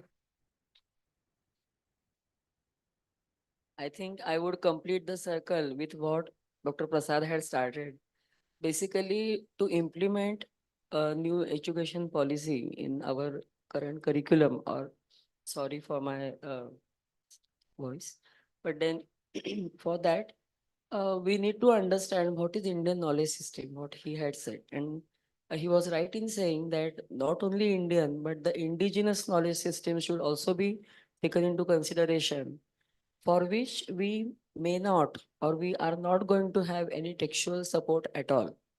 There are many things in our contemporary Indian knowledge or the knowledge that the world has, and they do not know the origin of those knowledge systems, that they have come from India. So that we need to understand, and we have to impart that particular information with the coming generation. That is what is the intention of the government when actually they started thinking about implementing the new education policy. Today in the morning, when Vinayji said, and we know that he has been promoting this concept of soft power of India in the world, there also the same thing has been intended, that the world should know that all this intangible source of knowledge was here in India. We have got the tradition of thousands of years when we have been practicing so many things without even writing them down. We were just practicing them because we had the experience, we had experimented, we became successful, and we just passed them on to the next generation. It is not the case that we wrote those things in the Vedas or the Brahmanas or the Upanishads or Aranyakas, etc. These things were made, practiced by the people who were not even Brahmins. That also we need to take into consideration. The caste system is one thing, but the last cadre of the caste system was the most important part of the society for the smooth functioning of the society. Those who built the houses, those who procured the resource material, resources from the forests, then who smelted the metals and made iron or copper implements, which were actually used in the constructions of not only ordinary houses but also of palaces and huge temples, which we could do over the period of time. That also should be taken into consideration. So not only the Vedic tradition or the Sanskrit texts that we know they have been recited and remembered for so many years are the part of Indian knowledge, but the science and beyond that, the technology that was being practiced in India for so many hundreds and thousands of years is the most important thing that we need to tell people about. The solid rock which was excavated, the unnecessary rock which was thrown out, and the caves which were created out of those rocks, even the monolithic temples that we have, Kailas for that matter at Ellora. So all these things, they are not written down in any text. No text of the Vastu Shastra tells you about how to make a cave. They will tell you the style of temple or some part of temple construction, but not the technique of constructing it, or not the technique of creating these rocket caves or things like that. But then these things were practiced for at least 2000 years, 2300 years. We do have the evidence of the man-made caves in India coming from the 3rd century BC, from the times of Ashoka. So we do see that Indians knew the nature of rock in a way. They knew how to cut the rock. This is just an example of the technique of rock cutting of the rocket cave. But then there are so many other things like metallurgy, which we know that Indians were masters. In the Harappan times itself, we see that the Indians were smelting iron, not only copper and bronze, but also gold, silver, and they were mixing them. They could do alloys. Later on, when we see the coins, for which we have the evidence coming from 6th century BC, we see silver coins, copper coins, alloys, etc. And we see that they are still today they are intact. So such knowledge systems, which we can call as technologies or technical advances of Indians, should also taken into consideration. And the thing is that there should be a balanced syllabus made for the students considering their age and experience. See, when you implement NEP, you have to start with the first year when you introduce this subject of Indian knowledge system. And I am seeing the condition of the teachers, especially of the engineering colleges and science colleges, because in Pune, we are there as a department of Sanskrit and Indological Studies, and many people approach us, various colleges of engineering, they approach us to give them the syllabus or the source material or help them in training their teachers. All the lectures are bouncers. for their teachers because they are experts in engineering, civil engineering, mechanical engineering, designing, etc. But when they are taught to remember the knowledge of the Vedas or at least the framework of the Vedic literature, it becomes very difficult for them. So we also have to decide when we actually make syllabus, we have to decide what should be told to the students and what is not needed at this level to be imparted to the students. Again, for the master's level, they are going to get a topic called as Indian knowledge system.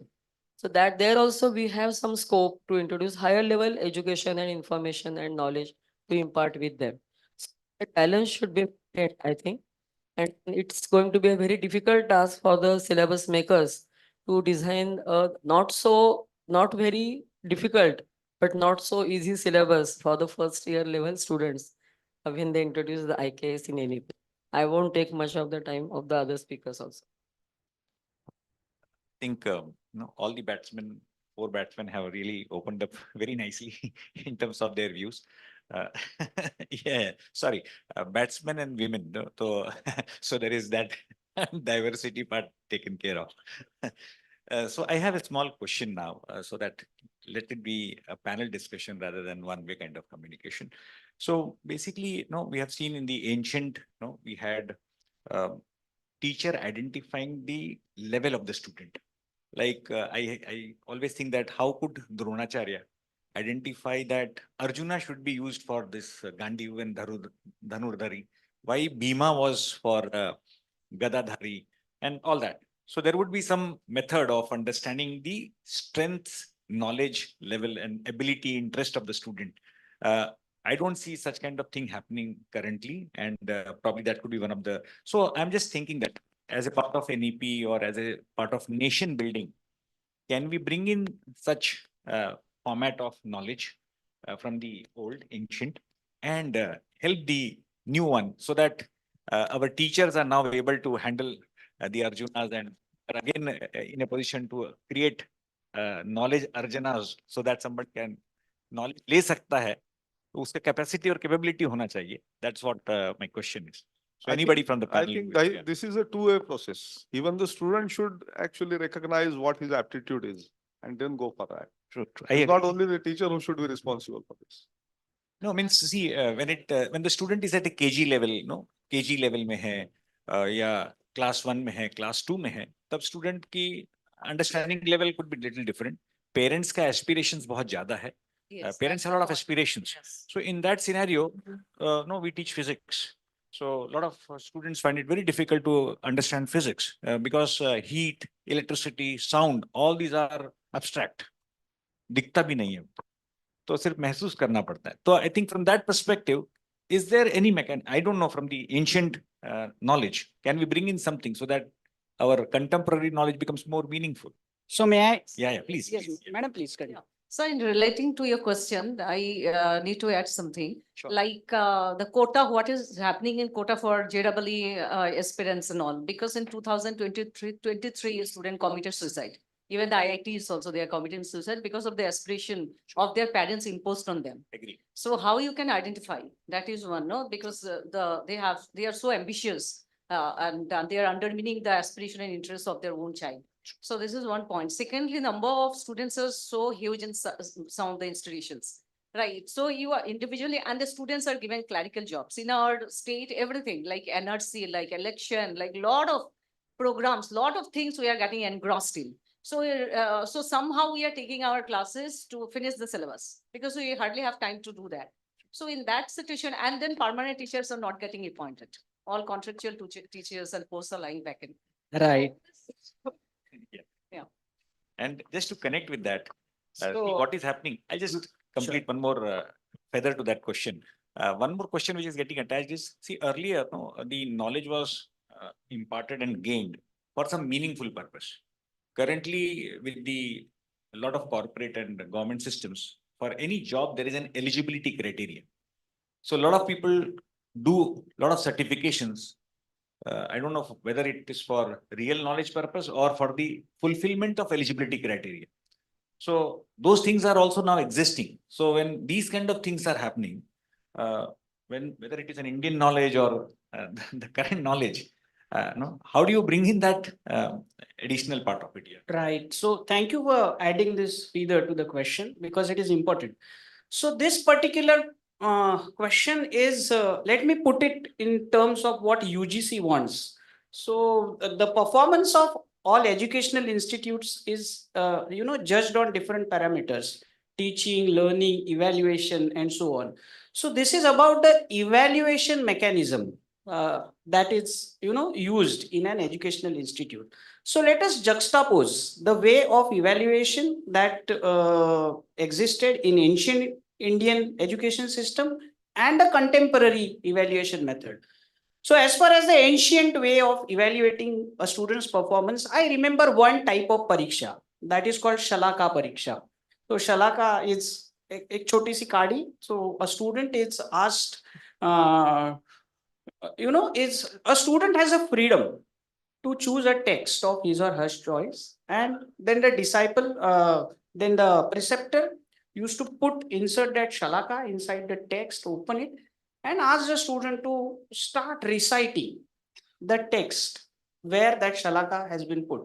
If the student is able to recollect the whole text, then the next level of evaluation, its explanation, and so on. The foremost feature of this method that I see is the freedom.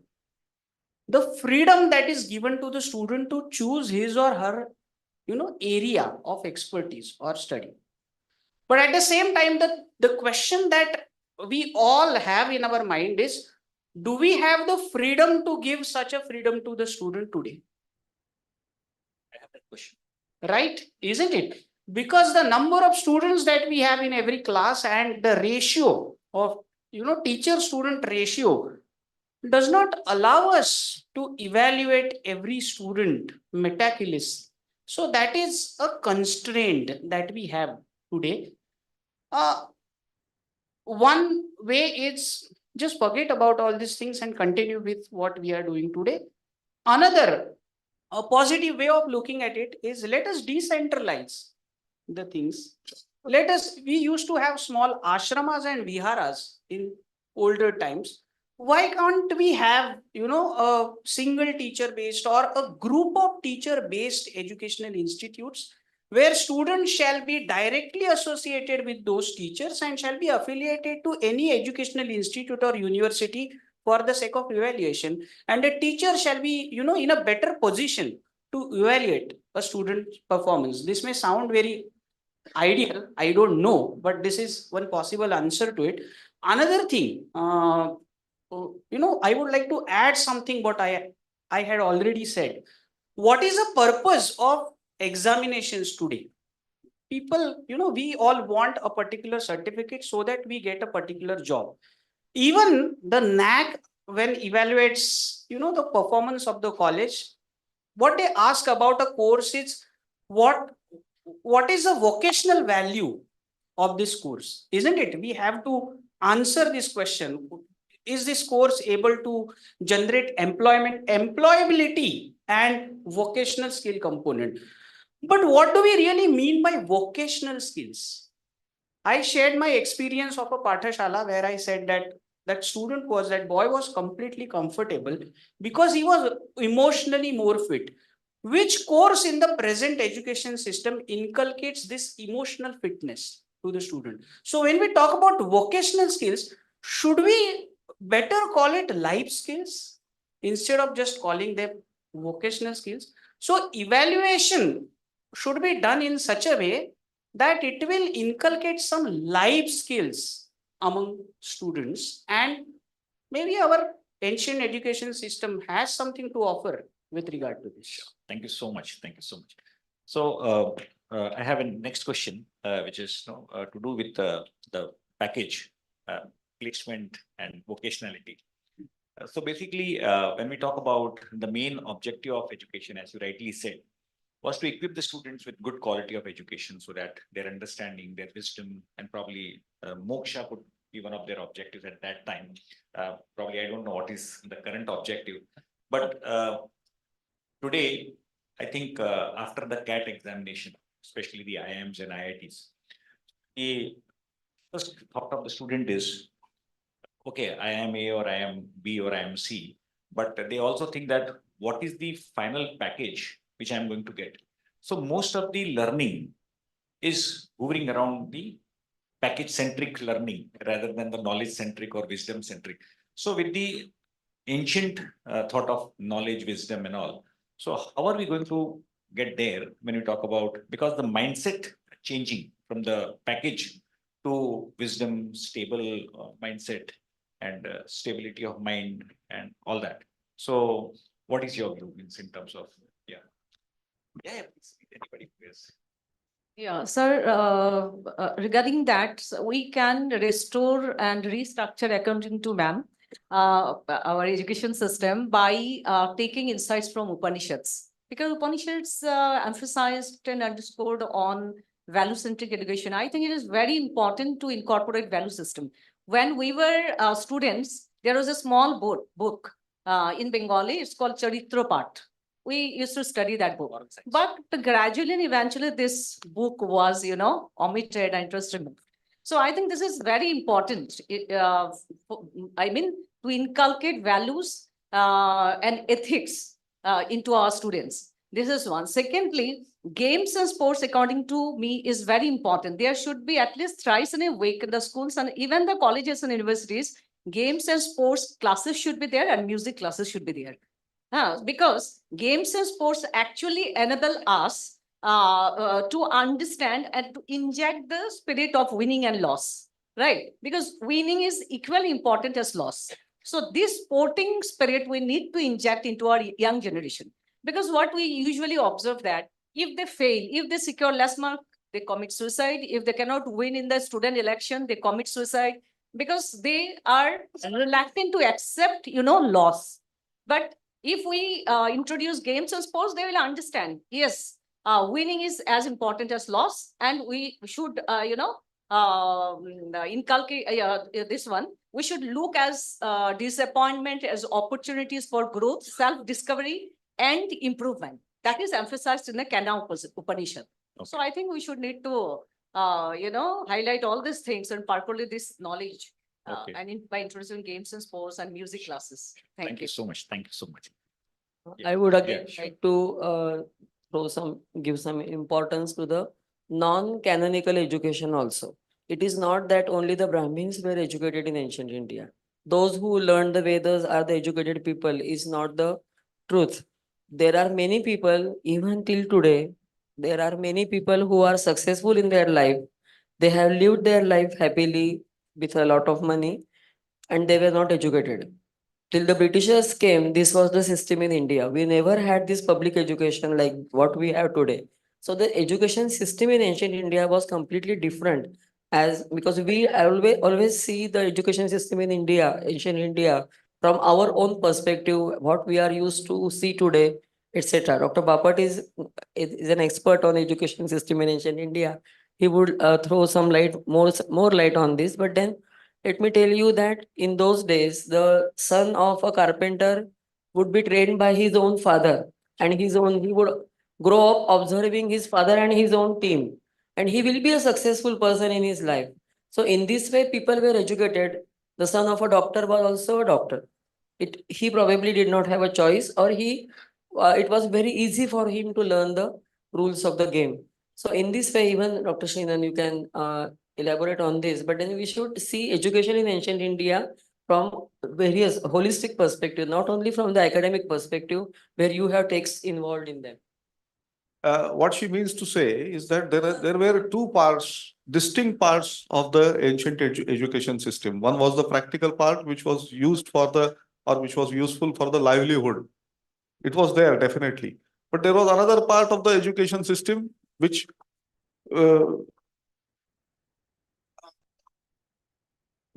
were two parts of the education, two distinct part of the education system. One was the practical aspect, which was actually for gaining livelihood, and what she talked is about that. And the other part was knowledge for the sake of knowledge, and these two were kept separate. Today's educational system doesn't keep them separate.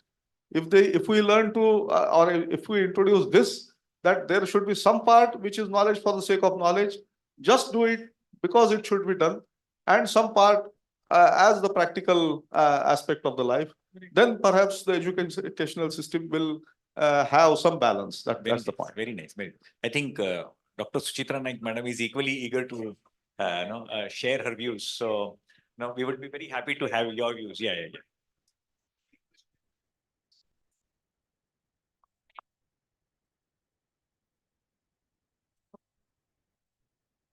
Sir, you asked.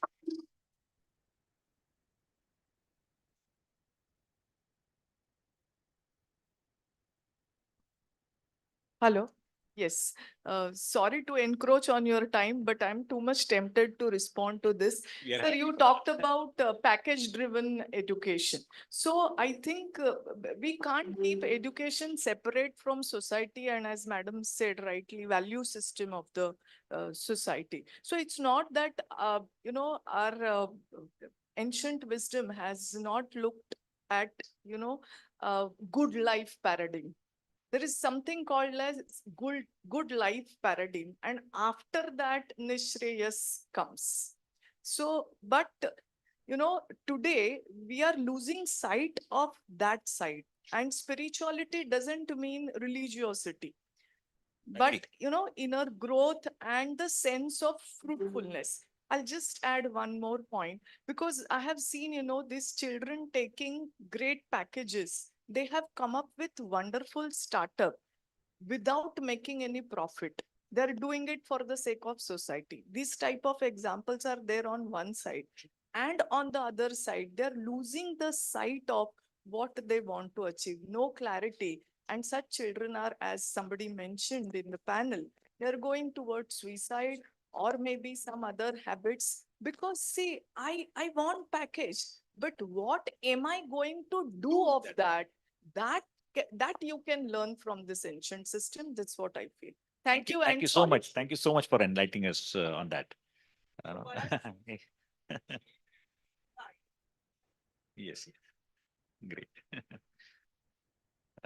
So one more question out of so I think somebody was talking about freedom, freedom to teach, freedom to choose the subject, freedom to teach choose the teacher also, a lot of freedom. Currently, we have too many regulators, be it university as one of the regulator, the fee regulating authority, the AICT, the All India Council for Technical Education, the Department of Higher Education. So do you feel that there is a need for some reduction in regulation, or what is your idea about that? Yeah.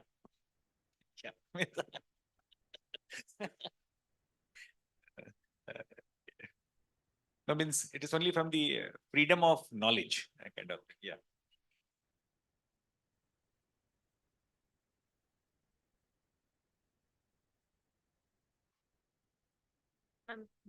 Yeah, a lot of regulatory bodies are there to restrain ourselves, and freedom of speech in India right now is facing a severe coronation that everyone knows.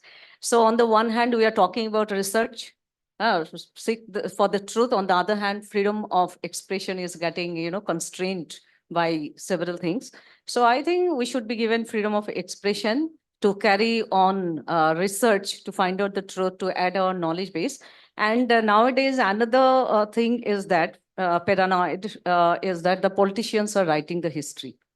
Okay, so I think this is very ominous on the part of education. So I need more freedom, more maturity, more understanding. In the not in the perspective of politicizing the education or for individual gain, but for the societal perspective to respect the constitution and values, so on and so forth. Thank you. I think the regulations. I think the regulations and the regulatory authorities, they come and they overpower because of pay commissions. If the teachers and the educators are ready to forsake the pay commission, then I think the problem will be easy.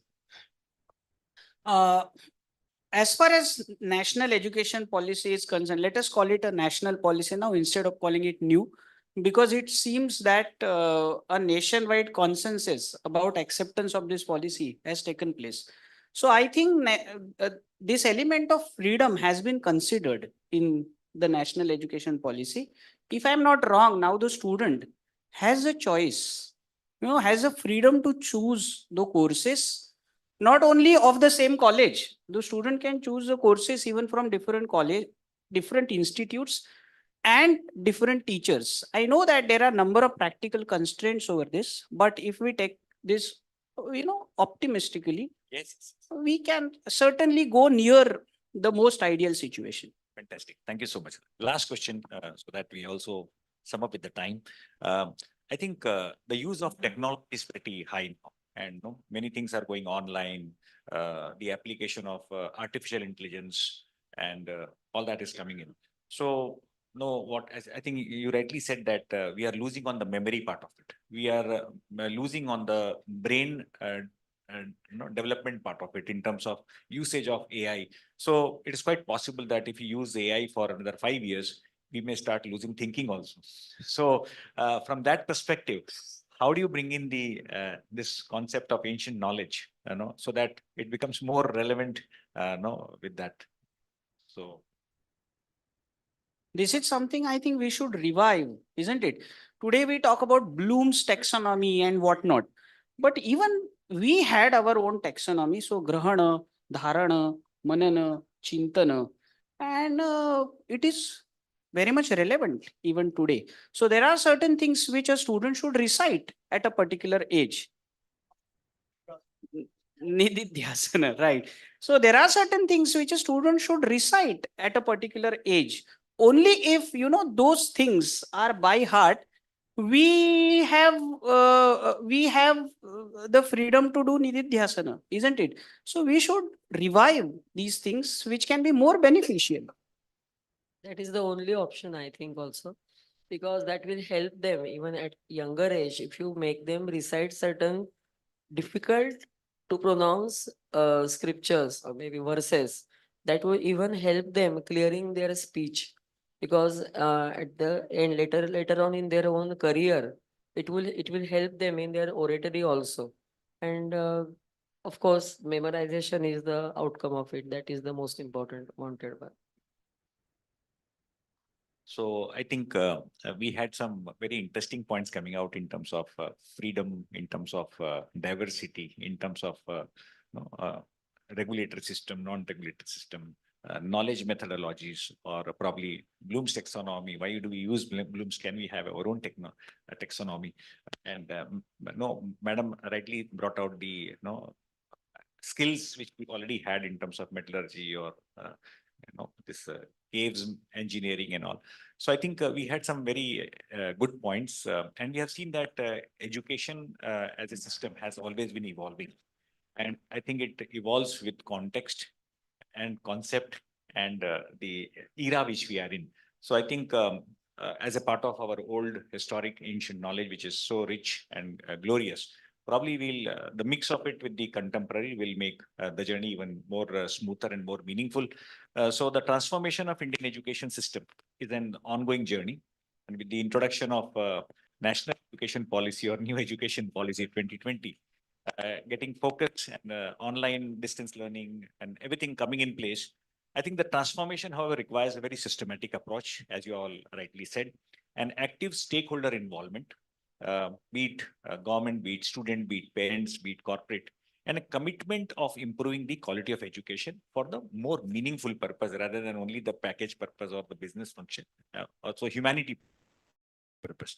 So that our youth population paves a way for brighter future and a more educated future rather than the current materialistic future. So with this, probably we conclude the session, and I feel that if we have the aspiration, probably the future will be learning to know, learning to do, learning to live together, and learning to be in. So that should be, if that is our focus, I think it will have a better India and a better world tomorrow. Thank you so much. And thank you all the panel members for your wonderful insights. Thank you. I think with the time limit or the time in hand, I think if you have any question, I would say that you can discuss with the panel during the lunch. If that question is not going to allow you to have your lunch, please ask.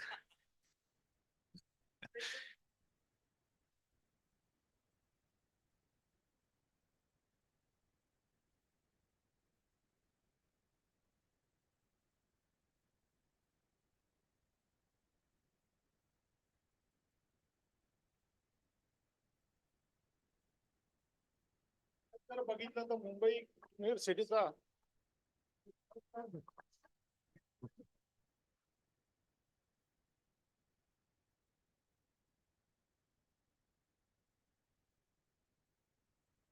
Hello हा मुंबई युनिव्हर्सिटीचा एक first class graduate माणूस तो second class husband असतो, third class father असतो आणि fourth class children असतो. हे आता बघायला मिळतो. अगदी आता 1 जानेवारीला आम्ही बघितलं की ठाण्यामध्ये खूप मोठी रेव पार्टी झाली. सगळी मुलं वेल एज्युकेटेड वेल क्वालिफाईड होती, पण त्यांना या शिक्षणातून कुठेतरी चारित्र्य संपन्नता बाहेर पडत नाही. जे पूर्वीच्या काळी पाळलं जात होतं की त्या एज्युकेशन म्हणजे जी काही गुरुकुल होती तिकडून हे चारित्र्य संपन्न विद्यार्थी कसे देशासाठी बाहेर पडतील, तर या गोष्टीचा कुठे विचार करतायत का तुम्ही? थँक्यू. म्हणजे माझं एकच पटतं म्हणणं, I think in the last session, I think तुम्ही होता की नाही मला माहित नाहीये. It is not for you, it is for everybody. I think the first panel or the session was talking about the first teacher is the mother in the house. That was the session. So हे आपले जे चरित्र असतं, character असतं, हे first आपल्या घरापासून develop होतं असं मला वाटतं. मग शाळेची पण रिस्पॉन्सिबिलिटी असते, मग कॉलेजची रिस्पॉन्सिबिलिटी पण असते आणि मग आपली समाजाची पण एक रिस्पॉन्सिबिलिटी असते. तर मला वाटतं की फक्त पण शाळांना दोष देऊन किंवा फक्त कोणालाही दोष देऊन म्हणजे सो it is the sum total responsibility of every citizen of the country to help this character building of so if the character building of the citizens happens, character building of the nation will happen. And I think the latest example is we have seen that after a big fire in the plane, all the passengers in the plane were safe, and that was the Japan. So this is the character of Japan. So it is not about character of Japanese, I would say it is the character of Japan. So we need to have such understanding at a very large level. And what you have pointed out is very right that the degree जी आहे कागदावरची degree महत्वाची नाहीये, character माणसाला हवं ते फार महत्वाचं आहे. And see, there is an aspiration with all the teachers to do all that. But with the population of the class, which is say 60 or 80 and all, it is practically limited. I will not say difficult. Practical थोडंसं limitations असतात, but point is noted, and I'm very happy that a parent has or one of you have raised this point. I think it is very meaningful. Yeah, yes, ma'am.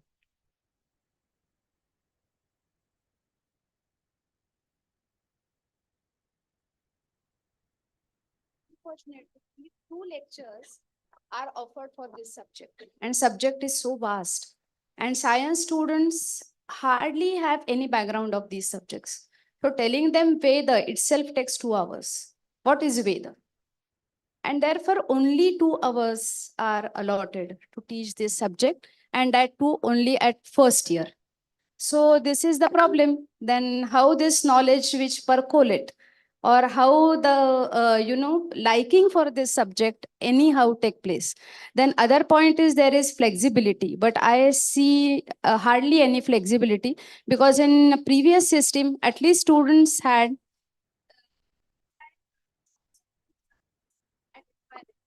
now there are some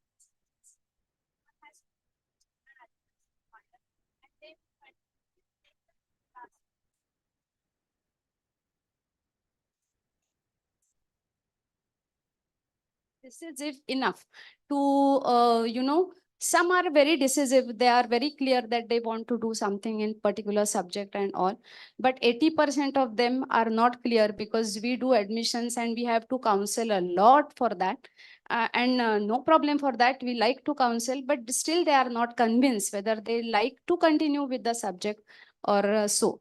Now there is flexibility regarding a student from college A can go to college B to do certain course. But in city like Mumbai, if I wish to travel from Thane to VT, it takes at least 1.5 hours if I want to go to Xavier's, and doing such courses, and then timetable goes haywire. So even colleges cannot manage, because it is possible if college lectures go on from 7:30 in the morning to 7:30 in the evening, then this flexibility is possible. But then hardly any student would take one course from college college at Thane and one at Xavier's. And ultimately, as I said, there are now total almost 8 or 9 subjects which a student is supposed to do. And therefore, one subject is from other branch, like art students will be doing some subject from science. And when we were offering subjects, they said, Madam, we are coming to art stream because we don't like science subjects. So why should we do physics and why should we learn chemistry? We don't want to do, but then it's compulsory. So probably they don't like some subjects, but to get, get through the, or to pass in the first year, they have to do these subjects. And I think 2 lectures are very, hardly anything can be taught in that first year. And then you try to make it easier, easier, easier. And finally, what do they get at the end of the year? We really don't know. It is just passing the exam. That becomes the purpose and not gaining the knowledge. This is just the first year. Just Yes, wait yes, till yes. 2 more years and Yes, we'll see I that know. there's another And- problem of internship. Yes. Where will you And- send your yes. students for And internship? the most important thing is then they are not, I feel that they will not even, even the jack of all trades. Master is something else, but they are learning 8 or 9 subjects. Yes, And ma'am. finally, finally what they are going to gain, because in the second year, they must have forgotten what they have learned in IKS, because many of them are not interested in knowing what is Veda. Yes, ma'am. To answer your question, NEP 2020 emphasizes on multidisciplinary and interdisciplinary studies. So there should not be any watertight compartment between science and arts. So whatever we have to, you have to deal with the students. We have to arrange counseling sessions and all. And the Kena Upanishad emphasizes on, self-study on the part of the students, self-study. So we should not make them spoon-fed. And there are a lot of YouTube videos on value education. Okay, and there is Indian Knowledge Cell under the Ministry of Education, New Delhi. So this Indian Knowledge Cell also is giving, internship, research grants, organizing programs and all. So we should encourage the students for self-study, discussion with the teachers when teacher is free and off time and all. So in that way, we should encourage them. And we should not, the science student are not able to, study this value education and all these kinds of rigid compartmentalization we should remove. That is the motto of new education policies. So we should Purpose encourage is- them. I know Yeah. purpose is very good. It is ideal, but when it comes to practical, it is something It will else. take a little ma'am. bit of time. It will take It- time, it but may, in course but of we time, I see that think. Yeah. students, even science students, they are not interested in learning art subjects, and then they don't attend. Then they just is passing exam. So the purpose is lost. That is what I feel. And hardly any time is given to learn such nice subjects. They are nice, but to understand the concept of Veda itself take if 2 hours, and we are supposed to teach IKS in 2022 at the most 28 hours. It's really becomes difficult. And there are so many branches that weightage is not given to, many of the branches of knowledge madam in आपण असं IKS. करू की आता चालेल, चालेल. Thank you so Okay, much thank you. या with the paucity of the time and with everybody getting hungry and butterflies in the stomach, so let us have a lunch break, and thank you once again all the panel members for value adding. Yeah, sure. And madam is going to propose vote of thanks, so yeah. It was indeed a wonderful and lively interaction among panelists, where we all got to know how the amalgamation of Indian knowledge and new culture can create wonders in our education system, or rightly said by Bide sir, that national education policy, which will be not only beneficial for our current generation, but also for the youth of the future. With this, we are coming towards the end of this excellent, knowledgeable and experience sharing panel discussion.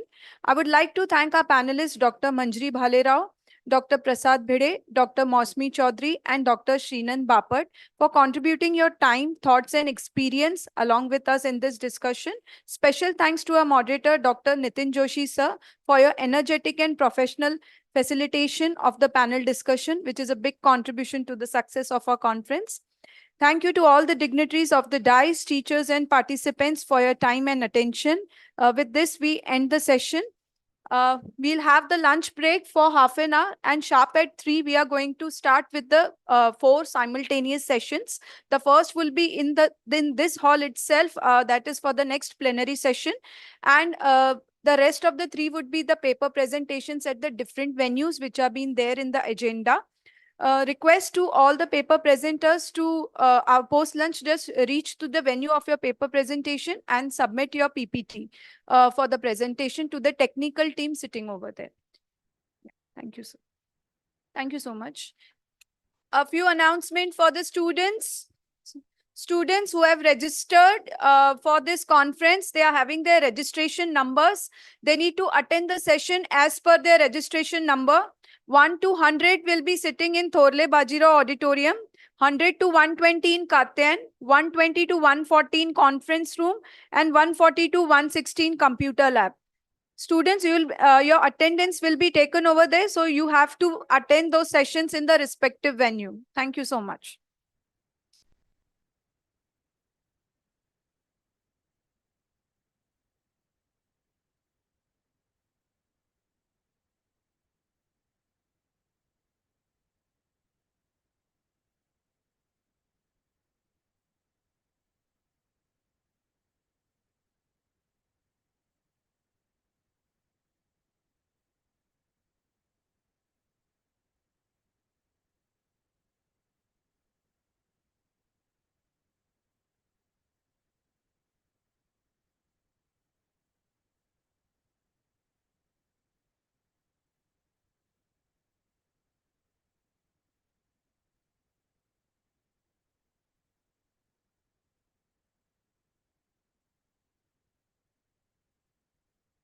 Hey arrange करूया तिला सांग ना सरांकडे सरांचं जेवण झालेलं आहे.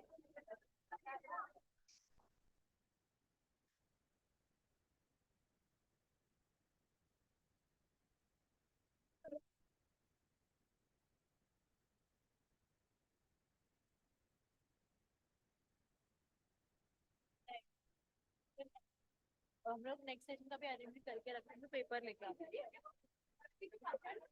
तो एक 4 सेशन साइमल्टेनियसली यहाँ पे प्लानरी होगा ट्रैक 1 ट्रैक 2 ट्रैक 3 काटते हैं कॉन्फ्रेंस में कंप्यूटर लैब वहाँ पे भी चल देगा अभी है यहाँ पे हाँ नेम प्लेट बदलने हैं उसमें लेकर मैम ये एक शॉर्ट है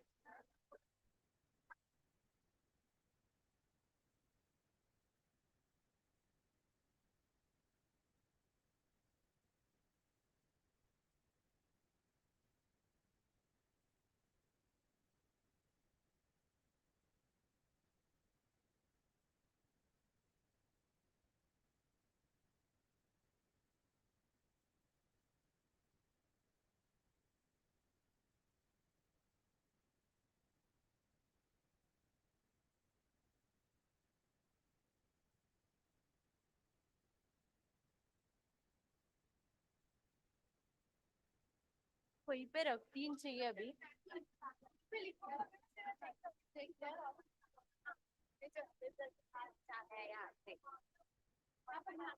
हाँ यहाँ से करने पर कात्यायन नहीं हाँ मैंने उनको फोन किया था वो बोले कि प्रिंसिपल मैम के पास है वो अब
अभी 3 ही चाहिए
hello.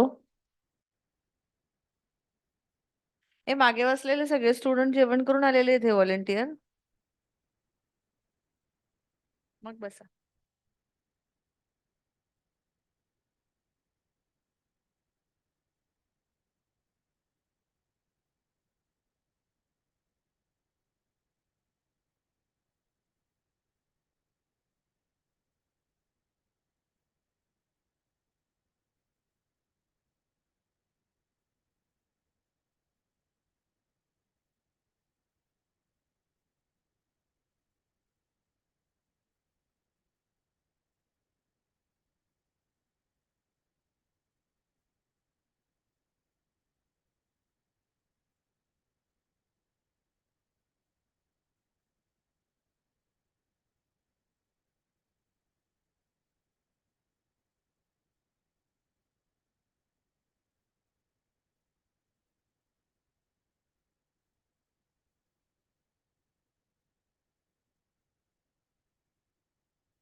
Hello. 140 to 160 registration number students are supposed to assemble at computer lab. Okay आणि तुमचा काही ग्रुप असेल तर त्याच्यावर पण हा मेसेज फॉरवर्ड करा की 140 to 160 computer lab.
Hello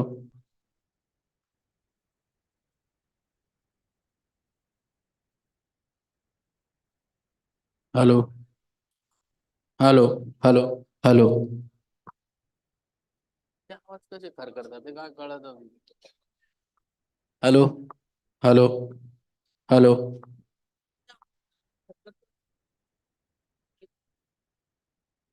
problem बोल ना आहे की बोल वाच हे तर किती आमचं काय सर्व्हरवाल्यांना सांगितलं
hello hello hello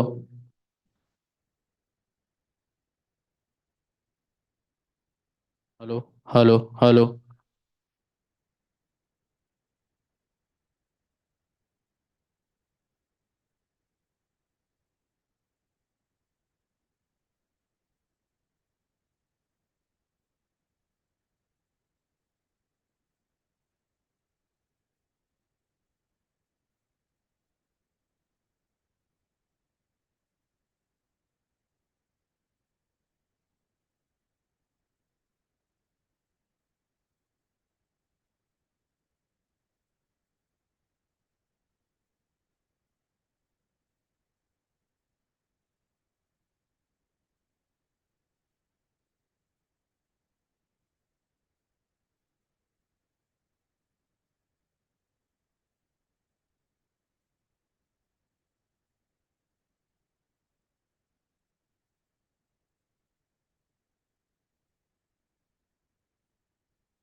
HDMI port कुठल्या साईडला आहे? राईट साईडला आहे ना?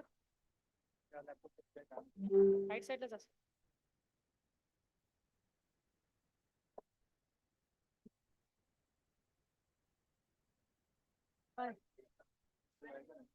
आहे ना. तेल नाही.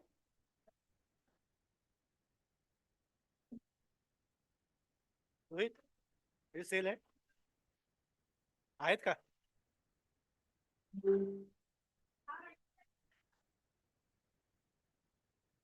हा तू आपल्याला इकडे चालू करायचं ना, बॅनर इकडे चालू करायचं ना. हा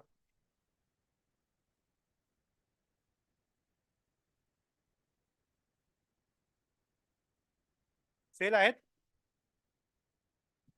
बघू.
Sandeep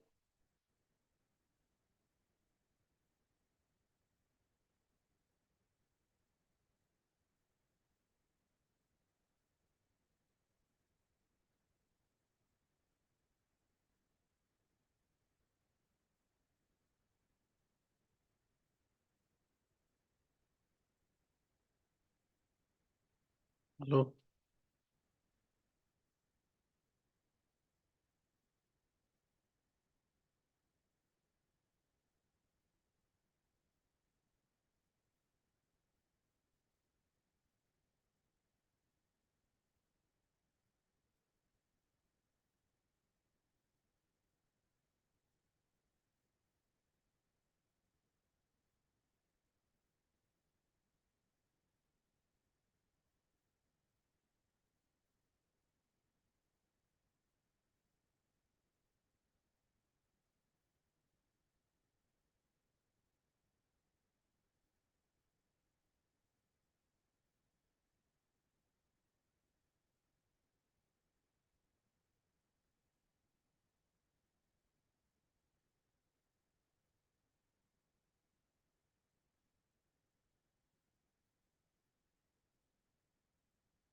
Hello, hello. Good afternoon, everyone. Plenary session in another 2 minutes. Students, I request you to kindly be seated, take good places so that you can hear the discussion. Get ready, we are starting in 2 minutes.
Students who are sitting at backside, please come ahead and sit.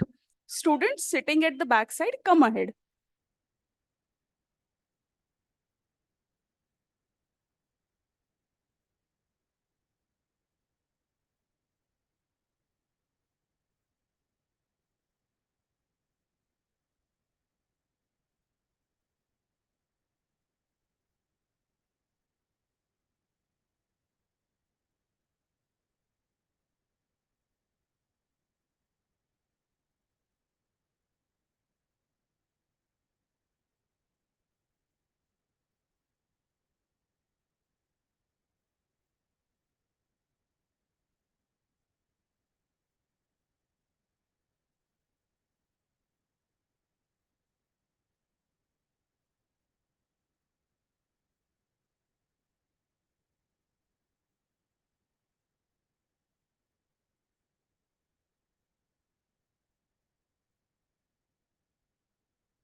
त्यांचं लावायचं. धावपळ त्या साईडलाच आहे sir. म्हणून बोलत होते, cable असं इकडे नव्हतं.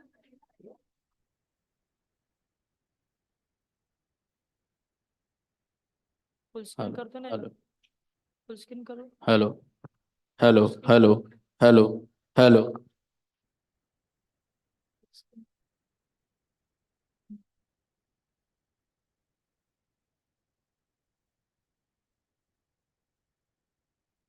Hello, hello, hello.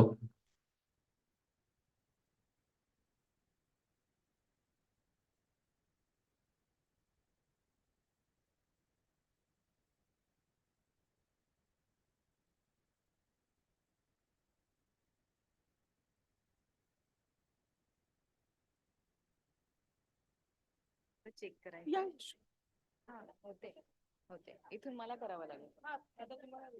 हो होते हा फर्स्ट पेज. स्क्रीन सेव्हर आहे का बंद होणार. Hello, hello.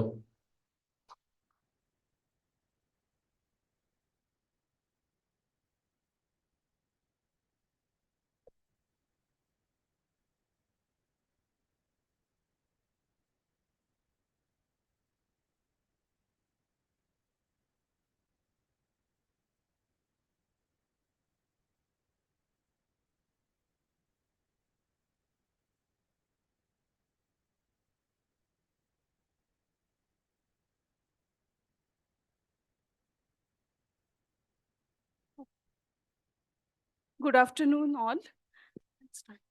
I welcome you all in the second plenary session of our one-day national conference on evolving knowledge and education systems in India, ancient to contemporary times. I request the dignitaries of this session to kindly step on the dais, Dr. Sucheta Samant and Dr. Sonali Pednekar, as well as Swati Bhalerao, Madam, coordinator of this conference. Kindly come on the dais, ma'am, and take your seats.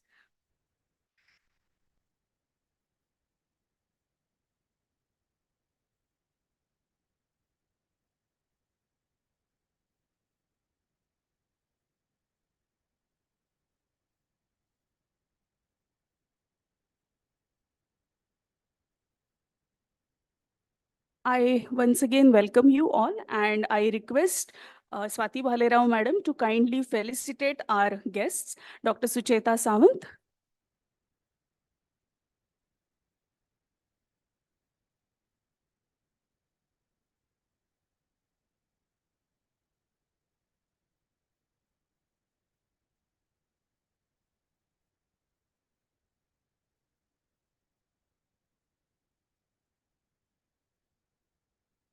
Dr. Sonali Pednekar. Okay, sorry.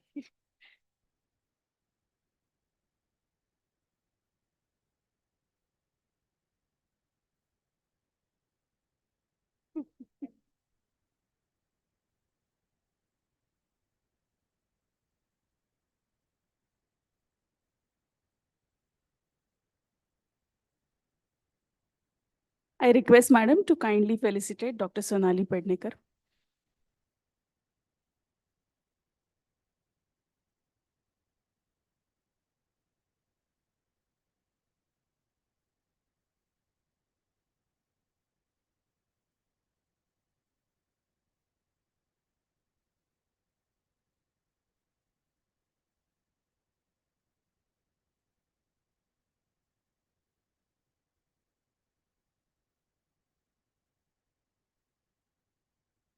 Yes, we can give a round of applause, definitely.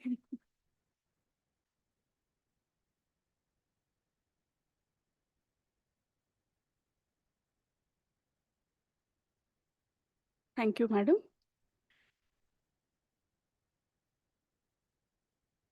To continue the experience of delicious food that you have eaten, the topic of this particular session is Ayurvedic food practice followed in festivals in the form of prasad, Ayurvedic perspective. I believe many of us, when we hear the word prasad, we immediately remember Satyanarayanacha Shira jo milto, or some of you might even remember Kada Prasad jo Amritsar mein apne khaya hoga shayad Golden Temple mein. It's a very interesting topic, and as I'm looking forward to hear from our dignitaries, I would briefly introduce them. Dr. Sucheta Sawant, who is our guest speaker for today. Madam has done her BAMS from University of Pune. She has done MA Sanskrit as well as PhD from Mumbai University in the subject Science Behind Indian Festivals. She has also achieved a qualification of Sugam Sangeet Visharat and also pursuing Hindustani Shastriya Sangeet currently. She has achieved Ayurvedic expertise in treating infertility and gynecological diseases. She has been recognized as an authentic Ayurvedic physician with clinical experience of 26 plus years. She is the president of Sanskar Bharati, Northeast Mumbai. She has done many TV programs also on various health channels, on various health topics. She has participated in a program conducted specially for women called Ghe Bharari on Marathi channel Star Masa. She has also participated in 7 radio programs on Mumbai Akashvani. She organizes medical camps for poor and needy people, specifically for needy women. Rag Picker ladies of Kanhaiya Nagar, underprivileged students of Adarsh Vidyalaya of Nahur, and so on. Alongside her husband, she organizes a health symposium also of expert doctors called Nirogi Mulund, since some years to create the health awareness in the public. The achievements of Madam are many. I would merely sum them up. I would also like to introduce our chairperson of this session, Dr. Sonali Pednekar. Dr. Sonali Pednekar is principal of Mulund College of Commerce. It's an autonomous college. She has completed her BA as well as MA in history, MPhil, PhD also in history. And she has worked as associate professor as well as head department of history at VG Vazay College for a long period of time. She has rich experience of 38 years in teaching and administration. Madam is recipient of the Heras Sir Dorabji Tata Postdoctoral Fellowship. She has also more than 40 publications in reputed research journals, as well as authored 10 books. the awards that madam has received are actually many. I would merely read some of them. Best Teacher Award, Transformational Leadership Award, Outstanding Women Achiever Award, Top Educator Award, and Bharat Ratna Dr. Babasaheb Ambedkar Award in 2020. She has featured as subject expert on multiple episodes of different serials which are telecasted on television channels. And thus, Dr. Sonali brings a very great wealth of knowledge and expertise with this extensive educational background. We are privileged to have both of you here, ma'am, today. And I think without much ado, I would just request you to take over. Thank you, Dr. Sawant, please.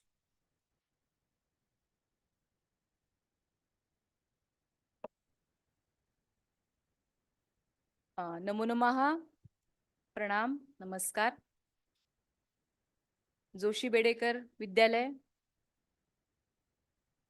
आणि history department, Sanskrit department, doctor Suchitra Naik madam, HOD Sanskrit डिपार्टमेंटच्या Swati Bhalerao madam. आज हा माझा PhDच्या प्रबंधाचा जो विषय होता त्यातला एक भाग तुमच्या समोर मांडताना मला खूप आनंद होतोय. आपण गुरुकुल बद्दल ऐकत आलोय आतापर्यंत, चर्चा पण आपण केली. आज मला जोशी बेडेकर कॉलेजमध्ये त्याची अनुभूती आली. एका वेगळ्याच प्रकारच्या प्रेम आणि जिव्हाळ्याने, एका वेगळ्याच आत्मीयतेने संपूर्ण स्टाफ, विद्यार्थी एकमेकांना मदत करताना दिसून येत आहेत. आणि प्रोफेसर्स आणि विद्यार्थ्यांचं जे नातं आहे ते कसं असावं याची एक झलक मला आज सतत जाणवत होती.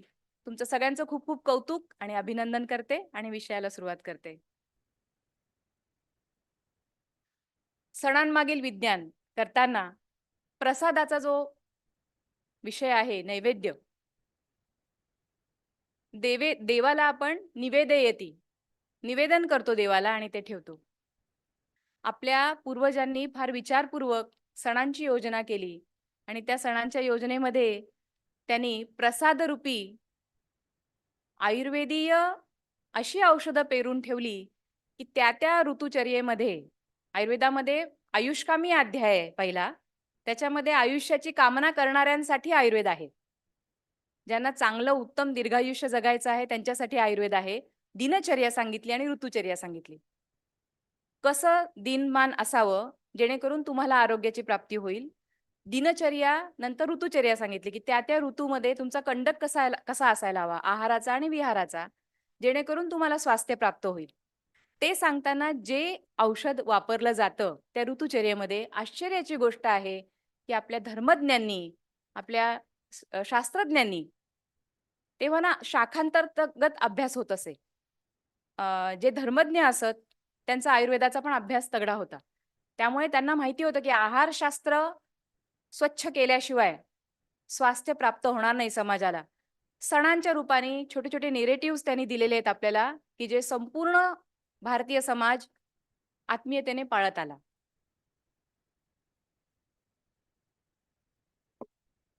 आपण पाहतो की हे जे आहे इव्होल्युशन जे आहे हे सगळ्यांना हा चार्ट माहिती आहे. कशी आपली प्रगती होत गेली हे सगळ्यांना माहिती आहे. आहारात पण आपण प्रगती करत गेलो, पण ती खरंच प्रगती होती का आहारातली? जर आहार हा शब्द शोधला तर त्याची हिस्ट्री पाहताना ऋग्वेदामध्ये, म्हणजे जेव्हा मनुष्याने अग्नीचा शोध लावला, मागच्या स्लाइडमध्ये जसा अग्नीचा शोध लागला त्यानंतर जेवणाचे वेगवेगळे प्रकार तो बनवायला लागला आहाराचे. यवधान्याचा, बार्लीचा आपल्याला पाककृतीमध्ये ऋग्वेदामध्ये प्रथमतः उल्लेख आढळतो. त्याच्यामध्ये अपूप किंवा घारगे बनवले जात असत. म्हणजे बार्लीच्या पिठाला मळून त्याच्यामध्ये तळलं जायचं पुरीसारखं. अपूप म्हणजे आपण तळून बनवतो घारगे. यज्ञामध्ये सुद्धा आपल्याला यवाच्या पिठाच्या बनवलेल्या भाकरीचा उल्लेख आढळतो. बघा, आपण आहाराची परंपरा पटकन बघूया. अथर्व वेदामध्ये तांदूळ आणि ओदन, शिजवलेल्या भाताचा उल्लेख आहे. लाह्या, पृथुका यांचा पण उपयोग त्या ठिकाणी आहे. छांदोग्य उपनिषदामध्ये अन्नासाठी आहार असा शब्द पहिल्यांदाच वापरला गेला. आणि तैत्तरीय उपनिषदामध्ये जेव्हा मुलगा ब्रह्माचा ब्रह्म म्हणजे काय हे जाणण्यासाठी तपाला बसला तेव्हा अन्नम ब्रह्मेती व्यजानात असं भृगुवल्लीमध्ये एक कथा आहे ती त्याला आढळली. म्हणजे इथे अन्न हेच ब्रह्म, हे कुठेतरी ज्ञान झालं. आयुर्वेदामध्ये मात्र अन्नाला महाभैषज्य असं म्हणतात. महाभैषज्य म्हणजे अन्न हेच औषध आहे. आणि अशा प्रकारे जर आपण अन्नाचं सेवन केलं, आज काळाची गरज तीच झालेली आहे, की अन्न हे औषधाप्रमाणे जर सेवन केलं, तर कुठलाही आजार होऊ शकणार नाही. आज ऑटोफॅजीमध्ये नोबेल पुरस्कार प्राप्त झाला मागच्या वर्षी. याचं सूत्र आयुर्वेदामध्ये आहे. पुढच्या काही स्लाइड्समध्ये तुम्हाला मिळेल. म्हणजे किती जर आयुर्वेदाचा अभ्यास त्या दृष्टीने केला गेला असता, तर ते नोबेल नक्कीच आपल्या एखाद्या आयुर्वेदिक डॉक्टरांना मिळू शकलं असतं, नाही का? पण ती श्रद्धा, तो विश्वास कुठेतरी आपल्याला जागवण्याची गरज आहे आपल्या शास्त्रावर. रोगाः सर्वेपि आहारजौ असं आयुर्वेद शास्त्र म्हणतो. आणि म्हणूनच जेव्हा रुग्ण आमच्याकडे तपासणीला येतात, तेव्हा आम्ही जास्त वेळ तुम्ही सकाळपासून काय खाता पिता, तुमचा आहार कुठे चुकतोय, तुम्हाला जो आजार झालेला आहे त्या आजाराचं मूळ तुमच्या आहारात आहे. तुम्ही दह्याचं अतिसेवन करताय का म्हणून तुम्हाला सोरियासिस झालाय का? मासे आणि दही, मासे आणि दूध यांचा एकत्रित तुम्ही कधी अन्नामध्ये प्रयोग करताय का म्हणून त्वचेचे आजार होत आहेत का? हे सगळं शोधून काढतो. त्याच्यामध्ये आम्ही आमचं वेळ आणि हे खर्च घालतो का? कारण आम्हाला एथिक्स दिलेले आहेत. जसं डॉक्टरांना एथिक्स असतात तसं वैद्यांना काही एथिक्स आहेत. त्याच्यात त्यांनी सांगितलंय विनापि भैषजैर्व्याधी पथ्यादेव निवर्तते न तू पथ्यविहीनस्य भैषजानां शतैरपि. जर रुग्ण तुझ्याकडे आला तर तो पथ्यानेच तू बरा कर. अनेक 100 औषधं देऊन जर रुग्ण अपथ्य करणार असेल, चुकीचा आहार घेणार असेल, तर त्या औषधांना अमृतत्व येणार नाही, विषत्वच प्राप्त होईल. ती औषधं गुणकारी ठरणार नाहीत. आपलं जे भारतीय संस्कृती आहे त्याच्यामध्ये खूप जुन्या काळात नको जायलाय, काही दशकच मागे गेलो तरी गव्हाची चपाती ही सणांमध्येच फक्त खायला मिळायची. चपाती खाणं म्हणजे खूप आनंद होता. भाकरी असायची, आपला मुख्य आहार भाकरीचा होता. आता चपाती पण चा आहार राहिला नाहीये, आपण हळूहळू पिझ्झाकडे सरकलोय. म्हणजे from tradition to modern.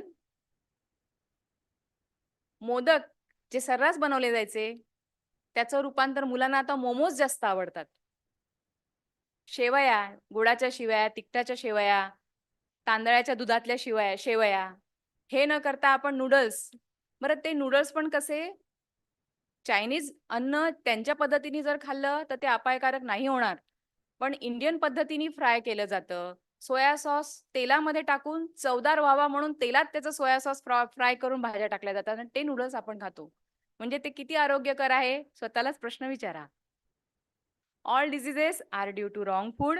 Your food roots diseases in your body. You can treat diseases by avoiding the food which provokes the symptoms of the disease. According to Ayurveda, medicine will be less effective if patient is consuming wrong food and minor symptoms of the disease will subside with proper dietary advices. आपण थोडंसं आयुर्वेद समजून घेऊया. काय झालंय? सुंठ, मिरे, पिंपळी किंवा तुळशी म्हणजे आयुर्वेद असा काहीतरी आपला गोड गैरसमज झालेला जो चुकीचा आहे. आयुर्वेदीय प्रिपरेशन्स किंवा फॉर्म्युलेशन्स बनवताना फक्त एका बॉटलमध्ये अनेक केसांच्या उपयोगी वनस्पतीने टाकलं आणि त्याच्यामध्ये तेल टाकलं की झालं 500 रुपयाची ही बॉटल आणि हे खूप चांगलं तेल म्हणून आपण विकत घेतो ऑनलाईन. ऐकू येतंय ना तुम्हाला? तर ते चुकीचं आहे. कारण आयुर्वेदामध्ये अशी कन्सेप्ट नाहीये की सगळी औषधं एका कशात तरी बुडवून ठेवली आणि औषध तयार झालं. म्हणून काही प्रिन्सिपल्स जे आहेत ते आपण थोडक्यात समजून घेऊया. परस्पर उपकार म्हणजे सिम्बायोटिक म्युच्युअलिझम. याच्यामध्ये आपण काय करतो? औषध बनवताना किंवा प्रसादासाठी सुद्धा, कारण आजचा आपला विषय प्रसादाचा आहे ना, आहार बनवताना सुद्धा दुधामध्ये तूप टाकणं म्हणजे दुधाचे गुणधर्म वाढवणार. अशा प्रकारचा एक विचार. परस्पर अनुग्रह म्हणजे सिनर्जिस्टिक इफेक्ट. कुठले 2 पदार्थ एकमेकांमध्ये मिश्र केले की त्यांचे गुण प्लस होणार. म्हणजे दुधाचा गुणधर्म आणि त्याच्यामध्ये टाकलेल्या तुपाचा गुणधर्म आणि त्याच्यामध्ये जर मी भिजवलेले बदाम टाकले तर हा सगळा एक सिनर्जिस्टिक इफेक्ट जो आहे तो ऍड होणार आणि अतिशय पौष्टिक किंवा बल्य असं मिश्रण तयार होणार. दुसरं उदाहरण आहे, आपण वाळा टाकतो पाण्यामध्ये, पाणी थंड होतं गुणांनी. तेच जर मी फ्रीजमध्ये ठेवली ती बॉटल तर काय होणार? अजून अधिक प्लस म्हणजे ऍड होणार, गुणांचं वर्धन होणार. आपला प्रसाद बनवताना, अन्न बनवताना ह्या छोट्या छोट्या सगळ्या मिक्सचर्सचा कुठेतरी बॅक ऑफ द माइंड विचार केलेला असतो. रेसिपी बनवताना परस्पर अनुप्रवेश म्हणजे ऍडिंग इफेक्ट्स ऑफ इंटरमिक्सिंग. हा बघा एक कसा विचार आहे. मिरच्या ज्या आहेत त्या उन्हातच वाळवतो आपण, त्याच्यामुळे त्या अधिक तिखट होतात.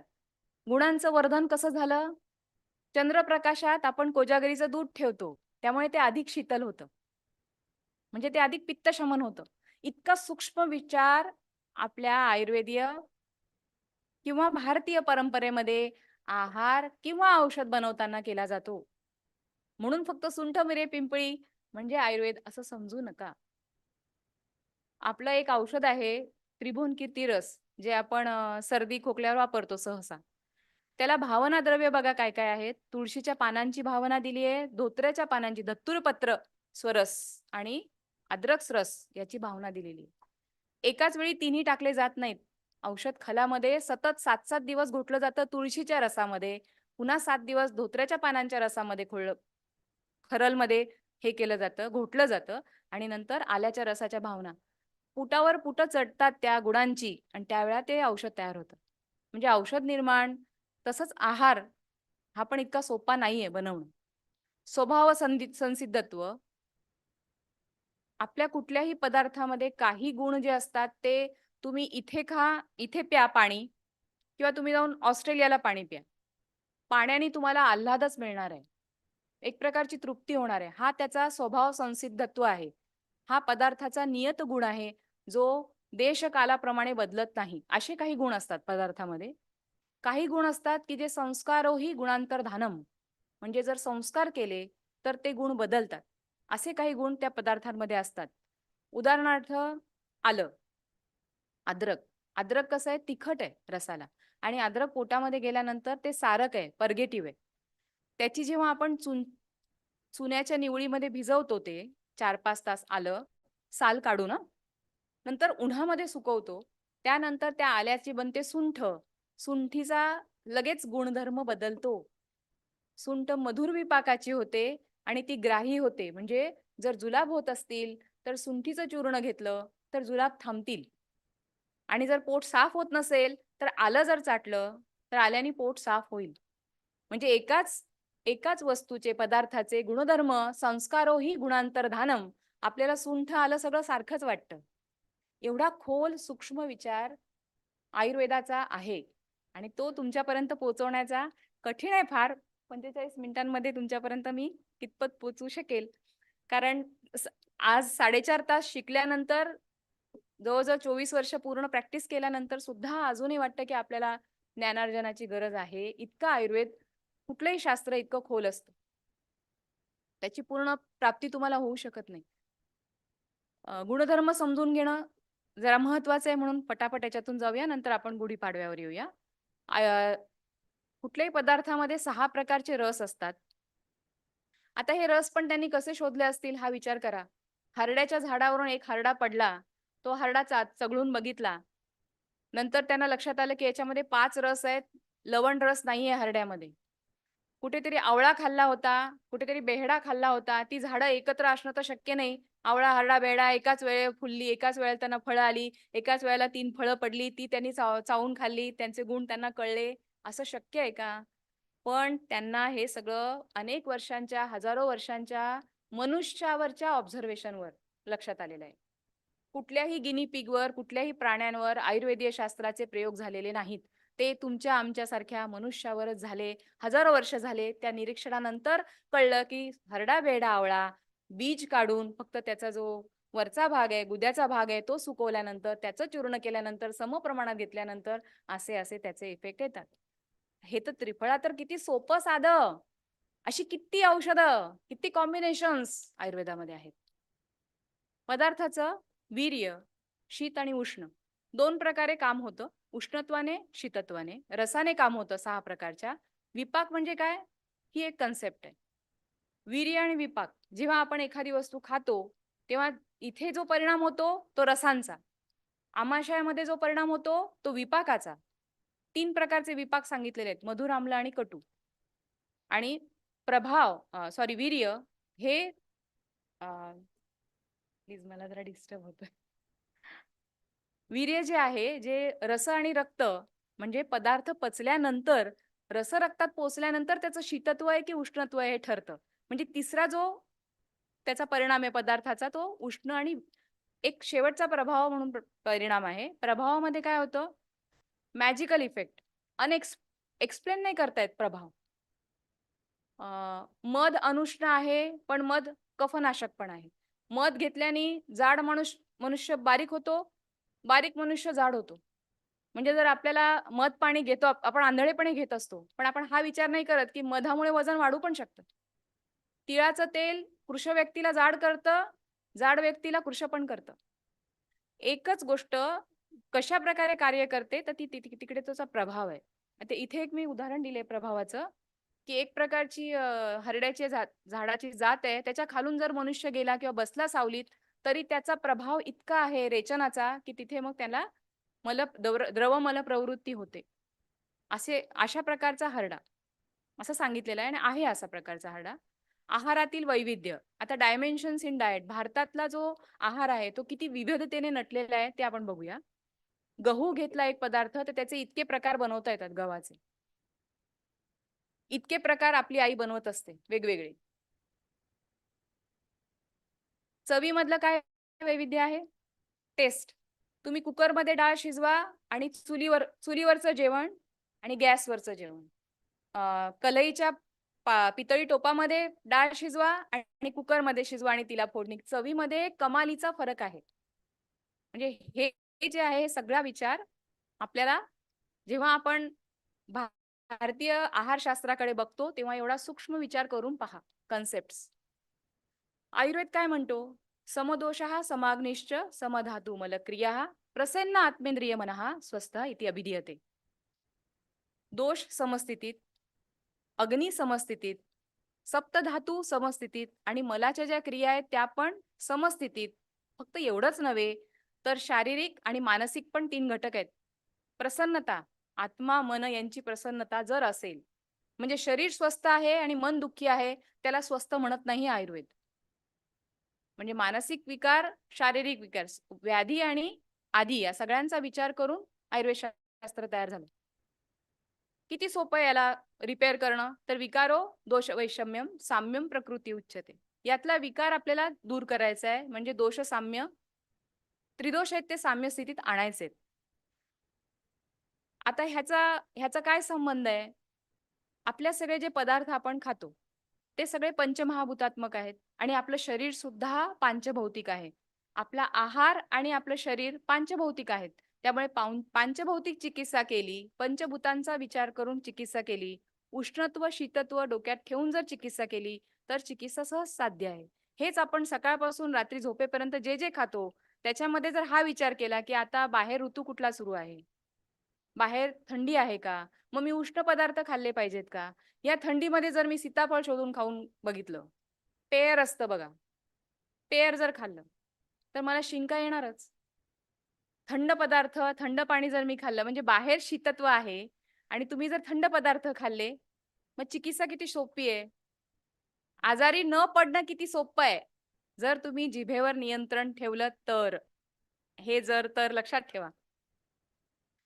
आता त्रिदोषांचे पांचभौतिकत्व बघूया की वात कशापासून बनलाय? वायू आणि आकाश. अग्नी पित्ताचा आहे आणि जल आणि पृथ्वीचा कफदोष बनलेला आहे. रसांचं पण वर्गीकरण बघा की हा जो गण आहे ना शीत वीर्याने काम करतो तो कुठला गण आहे? मधुर तिक्त कषाय. उष्ण गुणाने काम करणारा रस कुठला आहे? तिखट, आंबट आणि खारट. असंच रसांचं पण पांचभौतिकत्व मी का सांगते तुम्हाला? कारण आपला आहार पंचमहाभूतांचा आहे. म्हणजे पृथ्वी जल तेज वायू आणि आकाश. हे जर कळलं तर तुम्हाला पुढचे जे सिद्धांत आहेत ते अजून सोपे होतील पडायला, ऐकायला. आपण पूर्ण वर्षाला 6 सीझन्स मध्ये डिवाइड केले. शिशिर, वसंत, ग्रीष्म, वर्षा, शरद, हेमंत. 2 ऋतूंचा जो संधी आहे त्याला ऋतुसंधी म्हणतात आणि या ऋतुसंधीच्या काळामध्ये सगळे सण आहेत. म्हणजे हा एक गमतीचा भाग आहे की पौर्णिमेला आणि अमावस्येला आपले मोठे मोठे सण असतात. अष्टमीला, चतुर्थीला जिकडे जिकडे पर्व आहेत, जोड आहेत, त्या ठिकाणी आपले सण आहेत. हे असेच आले असतील का? ऋग्वेदामध्ये तर सण नाही आहेत. वेदांमध्ये कुठे सण आहेत? नाही आहेत. उपनिषदांमध्ये पण सण नाही आहेत विशेष. मग सण कुठे सापडतात? पुराणांमध्ये सापडतात. ते पण नावाने सापडत नाहीत. म्हणजे समजा दिवाळी शोधायला गेलात तर कुठल्याही पुराणामध्ये दिवाळी असा सण सापडणार नाही. तुम्ही जर म्हटलं नाही मी गुढीपाडवा शोधतो, नाही मिळणार तुम्हाला. तुम्हाला फक्त ध्वजाचं आरोहण असा एखादा संस्कृत शब्द मिळेल. मग त्याची लिंक लावून मग हा गुढीपाडव्याशी कसा साधारण असं म्हणजे पुराणांच्या नंतर हळूहळू व्रत वैकल्य, निर्णय सिंधू सारखे ग्रंथ आहे त्याच्यामधून मग त्याचं डेव्हलपमेंट झालं. मग हे कोणी केलं किंवा हे का केलं? आपला आहार सगळा गोड, चवीला छान लागणारा, पुन्हा पुन्हा खावासा वाटणारा असा आहे. औषध पुन्हा पुन्हा खावंसं वाटणारं असतं का? नाही. पण सणांच्या निमित्ताने हे कॉम्बिनेशन केलंय की औषध आणि आहार याची सांगड अशी घातलीये की जेणेकरून ते तुम्ही आप्तवचन किंवा माझ्या परंपरेत सांगितलेले, माझे पूर्वज करतात म्हणून मी हे करायचंय, म्हणून तरी निदान संपूर्ण समाज एकाच वेळेला नवीन वर्षाच्या दिवशी कडू कोण खातं? कुठल्या संस्कृतीमध्ये कुठली संस्कृती तुम्हाला नवीन वर्ष आहे तुमचं, आज तुमचं हॅपी न्यू इयर आहे आणि आता कडू खा? कुठली संस्कृती सांगणार आहे आणि कशाला कोण पाळेल?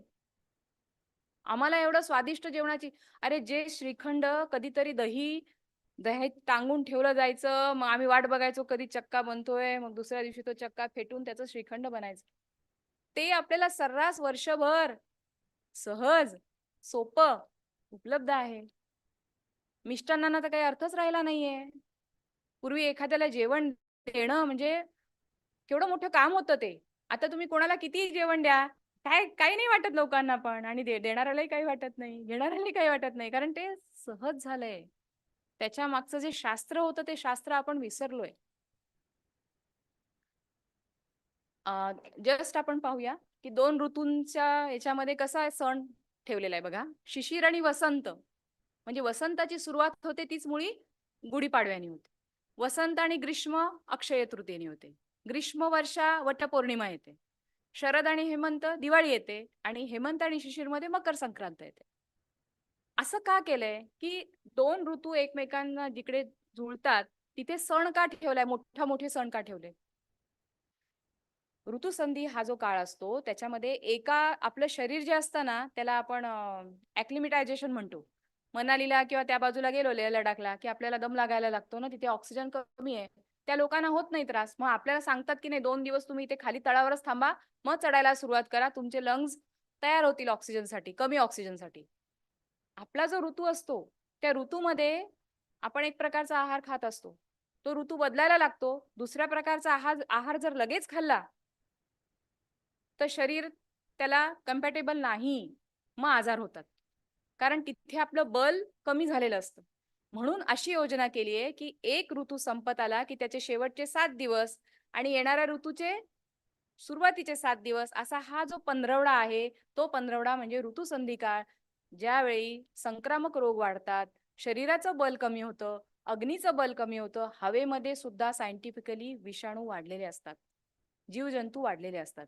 अशा वेळेला जर तुम्हाला औषध म्हणून प्रसाद दिला, औषधाचा आहार दिला प्रसादाच्या रूपाने, तर आपोआप तुम्हाला आजार होणार नाही. इतकी काळजी आपल्या धर्मज्ञांनी, आपल्या शास्त्रज्ञांनी घेतली. आता आपण सणांकडे आलोय. गुढीपाडवा. गुढीपाडव्याला सगळ्यांना माहिती आपण काय खातो आणि गंमत म्हणजे बाहेर निसर्गामध्ये कडुलिंबाला फुलं आलेली असतात गुढीपाडव्याला. त्याच वेळेला औषध तयार असतं. कशाचं? गुढीपाडवा हा कसा सण आहे? कुठले आजार होणार आहेत? एक तर कुसुमागम म्हणतो आपण ना याला संस्कृतमध्ये, ऋतुराज म्हणतो. प्रचंड फुलं येतात आणि परागकण हवेमध्ये विखरले जातात. त्या परागकणांची ॲलर्जी होऊन निम्मे लोक ॲलर्जी सदृश्य आजाराने आजारी पडतात वसंत आल्याबरोबर. संक्रामक रोग येतात. कांजिण्या, पूर्वीच्या काळी देवी वगैरे असत, आता कांजिण्या, गोवर, त्वचेचे आजार, खाजरे वसंताबरोबर स्प्रिंग मध्ये येतात. चैत्र महिन्यामध्ये सगळं हे सुरू होतं आणि मुख्य म्हणजे हेमंत ऋतू संपलेला आहे. हेमंत ऋतूमध्ये भरपूर गोडधोड खाल्लेलं आहे, दिवाळ सण झालेला आहे, भरपूर कफाची संचिती झालेली आहे आणि सूर्य आलाय चैत्रातला. जो सूर्य तीक्ष्ण असतो बऱ्यापैकी चैत्रातला, ऊन असतं चैत्रामध्ये, त्यामुळे तो संचित कफ विरघळू लागतो आणि कफाचे आजार आपल्याला या सगळ्यात जास्त भेडसावतात वसंत ऋतूमध्ये. आणि कफावरचं सर्वोत्तम सोपं अगदी 2 रुपयाचं औषध म्हणाल तरी चालेल, कडुनिंब. आणि म्हणून कडुनिंबाचा फुलोरा चटणीच्या स्वरूपात साऊथमध्ये ते त्याची चटणी करतात, सांबारमध्ये टाकतात आणि आपण सगळेजण त्याची चटणी सकाळी सकाळी ती फक्त एका दिवसापुरती घ्यायची नसते, ती पूर्ण वसंत ऋतू म्हणजे चैत्र महिना पूर्ण घ्यायची असते.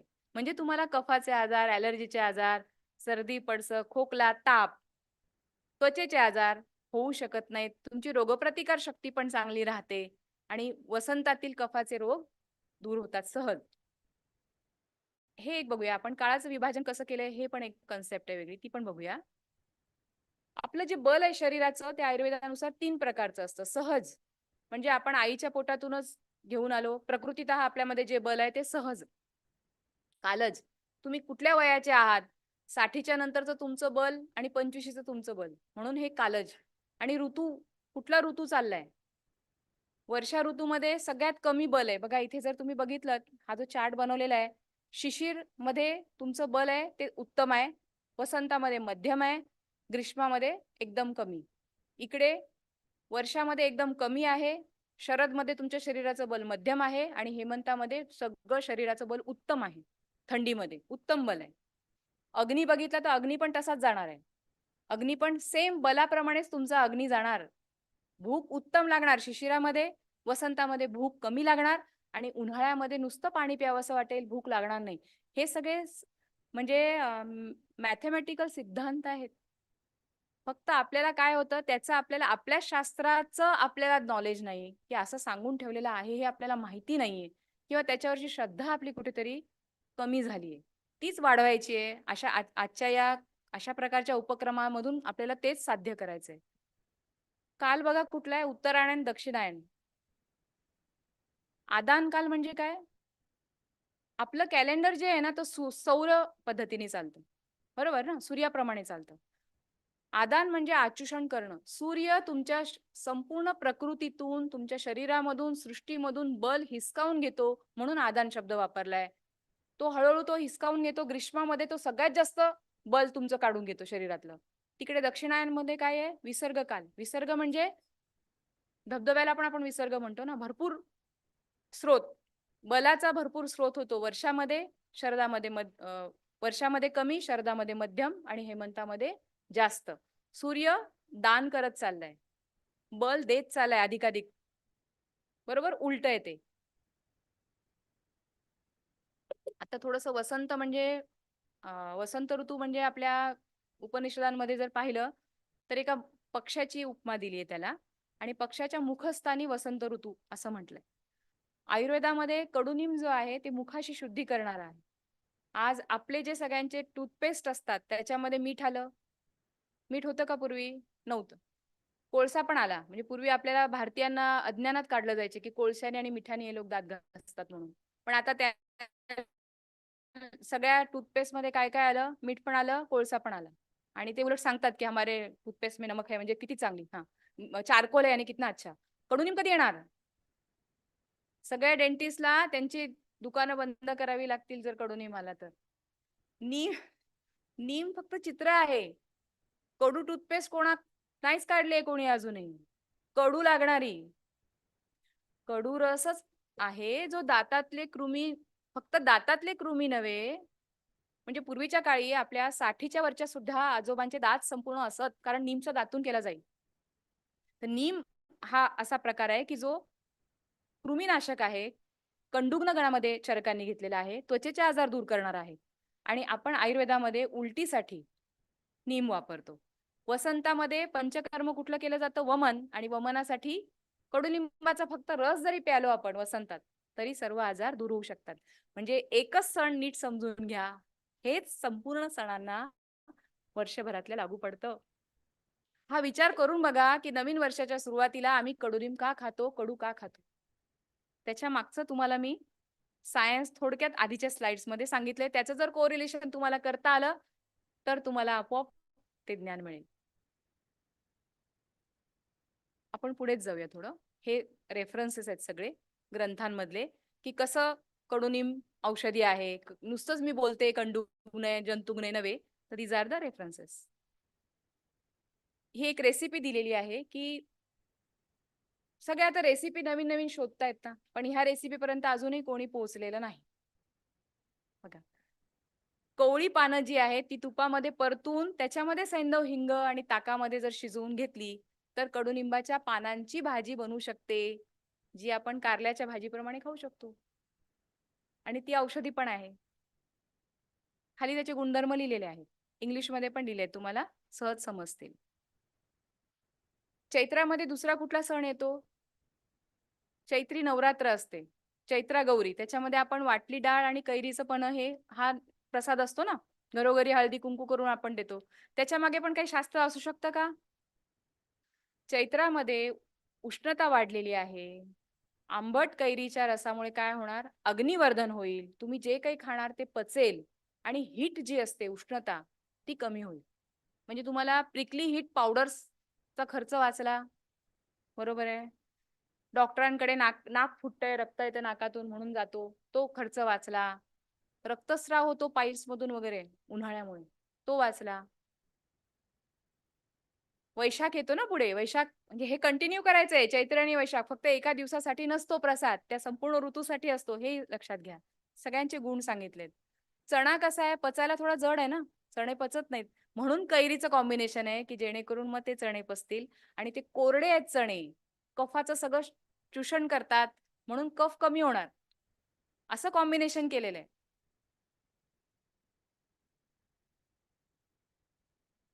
दुसरं आपल्याला रामनवमी येते त्याच्या पुढे. रामनवमीमध्ये आपण काय वाटतो? सुंठवडा. हे तर औषधच आहेत, आपल्या सगळ्यांनाच माहिती आहे की आयुर्वेद म्हणजे सुंठ, हे सगळ्यांना माहिती आहे. सुंठवड्याचं कॉम्बिनेशन बघा कसं आहे. उष्णवीर्याचं काम होतंय, वात आणि कफ कमी होतोय, कारण त्यावेळेला तेच आजार होणार आहेत. जे आजार होणार आहेत कफाचे, त्याच्यावर सुंठीचं औषध दिलं हातात तुमच्या प्रसाद म्हणून. आणि एवढं का म्हणे नाक तोंड मुरडत आपण ते खातो, कारण ते देवाचा रामाचा प्रसाद आहे, आपण मग तो खायलाच लागतो आपल्याला.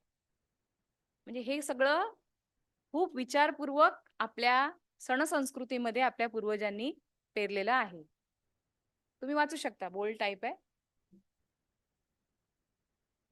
सुंठीचे गुणधर्म बघितले तर आश्चर्यकारक आहेत. कफ कमी करणारी, वात कमी करणारी, मधुर विपाकाची असल्यामुळे शरीराची वृद्धी करणारी आहे सुंठ. कोलायटिस सारख्या आजारांनी आपण अक्षरशः स्कोपी पर्यंत जातात पेशंट, स्कोपी करतात, पण उपचार नाही. म्हणजे निदान होतं की तुझ्या आतड्यांना इथे इथे सूज आलेली आहे, एवढं निदान होतं. पण औषध काय? सोपं औषध आहे.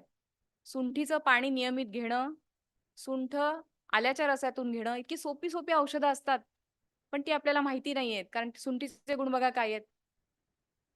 रुची पण देणारी आहे, हृदयाला पोषण देणारी आहे, स्निग्ध आहे, पचायला हलकी आहे, पाचक आहे, कफाचा दोष दूर करणारी आहे.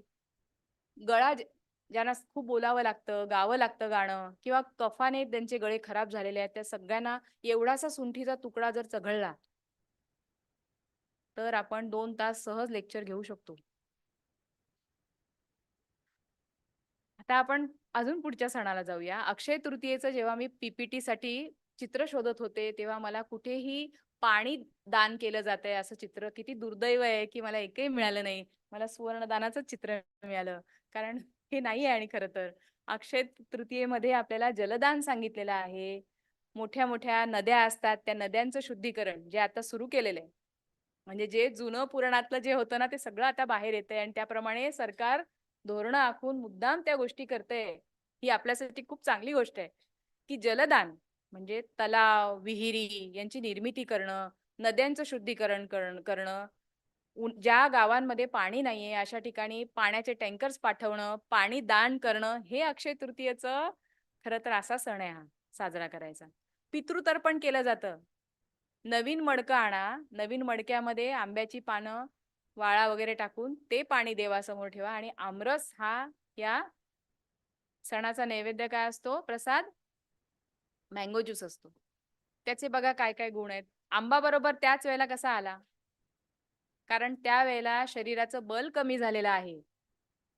आंब्यामध्ये व्हिटॅमिन ए सुद्धा भरपूर प्रमाणात आहे. शक्तिवर्धक आहे आंबा, प्रीणन आहे, तर्पक आहे. तृप्ती देणारा आहे. फुलफिलमेंट होतं आंबा खाल्ल्याबरोबर. जेवण पूर्ण झाल्याची भावना होते आमरसामुळे. होते की नाही? मग असा हा आंबा तो बाधू नये म्हणून त्याच्यात काय काय टाकतो आपण? तुपाबरोबर खातो. थोडंसं तूप टाकायचं असतं, काळी मिरी पावडर टाकायची असते. ज्याला आंब्याच्या रसाने जुलाब होतात त्यांनी थोडं जायफळ चूर्ण टाकायचं असतं, सुंठ टाकायची असते. म्हणजे तुम्ही 2 वाट्या 3 वाट्या पण आंबा खाऊ शकता. रस खाऊ शकता. हे बघा आता त्या आंब्याच्या पानांच्या भाजीपर्यंत पण आपल्या अजून रेसिपीज पोहोचलेले नाहीयेत. आंब्याच्या पानांची पण एक प्रकारची भाजी असते. ताकामध्ये ती पानं शिजवून काढल्यानंतर त्यातला जो हिंवसपणा आहे, कडसरपणा आहे तो थोडासा कमी होतो आणि मग त्याला तुपाची फोडणी घातल्यावर अशा प्रकारची रुच्य, तोंडाला चव देणारी अशी भाजी तयार होते. खाली बघा काय लिहिलंय? चमच्याचा शोध लागला इथे मला बघा. खालचं वाचा. पानकम पंचसारम वा नवमृद भाजनम सितम कीदृशम पानकम पिबेत. कसं पाणी पानक म्हणजे आपण पन्ह वगैरे करतो ना किंवा सरबत करतो ते कसं प्यायचं? नवीन मट्टी के पात्र में रखकर. कीदृशम पिबेत. नवीन मातीच्या याच्यात आणि केन पिबेत. मृण्मय शुक्तिभिः. मातीच्या चमच्यानी प्यायचं येते. इथे चमच्याचा शोध लागला. आता बघा आंब्यामधले सगळे गुणधर्म आहेत. याच्यातला मुख्य गुणधर्म मी सांगेल. सहकार्यती मेलयती स्त्री पुंसौ. म्हणजे हा रिप्रोडक्टिव्ह सिस्टीमला हेल्प करणारा आहे आंबा. वृक्ष आहे तो वाजीकर आहे. आंब्याचे हे सगळ्यात मोठे म्हणजे ईव आणि ऍडम यांच्या हातात ऍपल नव्हता आलेला, आंबा आला होता. ह्या आंब्याचं महत्व कशात आहे? पुढे येणाऱ्या वटपौर्णिमेत. वटपौर्णिमेला वडाच्या पानावर आपण फळांचं वाण देतो ना, त्याच्यामध्ये आंबा मुख्य असतो. बाकी जांभूळ, करवंद, फणस ते सगळे असतातच. वटपौर्णिमा फलाहार आणि श्रेयसी प्रजेसाठी असणारा हा. उन्हाळ्यामध्ये लग्न होतात आपल्याकडे आणि त्या आजचा काळ आणि तो काळ याच्यामध्ये फरक आहे. आज आपल्याला एक मूल नसेल तरी चालतं. लिव्ह इन रिलेशनशिप मध्ये लोक राहतात, मूल पण नकोय. तो काळ तसा नव्हता. तो काळ वंशवाढीसाठीचा काळ होता. म्हणून त्या काळामध्ये त्यांनी काय केलं? उन्हाळ्यामध्ये लग्न लागली की वटपौर्णिमेसारखा सण घेतला की जो रिप्रोडक्टिव्ह सिस्टीमला विविध प्रकारे बूस्ट करतो. कसा बूस्ट करतो बघा. वडाच्या झाडाजवळ मॅक्सिमम ऑक्सिजनचा कंटेंट असतो आणि गर्भधारणेसाठी सगळ्यात जास्त महत्वाचं आहे ऑक्सिजन. आज जे IVF किंवा इन्फर्टिलिटी क्लिनिक्स जी वाढली आहेत आपल्याकडे, तो हा ऑक्सिजनचा विचारच कोणी करत नाही. की भरपूर जर प्राणवायू असेल अशा ठिकाणी जर ते जोडपं राहिलं तर त्यांना बाळ सहज होऊ शकेल. किंवा IVF सक्सेसफुल का होत नाही ते आपल्याला उत्तर ऑक्सिजनची कमतरता, प्रदूषण, वाढलेलं प्रदूषण हे सापडतं. वडाच्या झाडाजवळ मुद्दाम नेलंय त्या स्त्रियांना, नववधूंना. ऑक्सिजन भरपूर मिळतो. वटशृंगाचं नस्य आपण करतो. नस्याचे गुणधर्म काय आहेत? हॉर्मोन्स संतुलित राहतात. कुठले hormones? HCG, human chorionic gonadotropic hormone जो आहे, जो प्रेग्नन्सीसाठी आपण पहिल्या 1.5 महिन्यामध्ये तपासल्यानंतर तो वाढलेला आला पाहिजे तरच ती प्रेग्नन्सी फलित आहे, नाहीतर नाही.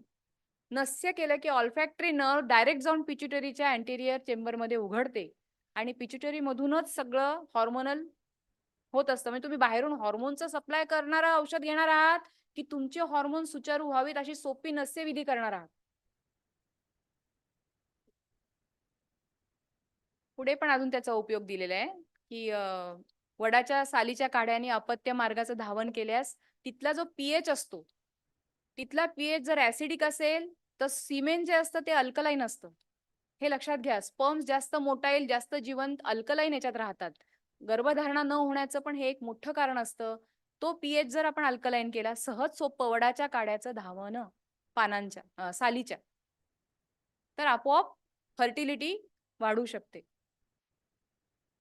वडाचे सगळे उपयोग इथे दिलेले आहेत. आम्ही नस्य करतो वडाच्या शृंगाचं. वडाच्या सालीने आपण अपत्य मार्गाचं धावन करतो. तसंच 5 फळांमध्ये जा प्रसाद जो आहे वाणाचा, त्याच्यातून खनिज आणि जीवनसत्वांचा पुरवठा होतो, जे गर्भधारणेसाठी सगळ्यात महत्वाचं आहे. त्याच्या कमतरतेमुळे गर्भधारणा होत नाही. म्हणजे वटपौर्णिमा नववधू जेव्हा करते, पहिली वटपौर्णिमा, त्याच्या मागे तिच्या फर्टिलिटीचा विचार आहे. श्रेयसी प्रजाची प्राप्ती व्हावी हा विचार आहे. आणि तसंच वाण तिला आंब्याचं आणि फळांचं तेव्हा दिलेलं आहे. तर थोडक्यात जाऊया आपण. नागपंचमी, नारळी पौर्णिमा सगळं मी एकत्र केले, कारण हा विषय एवढा वास्ट आहे. याच्यावर मी एकेका चॅप्टरवर एक वर्ष अभ्यास केलेला आहे. म्हणजे मी PhD ची माझे 5 चॅप्टर्स 5 वर्ष लिहित होते. एक चॅप्टर एका वर्षात. इतका तो खोल अभ्यास, म्हणजे सायंटिफिकली पण केला. त्याच्यातले विटॅमिन मिनरल्स काय आहेत त्या वस्तूमधले, त्याच्यावर काय रिसर्च झालेले ते पण पाहिले. आपल्या पुराणांमध्ये कुठे कुठे उल्लेख, 18 महापुराणानं शोधून त्यातून त्या सणाचा उल्लेख काढला आणि मग ते कोरिलेट करून एक चॅप्टर लिहिला. त्यामुळे आता आपण फक्त जस्ट समराईज करूया. वर्षा ऋतू सुरू झाला ना, पावसाळा आहे हा. नागपंचमी, नारळी पौर्णिमा, गणेश चतुर्थी. वर्षा ऋतू हा आम्ल विपाकी आहे. अग्नीचं बल कमी झालेलं असतं. भूक लागत नाही. अपचन आणि अजीर्णाचे आजार वर्षा ऋतूमध्ये सगळ्यात जास्त वाढलेले असतात. अशा वेळेला कुठला प्रसाद घ्यायचा आहे, कुठलं अन्न खायचंय? गोड तर आहे, पण पचायला हलका आहे. गोड आहे, पण तळलेला नाहीये, पण स्निग्ध आहे. कोरडं नाही चालणार, कारण वात हा वृक्षगुणांनी वाढतो. स्निग्ध हवंय, कोरडं पण नकोय. त्यांनी कुठला प्रसाद शोधला बघा खाली? नारळ, ओला नारळ स्निग्ध आहे, पचायला हलका आहे, भरपूर कॅल्शियम फॉस्फरस युक्त आहे, शक्ती देणारा आहे. त्याच्याबरोबर गुळाचं कॉम्बिनेशन केलं की त्यातलं कॅल्शियम पचतं, म्हणून त्याच्यावर गुळाचं कॉम्बिनेशन. फ्रक्टोजच्या प्रेझेंटमध्ये कॅल्शियम शरीर घेऊ शकतं. पातोळ्या, पानगी हा जो आहार आहे हा सगळा उकडलेला आहार आहे. असे उकडलेले पदार्थ नैवेद्याचे पदार्थ म्हणून आपण मोदक. तिथे माव्याचे मिष्टान्न घेतलेत का? पेढा, बर्फी किंवा असे जिलेबी सारखे किंवा तळलेले कुठले नाही घेतले. चवीला गोड, पचायला हलके असे पदार्थ त्या ठिकाणी मुद्दाम निवडलेले आहेत. शरद ऋतूमध्ये येते घटस्थापना. शरद ऋतू हा वैद्यांसाठी सुकाळ असतो. म्हणजे आमचे दवाखाने भरभरून भरलेले असतात, कारण वैद्यानाम शारदी माता. पित्त दोष या काळामध्ये प्रचंड वाढलेला असतो. ऑक्टोबर हीट आलेली असते ना, प्रचंड आजार वाढलेले असतात. आपण असं का म्हणतो आशीर्वाद देताना, जीवेत शरदः शतम, वसंतः शतम, ग्रीष्मः शतम, असं का नाही म्हणून? असा विचार करून पाहिलाय का तुम्ही कधी? शरद हा आपण घटस्थापनेला देवीसमोर काय ठेवतो? बिया टाकून ठेवतो ना एका याच्यामध्ये, आणि उगवतो काहीतरी ना, निर्मिती होते. घट, गरबा ह्या सगळ्या कशाचे प्रतीक आहेत? प्रकृती. आणि रासनृत्य म्हणजे प्रकृती पुरुष सिद्धांत सांख्यांचा. असं जर आपण बघितलं या सणाकडे, तर आपल्या लक्षात येतं की हा एक संपूर्ण वर्ष, म्हणजे वटपौर्णिमेला गर्भधारणा, तो वर्षाचा सांगते, वर्ष म्हणून एक स्त्री म्हणून बघितलं तर. शरदामध्ये तिचं गर्भस्थापना होऊन वाढलेला गर्भ वाढतोय, आणि नंतर मकर संक्रांतीला त्या याचं प्रसव, जिकडे तिळासारखं अन्न जे स्तन्य देणारं आहे, म्हणजे भरपूर दुधाची निर्मिती करणारे तीळ हे मकर संक्रांतीला आहे. शरदामध्ये भरपूर पीक येतं. परिणमन, पित्ताचं काम काय आहे? चेंज, केमिकल रिॲक्शन्स घडवणं, असं शरीरामध्ये पित्ताचं काम आहे.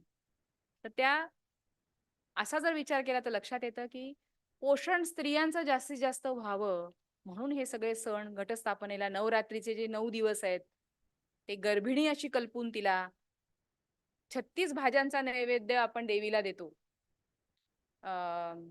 आपण जेव्हा महालक्ष्मीची पूजा वगैरे करतो तेव्हा 36 भाज्या एकत्र करून नैवेद्य असतात. म्हणजे एवढा मोठा भोग, महाभोग देवीला का द्यायचा आहे? अशा प्रकारचा आहार गर्भिणीने घेतला पाहिजे हे सांगणारी ती खाद्य परंपरा, हे सांगणारी सूचक सूत्र आहेत ती. कोजागिरीचं मी तुम्हाला सांगितलंच की कोजागिरी म्हणजे पित्ताचा प्रकोप आहे. कोजागिरी पौर्णिमा जेव्हा येते तेव्हा मॅक्सिमम पित्त असतं. आपण कोजागिरी कशी साजरी करतो? बंद हॉलमध्ये तळलेले वडे खाऊन आपण कोजागिरी साजरे करतो, जी चूक आहे. नंतर मग आपण मसाला दूध पितो, पण त्याला काही अर्थ नसतो. कोजागिरी ही उघड्या आकाशाखाली चंद्राचं किरण, नक्षत्रांची किरण शरीरावर घेत रात्री उशिरापर्यंत मद्य नव्हे तर दूध चंद्रकिरणांमध्ये शीतल केलेलं पिऊन साजरी करायची असते, कारण ती पित्तशामक असते.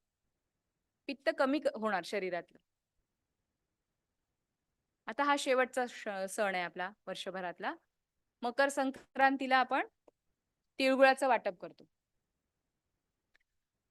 याचा उल्लेख मला गुडधेनू आणि तिलधेनू दान म्हणून आपल्याला महादानामध्ये याचा उल्लेख सापडतो या सणाचा. अशी मकर संक्रांत असं काही, मकर संक्रमण एवढंच म्हटलेलं आहे तिथे. आपण पुढे मग सणाच्या रूपामध्ये त्याला डेव्हलप केलं. हा तर सण अक्षरशः हेमंत ऋतुचर्येचं पालन करायला लावणारच आहे आपल्याला. आणि याच्यामध्ये मी तुम्हाला आता ऑटोफॅजी सांगितलं ना, तो बघा इथे हा श्लोक वाचल्याबरोबर तुम्हाला ऑटोफॅजीचं याच्यात पिल्लू मिळेल. भवती अल्प इंधनो धातूंस पचेद वायून रेती अतो हिमेस्मिन सेवेत स्वादू अम्ल लवण रसा. जर अग्नी प्रखर असताना तुम्ही जर अन्न कमी खाल्लं तर तुमचा अग्नी एवढा प्रखर असतो की तो तुमच्या धातूंचं, शरीराचं, कोशांचं पचन करायला लागतो. हीच ऑटोफॅजी आहे, लंघन. जेव्हा आपण लंघन करतो, उपवास, खऱ्या अर्थाने उपवास करतो, अति खाणे किंवा चुकीचं खाणे असा उपवास नव्हे, खरोखर लंघन करतो, गरम पाणी पिऊन, नुसतं पाणी पिऊन किंवा नुसतं सूप पिऊन दिवसभरात, तेव्हा आपल्या शरीरात जे वाढलेले दोष असतात ते आपलं शरीर पचवतं. कुठल्याही औषधाची, वैद्याची, डॉक्टरची, थेरपीची गरज नाही. ऑटोफॅजी हे जे आता या लोकांनी, ते आपल्या आयुर्वेद शास्त्रामध्ये अनेक वर्षांपूर्वी आपल्या सण संस्कृतीमध्ये संपूर्ण पावसाळ्यामध्ये सगळ्यात जास्त सण काय आहेत? चातुर्मास्य आहे. पावसाळ्याचा प्रत्येक दिवस वर्षा ऋतूचा, श्रावण महिना, एक एक दिवस सणाचा आहे श्रावणातला. का आहे? कारण त्यावेळेला जर तुम्ही उपवास लंघन कराल तर तुमचं वर्ष चांगलं जाणार. तुम्हाला कुठली जिम लावायला नको, झुंबा लावायला नको, कुठल्याही डायटिशियन कडे जायला नको. लंघनाने तुमच्या शरीरातले दोष तुम्ही स्वतःच पचवू शकतात. कित्येक इंटरव्ह्यूज तुम्ही पाहिले असतील की फक्त अन्न न खाता आम्ही आमचा हा आजार बरा केला. 10 किलो वजन होतं, आता मी 10 किलो वजन मी कमी केलं. 90 किलो होतो, 80 झालो, 80 होतो, 70 झालो. तुमचं शरीर जे आहे ते तुमचा अग्नी HCl, ज्याला जाठराणीला आपण विष्णुरूपी स्वरूपी समजतो, तो एवढा प्रखर आहे की तो तुमच्या सेलचं, तुमच्या दोषांचं पचन करू शकतो. फक्त तुम्हाला नियंत्रण, जिभेचं नियंत्रण मस्ट आहे, फोकस्ड असायला हवं. आणि आपण हे कशासाठी करतोय की मला डायबिटीस यायला नकोय. शरीरात 20 वर्ष आधीच डायबिटीसची सुरुवात झालेली असते. रक्तात साखर उतरण्याची वाट पाहू नका. 20 वर्षांपूर्वीच सावध व्हा. म्हणजे आता जी तरुण मुलं माझ्या समोर आहेत त्यांना विशेष करून मी हे सांगेन की 40ला रक्तात साखर दिसणार आहे तर 20ला सुरुवात झालेली आहे प्री डायबेटिक स्टेज. म्हणून बाहेरचं अन्न खाताना, स्विगी झोमॅटो मागवताना विचार करा. गरम गरम अन्न त्या प्लास्टिकच्या कंटेनर मधून येतं, ते सगळं प्लास्टिकचं लिचिंग होतं त्याच्यामध्ये, त्या अन्नामध्ये, त्या सूपमध्ये. ते कंटेनर आपण तसेच मग फ्रीज मध्ये पण ठेवतो, कारण ते एवढं खाणं जात नाही खाल्लं पुन्हा दुसऱ्या दिवशी खाण्यासाठी. तर 20 वर्ष आधीच जागरूक व्हा. डायबिटीस झाल्यानंतर मग काय? मग आयुष्यभर आपण औषधं गोळ्या खाणार आहोत का? आणि आपली शक्ती पण कमी होते. जगणार आपण, पण क्वालिटी लाईफ मिळणार आहे का आपल्याला? नाही मिळू शकत. 2 गोष्टी सांगून थांबते.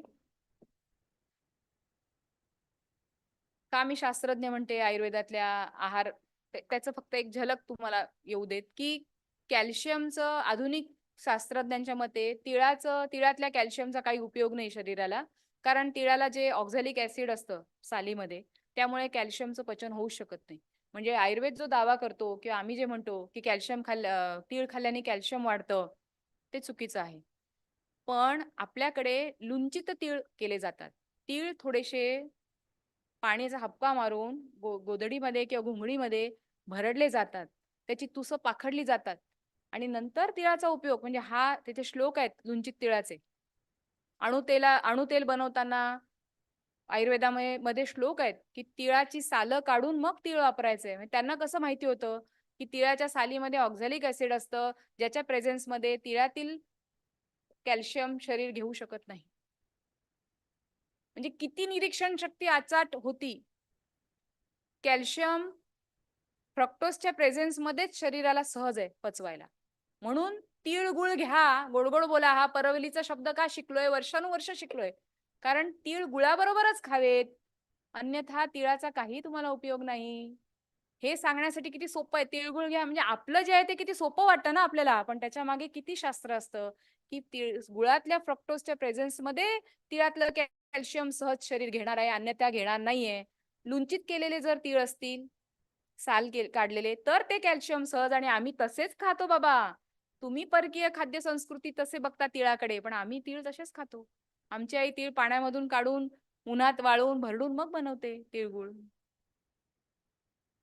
हे छोटे मोठे आहेत. अजून पण मला एक सापडलं होतं. गरुड पुराणामध्ये आणि अग्निपुराणामध्ये कडुलिंबाचा प्रेत संसर्गाचं जे अशौच असतं ते घालवण्यासाठी कडुलिंबाच्या पानं चावायची, चुळा भरायच्या, आणि नंतर ते जे जातात ना प्रेताला, त्यांनी नंतर घरात यायचं. मग याचा अपभ्रंश हळूहळू काय झाला, फक्त त्या काठी मारून यायचं. कडुलिंबाच्या कोण कडू खाणार, त्यापेक्षा घरी येऊन कडू चहा प्यायचा. किती अपभ्रंश बघा. ती जी ओरिजिनल काय होती, रूढी काय होती आपली पुराणामध्ये, की ती कडुलिंबाची पानं चावून खा, प्रेत संसर्गावरून आलायत ना, स्मशानातून आलायत ना, तर तिथे रोगजंतू जे काय असतील त्याचा तुम्हाला अपाय होऊ नये. कडुनिंबासारखं औषध नाही जे तुमचे जंतू संसर्ग, कुठल्याही प्रकारचे जंतू संसर्ग दूर करतं. कोरोनाच्या काळात मॅक्सिमम कडू या एका रसावर आम्ही प्रॅक्टिस केली, फक्त कडू या एका रसावर. तर आणि आपण काय करतो, कडू चहा देऊन तो अशौच घालवतो. म्हणून आज मी याच्यावरच समराईज करते माझं लेक्चर, की हे सगळे संदर्भ आहेत ज्यातून हा अभ्यास सहज करता येईल. हा प्राथमिक स्रोत आहे, दुय्यम स्रोत आहे, हा कोश आहेत. हे समराईज याच्यावरच करेन की आपली संस्कृती जी भारतीय संस्कृती आहे ती आता थोडी बहुत कुठे शिल्लक राहिलेली आहे. आपल्या वस्त्र परिधानामधून तर दिसत नाही दिसत. आपलं सगळं मॉडर्नायझेशन झालेलं आहे. तर आपल्या खाद्य परंपरेमध्ये, आपल्या आहार परंपरेमध्ये ती जपूया. आपल्या सणामध्ये सांगितलेले जे ओरिजिनल, जे मूळ पदार्थ आहे ते विसरून जाऊया नको. ते तशा स्वरूपात तसेच खाऊया. त्याच्यामध्ये बदल करण्याची गरज खरोखर नाहीये, कारण ते खूप मॅथमॅटिकल, खूप शास्त्रीय विचारांनंतर आलेले आहेत. असंच म्हणून सुंटका म्हटलेलं नाहीये, असंच म्हणून कडुनिंब चाटा असं म्हटलेलं नाही. हे जरी आपण आज घेतलं तरी खूप मला असं वाटेल की ही सगळी जी आपण इंडियन नॉलेज सिस्टमची एवढा आपण हा कशासाठी केलाय, की जी तरुण मुलं आहेत त्यांनी आपल्या संस्कृतीकडे त्या दृष्टीने पाहावं आणि तो बदल घडवण्याची ताकद तरुण मुलांमध्ये आहे, याचा आम्हाला अभिमान वाटतो, विश्वास वाटतो. आणि म्हणून अशा प्रकारचे उपक्रम करणाऱ्या जोशी बेडेकर महाविद्यालयाचे मी पुन्हा एकदा अभिनंदन करते. धन्यवाद. इथेच थांबते.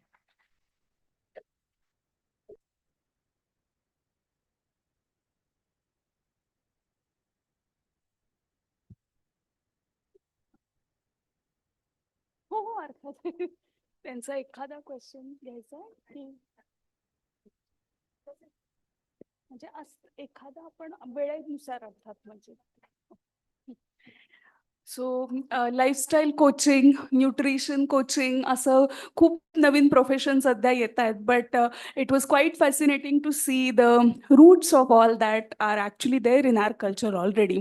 Thank you madam for this insightful lecture. We will take one question concisely ask. Yes, sir. Students.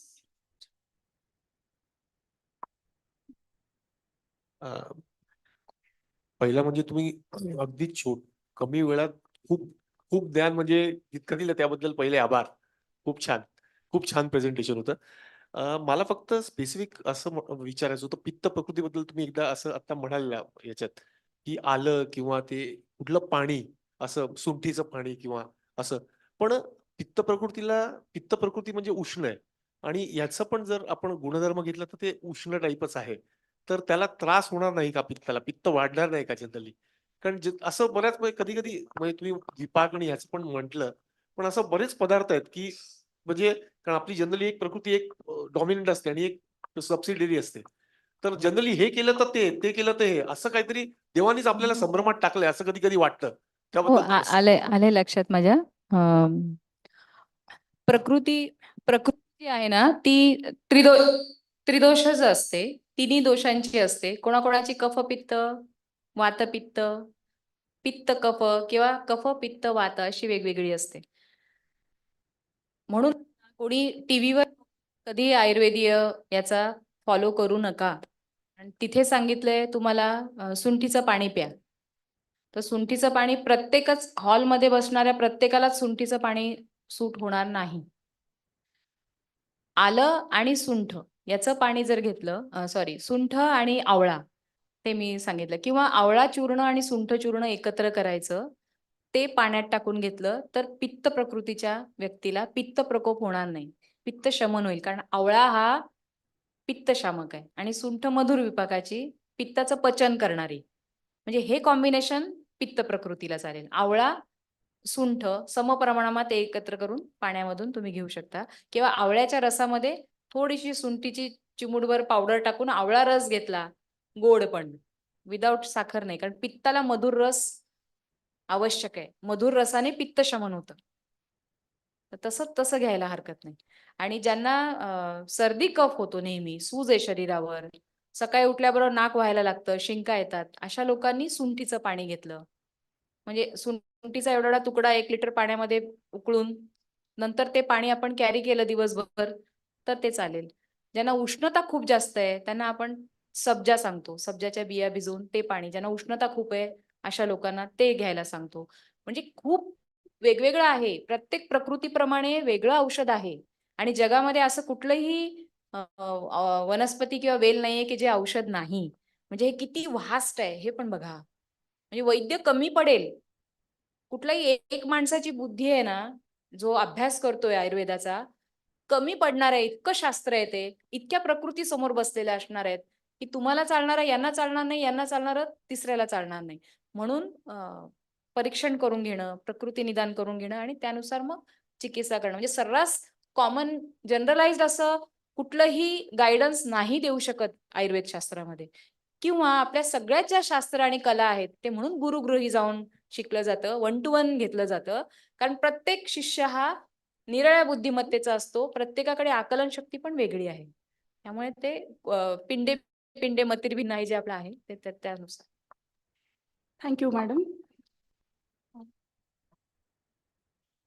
I request Dr. Sonali Pendekar to kindly give her remarks for this session. You want? Oh, please.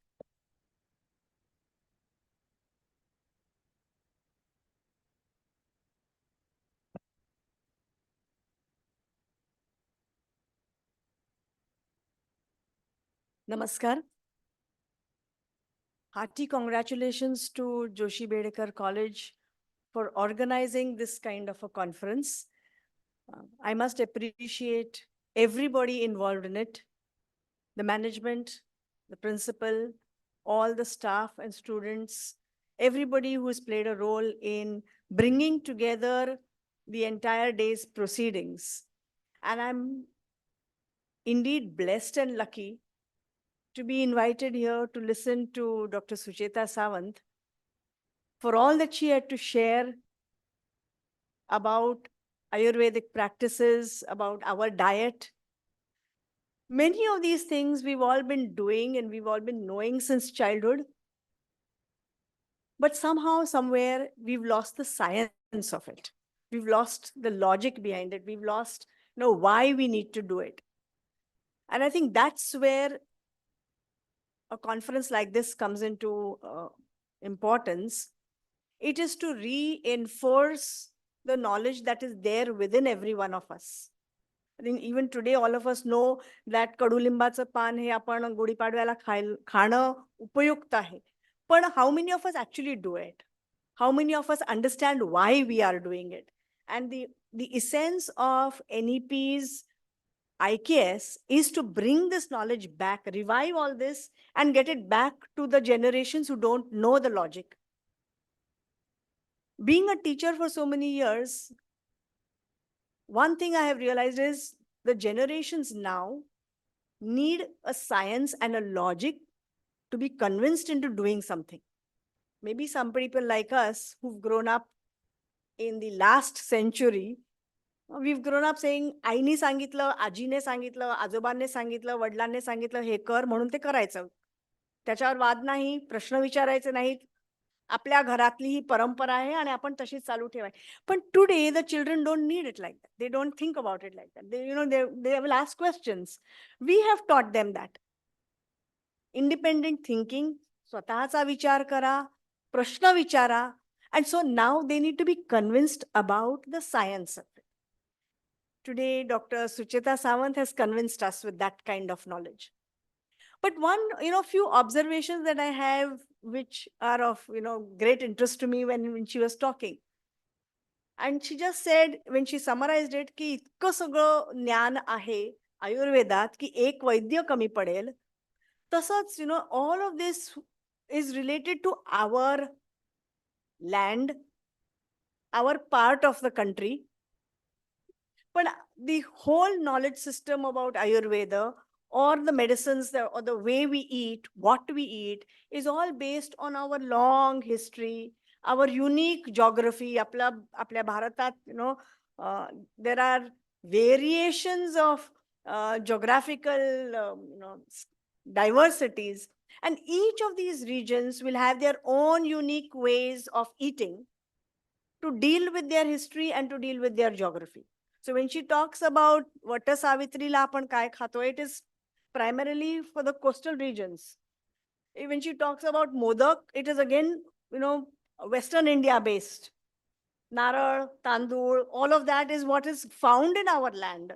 It would be something different maybe if we go to some other state of India, but certainly there also, it is what is locally grown, locally available, and locally consumed is what gets the connect.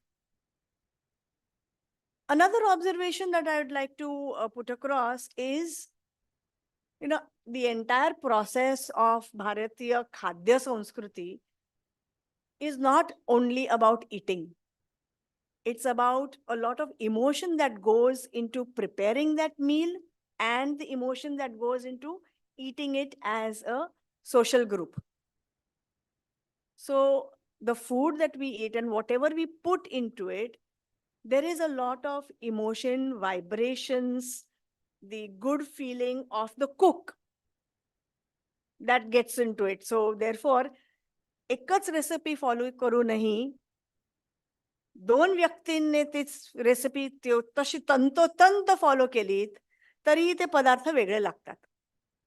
कारण प्रत्येकाच्या हाताचा स्वाद जो आपण म्हणतो जो उतरतो त्याच्यात, दॅट इज ऑलवेज डिफरंट. सो आपले पॉझिटिव्ह व्हायब्रेशन्स, आपलं प्रेम, आपलं आपुलकी, ती जी सगळी काय त्या नैवेद्यात म्हणा, प्रसादात म्हणा, जेवणात म्हणा, ती उतरते ना, that also contributes a lot to the overall well-being and the health of all the people who are eating that food. Likewise, it's also the ambience, घरातलं वातावरण. म्हणजे आपण घरातलं वातावरण प्रसन्न ठेवावं, जेवताना वाईट गोष्टी, टीका करणाऱ्या असं काही बोलू नये. So that all of that gets finds its way into how we are eating and what we are eating, and therefore affects our health. So I'm sure that is also equally a part of it. Of course, she's touched upon all the elements, the dosha, the guna, the rasa, the dhatus, and how all of that gets combined. But one observation I had when she was showing all of these things, you see, in every food item that she talked, that we prepare for every festival, ऋतू प्रमाणे जेव्हा ऋतू बदलतो तेव्हा जो सण येतो, त्याच्यात there is no, I mean, all of what is the food that is cooked, you don't have any kanda, you don't have any tomato, you don't have any potatoes, you don't, so all those things that are indigenously found from ancient times in our geographical areas is what is being put there. And that, I think, is a big message that we need to communicate to the young generations. Western food, fast food is not आपल्या प्रकृतीसाठी is not, ideal. Occasional consumption of it because we want to keep up with other parts of the world is a different thing. But we need to recognize that the basic food patterns that have come to us through the ages are the food patterns we need to maintain. Similarly, if rice is grown in a particular region, people who consume rice there do not have the effects that would be found for people who hail from wheat eating regions. So what is our DNA? What is our genetic inheritance? What is locally available? What the way it is cooked, how it is cooked, when it should be eaten, all of this together would put together a healthy person. And then when I start thinking about Ayurveda session la, why am I there? I now realize that probably coming from a background of history, we realize that there is a lot that has come to us in oral tradition, a lot that has come to us through literary sources. What we need to do is just put the two things together. The literary sources, the literary records that she has talked about are the basis of explaining why things happen. But there's a lot of oral tradition that every one of us follows in our own homes. A simple thing that when we eat with our hands, a scientific reason of why we eat with our hands is, one of the scientific reasons is we are able to feel the temperature of the food which goes into our mouth. You try eating the same thing, a hot, spicy thing with a spoon, and you don't realize how hot it is till it goes in. But when you use it with your hands, you know whether the temperature of the food is good enough for it to be put into your mouth. It's as simple as that. But there are so many other things that go into it. So I think when you talk about the Indian knowledge system, it's not about all the knowledge system being passed on to all the students around. It's about little nuggets, pieces that need to be told to everybody and need to be told in a manner that makes them understand the importance, the value of what is being told to them. I wouldn't even use the word taught. I think it's just to be told to them. You can't teach some things. They have to be imbibed. They have to come from within. So all of these things need to be informed, shared, and this is the collective wisdom that we all possess and that we need to take further to our younger generations so that this knowledge is not lost. So many times we talk about all of these little things and then say, असं केल्याने असं होतं, हे खाल्ल्याने बरं वाटतं, किंवा what you are talking about, आलं खाल्ल्याने किंवा सुंठने, what is the difference between the आलं and the सुंठ? So all of this needs to be understood by every person in India. It may probably mean that the trips to a doctor might be less, but it certainly will mean a more healthy generation to come. And that, I think, is the true essence of the knowledge systems that we are looking to preserve. So thank you once again for giving me this opportunity of being here and listening to Dr. Sawant. You are fantastic. And thank you, Joshi Bedekar College, for thanks.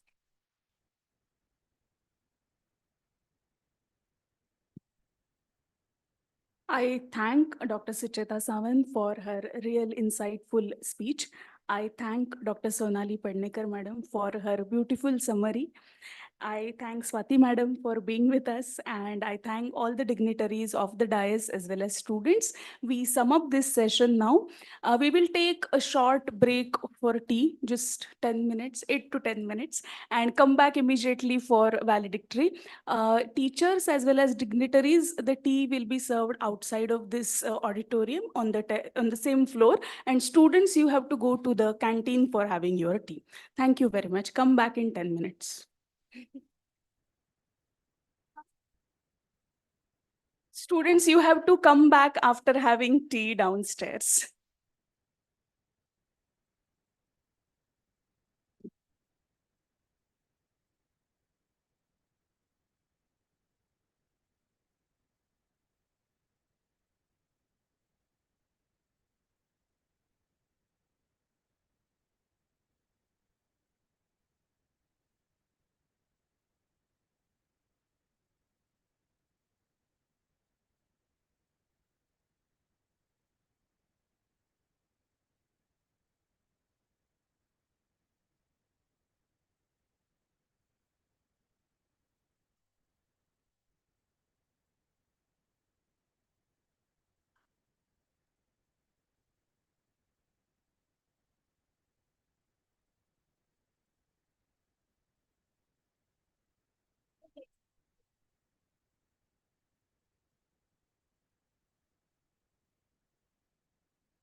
हे टाकते मी हे पकडा ना हे नको आहे कचरा आता झाले आहेत ना हे टाकतेस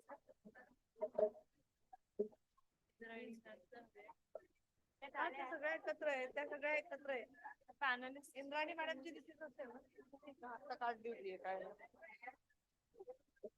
इंद्राणी मॅडमची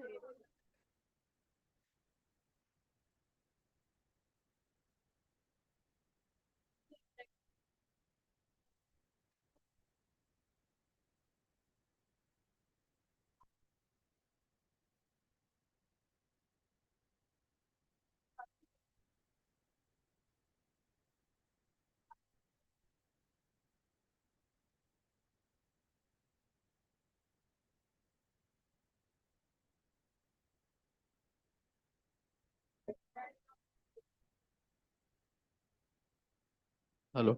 Hello. Hello.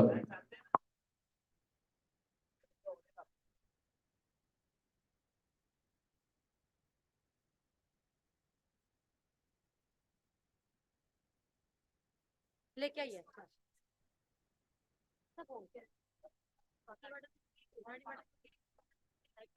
एक वॉटर बॉटल वरती द्या पोरांनो हे व्हॅलिडिटीचा अजेंडा आहे माझ्याकडे ये वर बॉटल स्टेजवर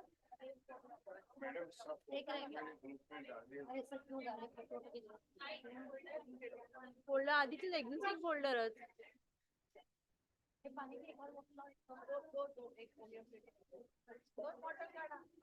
एजेंडा चेक कर लीजिए हाँ एजेंडा चेंज करें एक तर फाईल झाली इथे रेडीवर आमचे आवाज जात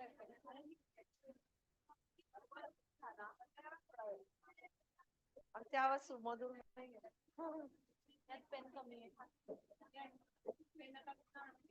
ते बॉक्स आहे बघ हा सब बॉक्स आहे बॉक्स दे पेन चालू आहे का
Hello.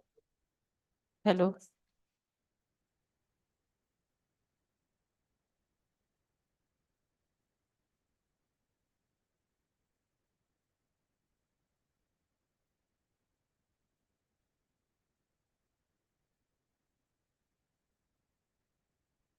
Hello.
Hello, hello.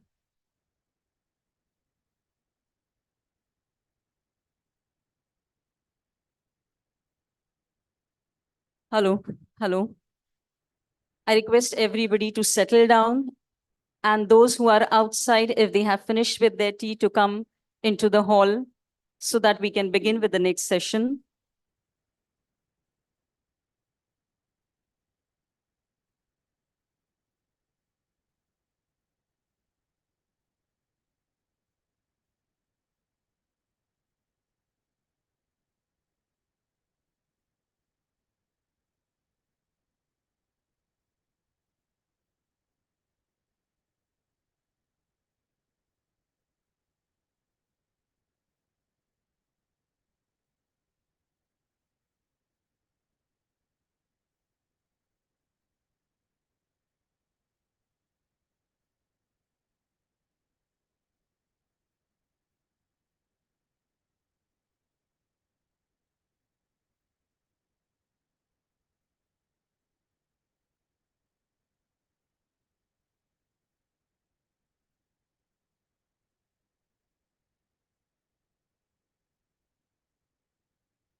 I request the dignitaries to please come on the dais.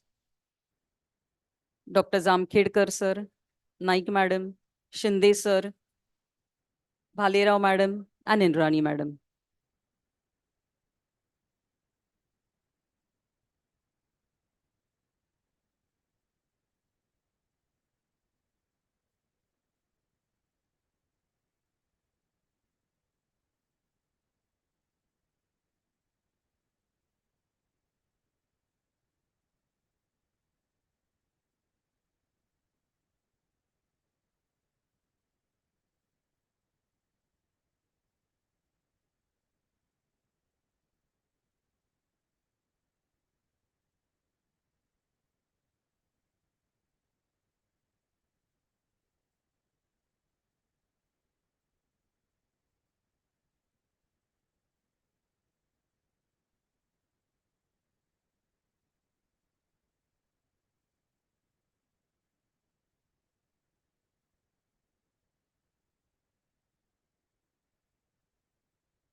It won't be, I think, dear audience, an exaggeration to say that India is almost an encyclopedia for the whole world for every field of knowledge.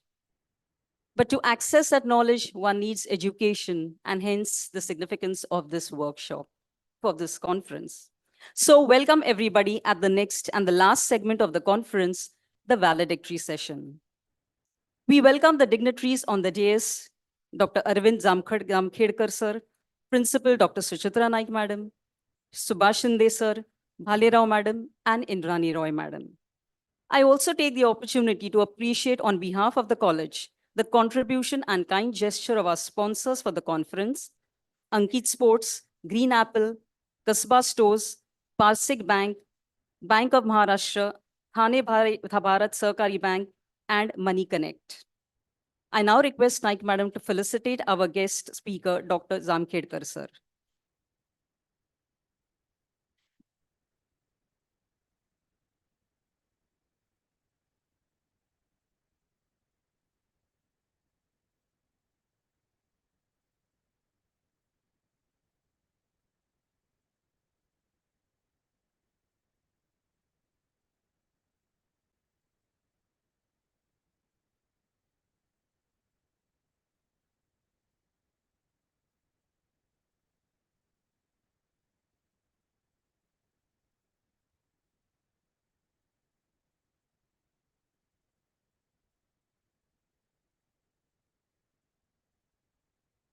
I now take the privilege of introducing our speaker, Dr. Arvind Zamkhedkar sir.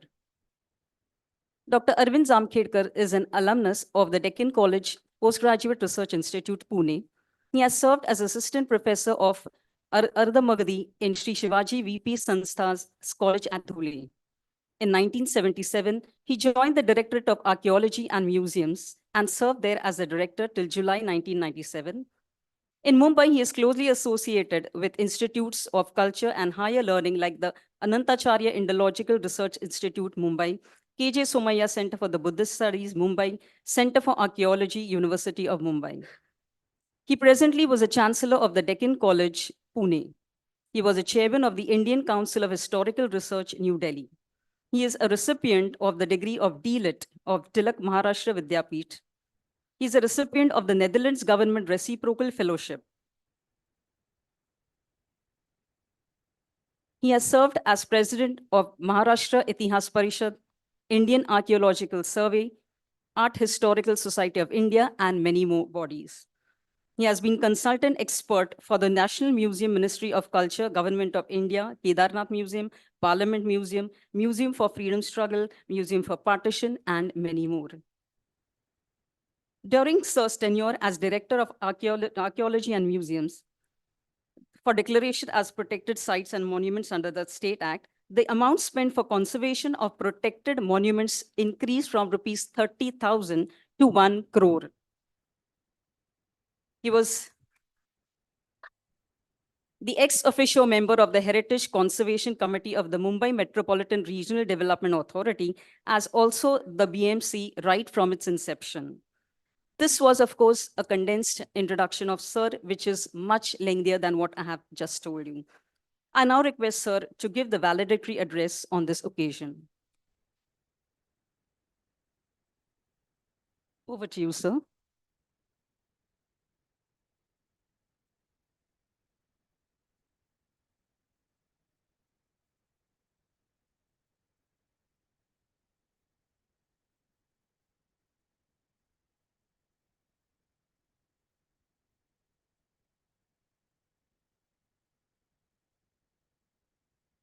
Professor Suchitra Naik, Professor Shunde, Professor Indrani Rai,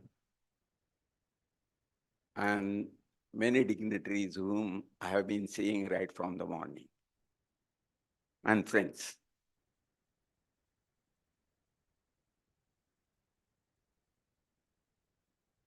The subject of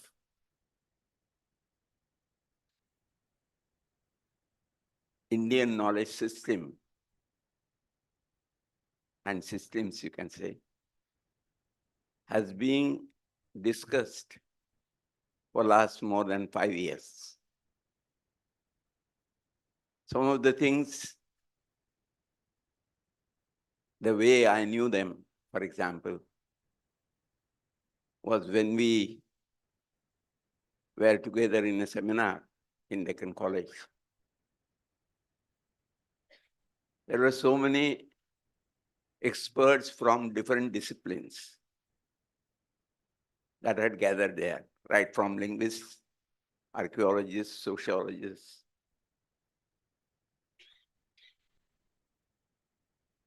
And the theme was discussed in different ways.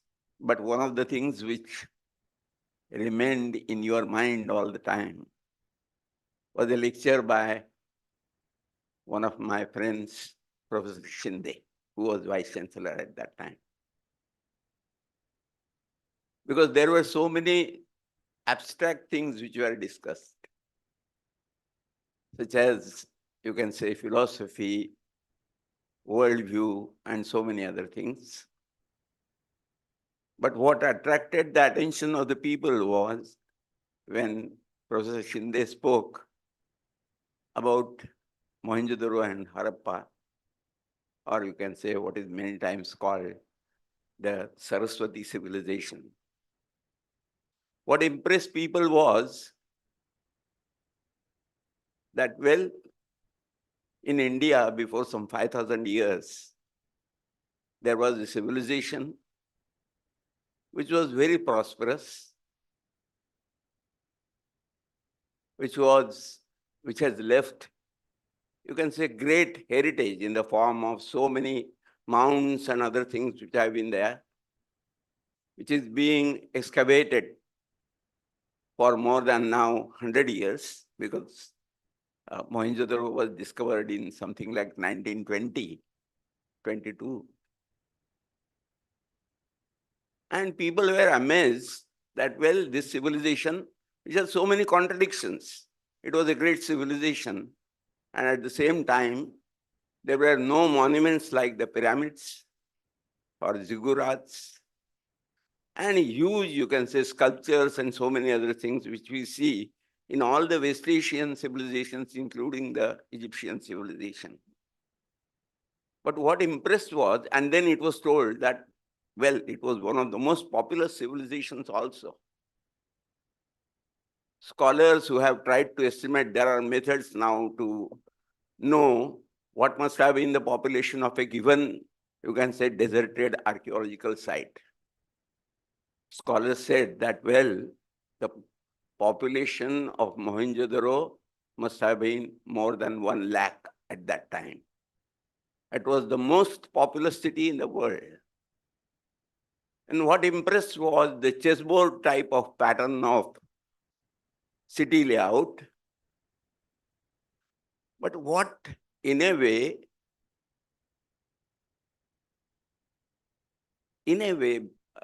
people were perplexed to see that there were no monuments. Monuments like the palaces, which were in huge amounts and huge sizes in other civilizations. What is the monument? Well, there is something like a bath which is there. And that is the most notable monument, you can say. So all this was discussed, and there were so many theories. For example, that, well, Mortimer Wheeler said that ideas have wings, thereby meaning that probably the Mohenjo-daro civilization was inspired by the West Asian civilizations. There were interpretations, for example, that, well, whether this civilization was Aryan or Dravidian. And if Dravidian, who destroyed? Probably the Vedic Aryans. What Dr. Shinde wanted to emphasize was that, well, one thing is very clear, and that is, this is definitely an Indian civilization. The authors of this particular civilizations were definitely the ancestors of the people who are living presently in India. Whether they were Aryans or not Aryans was a matter to be discussed by the anthropologists. One thing. And what amazed was that in spite of the fact that there were no great monuments like the ziggurats and other things, there were a lot of things which indicated that people were conscious about public health, public hygiene, because of the layout of the houses, water supply system, then the sewer system, and so many other things. So in a way, this has been a distinct civilization, and it was all the time emphasized that, well, the makers of this civilization were no persons who had come from outside somewhere, as the Vedic Aryans were supposed to be. On the other hand, now we are saying that probably it is a Vedic civilization. That is how Professor Lal would make us think about. I won't say anything because I'm too small an archaeologist or a man can say to say about it. But my own guess is that it was not exactly Vedic Aryan or something like that. It was definitely not Dravidian as it has been projected by some scholars. It was probably the Proto-Indo-Iranian civilization. I won't go into the details. So when this civilization was being discussed, naturally, there was one treatise which came out. And the treatise was titled The Aryans. And naturally, the author was Child, Professor Child, Gordon Child. He tried to estimate the various theories which are associated with the Indo-European people, Aryan meaning Indo-European people. And he said that the Aryans, that is the Indo-European people, came on the stage of civilization at a very late stage. Because who are the representatives of the Indo-European people? As we know, the Greeks, the Romans later on, but the Hittites, the Kassites, the Mitanni. Hittites were famous for one thing that is more important. Hittites were the first to discover the technique of smelting iron in something like 2000 BC. And they kept it and guarded it as a secret for a long time. That is why people did not know about the smelting of iron, or the spread of iron was not there. And what was the thing? The inscription which told about the sort of a marriage contract between the Hittites and the Mitanni. There were salutations to 4 Vedic gods: Mitra, Varuna, then Vritragna and Nasatya. That is Indra and Nasatya. These were definitely Vedic gods. These were not Iranian versions of the Vedic gods. But then there was reference to the various terms which are connected with the racing of the horses. There are avartanas which have been referred to, and there are numbers which are there, which are exactly of the Vedic origin, or you can say Sanskrit origin. To cut short the whole thing, Dr. Gordon Child, he made an observation that these are very latecomers on the stage of civilization, but there were three important contributions which can be given, and that he has given in his conclusion, that the Aryans were the first, you can say, tamers of the horse.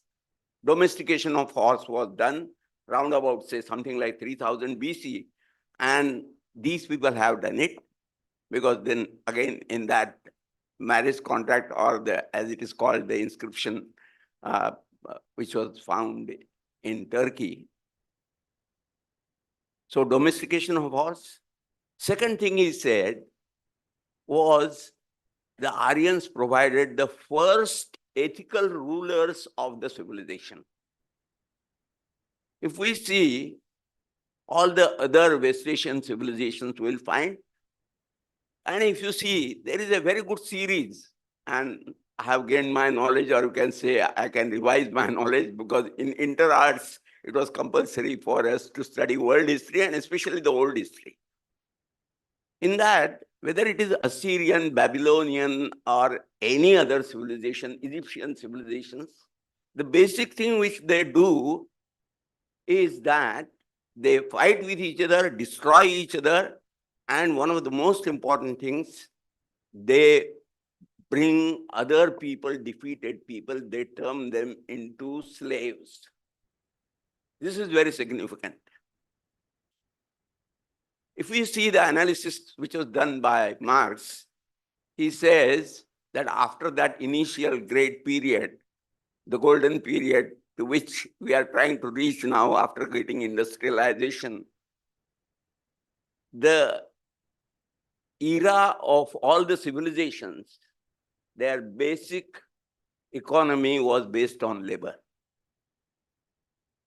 Otherwise, it is not possible. It is not possible to have monuments like the pyramids, ziggurats, and so many monumental edifices which are there. Very significantly, Mohenjo-daro and Harappa civilization does not have monuments, and also definitely they didn't have slavery. The second thing which he said about was that the Indo-Europeans provided the first ethical rulers of the world. It is my habit that when I travel, especially in United States, to read Bible. It is very easily provided. Every hotel in every room will have a copy of the Old Testament and the New Testament.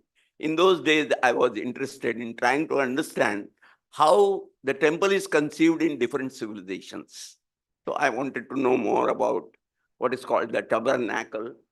Tabernacle is nothing else but a chest in which the scrolls connected with the 10 Commandments, the sacred documents, they are kept.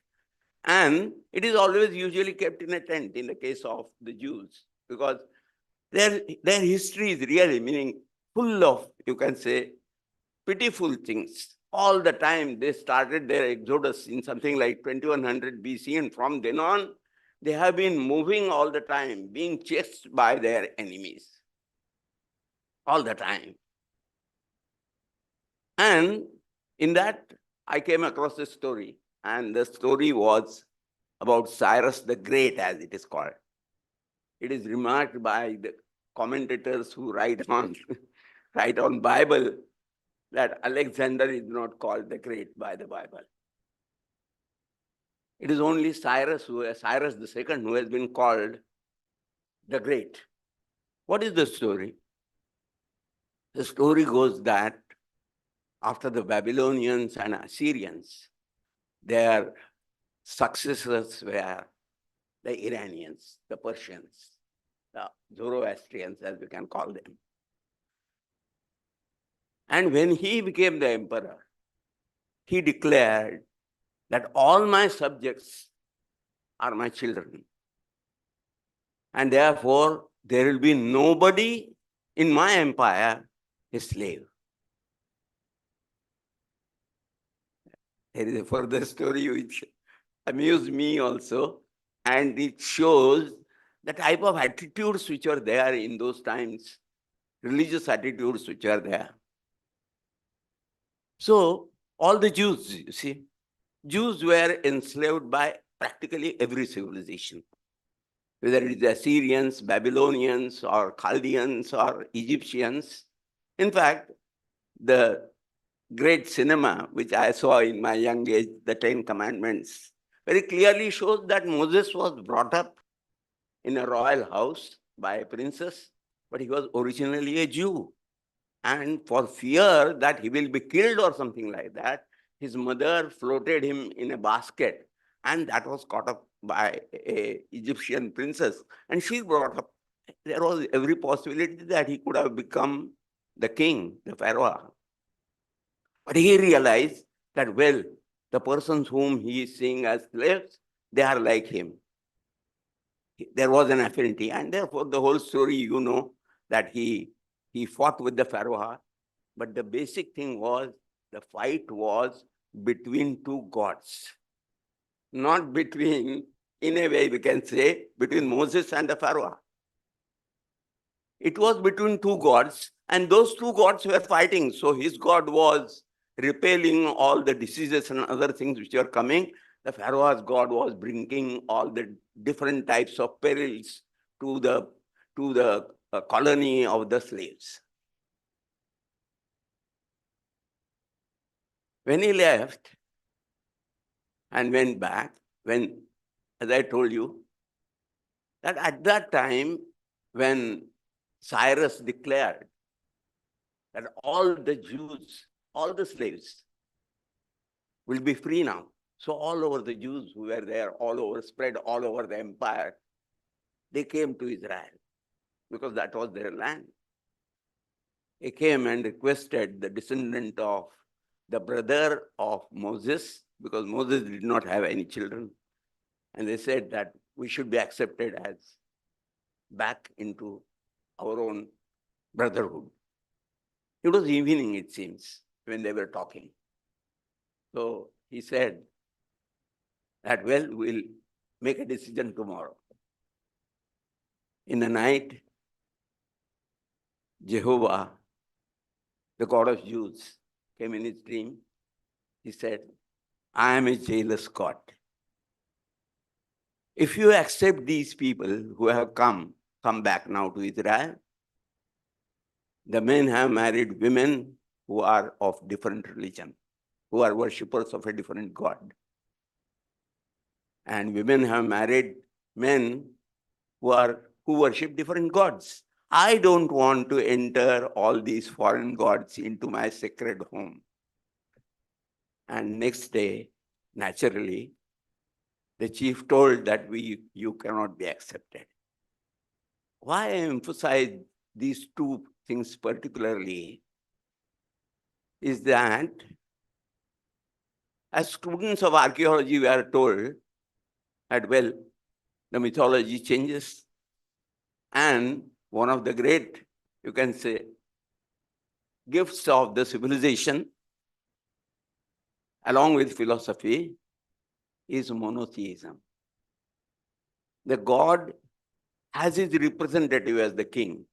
The formation of the state is that, well, in a way, the mythology of the gods reflects exactly the secular world. And that monotheistic God has his representative as the king. But these monotheistic gods, as I told you, they went on fighting with each other. The third greatness about the Indo-Europeans, as Gordon Childe has said, a third is one of the most, you can say, pure of the languages which can be used for any type of philosophical or other type of dialogues, is the Sanskrit language. So these are the three things which have been gifted to us by the Indo-Europeans. Of course, we are a part of the Indo-European family. And as I told you, some of these things which have been told, especially the two things, that is the ethical rulers and the Sanskrit language. This is our heritage from the Indo-European times. One can say, I would like to elaborate a bit on this particular thing, a different aspect, you see, but giving a sort of an insight into what our Indian heritage, our systems have been. For that, I will have to talk a bit about, in spite of the presence of Dr. Srinand Bapat, I would like to talk about the development of the religious thought in India. Professor Kasirer, who is an authority on how to understand mythology, he has written a very good book, small book you can say, about 100 pages, Language and Myth. What exactly is the relationship between language and myth? For him, the same things which are there, the components which are there in a language, the mythic language also has. It uses different types of symbols. The language uses words which are symbols, and the myths use different, you can say, characters, divinities, gods, as the symbols. What he says in his book, while describing the development of any religious thought, he says that initially there are something like momentary gods. He gives a beautiful example. Please tell me when I have to. No. Fine.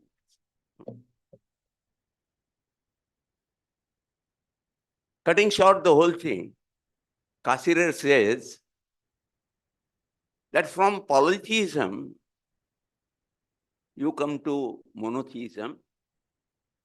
But as you have seen, all these monotheistic gods, they fight with each other, they destroy each other. But in India, there was a different development.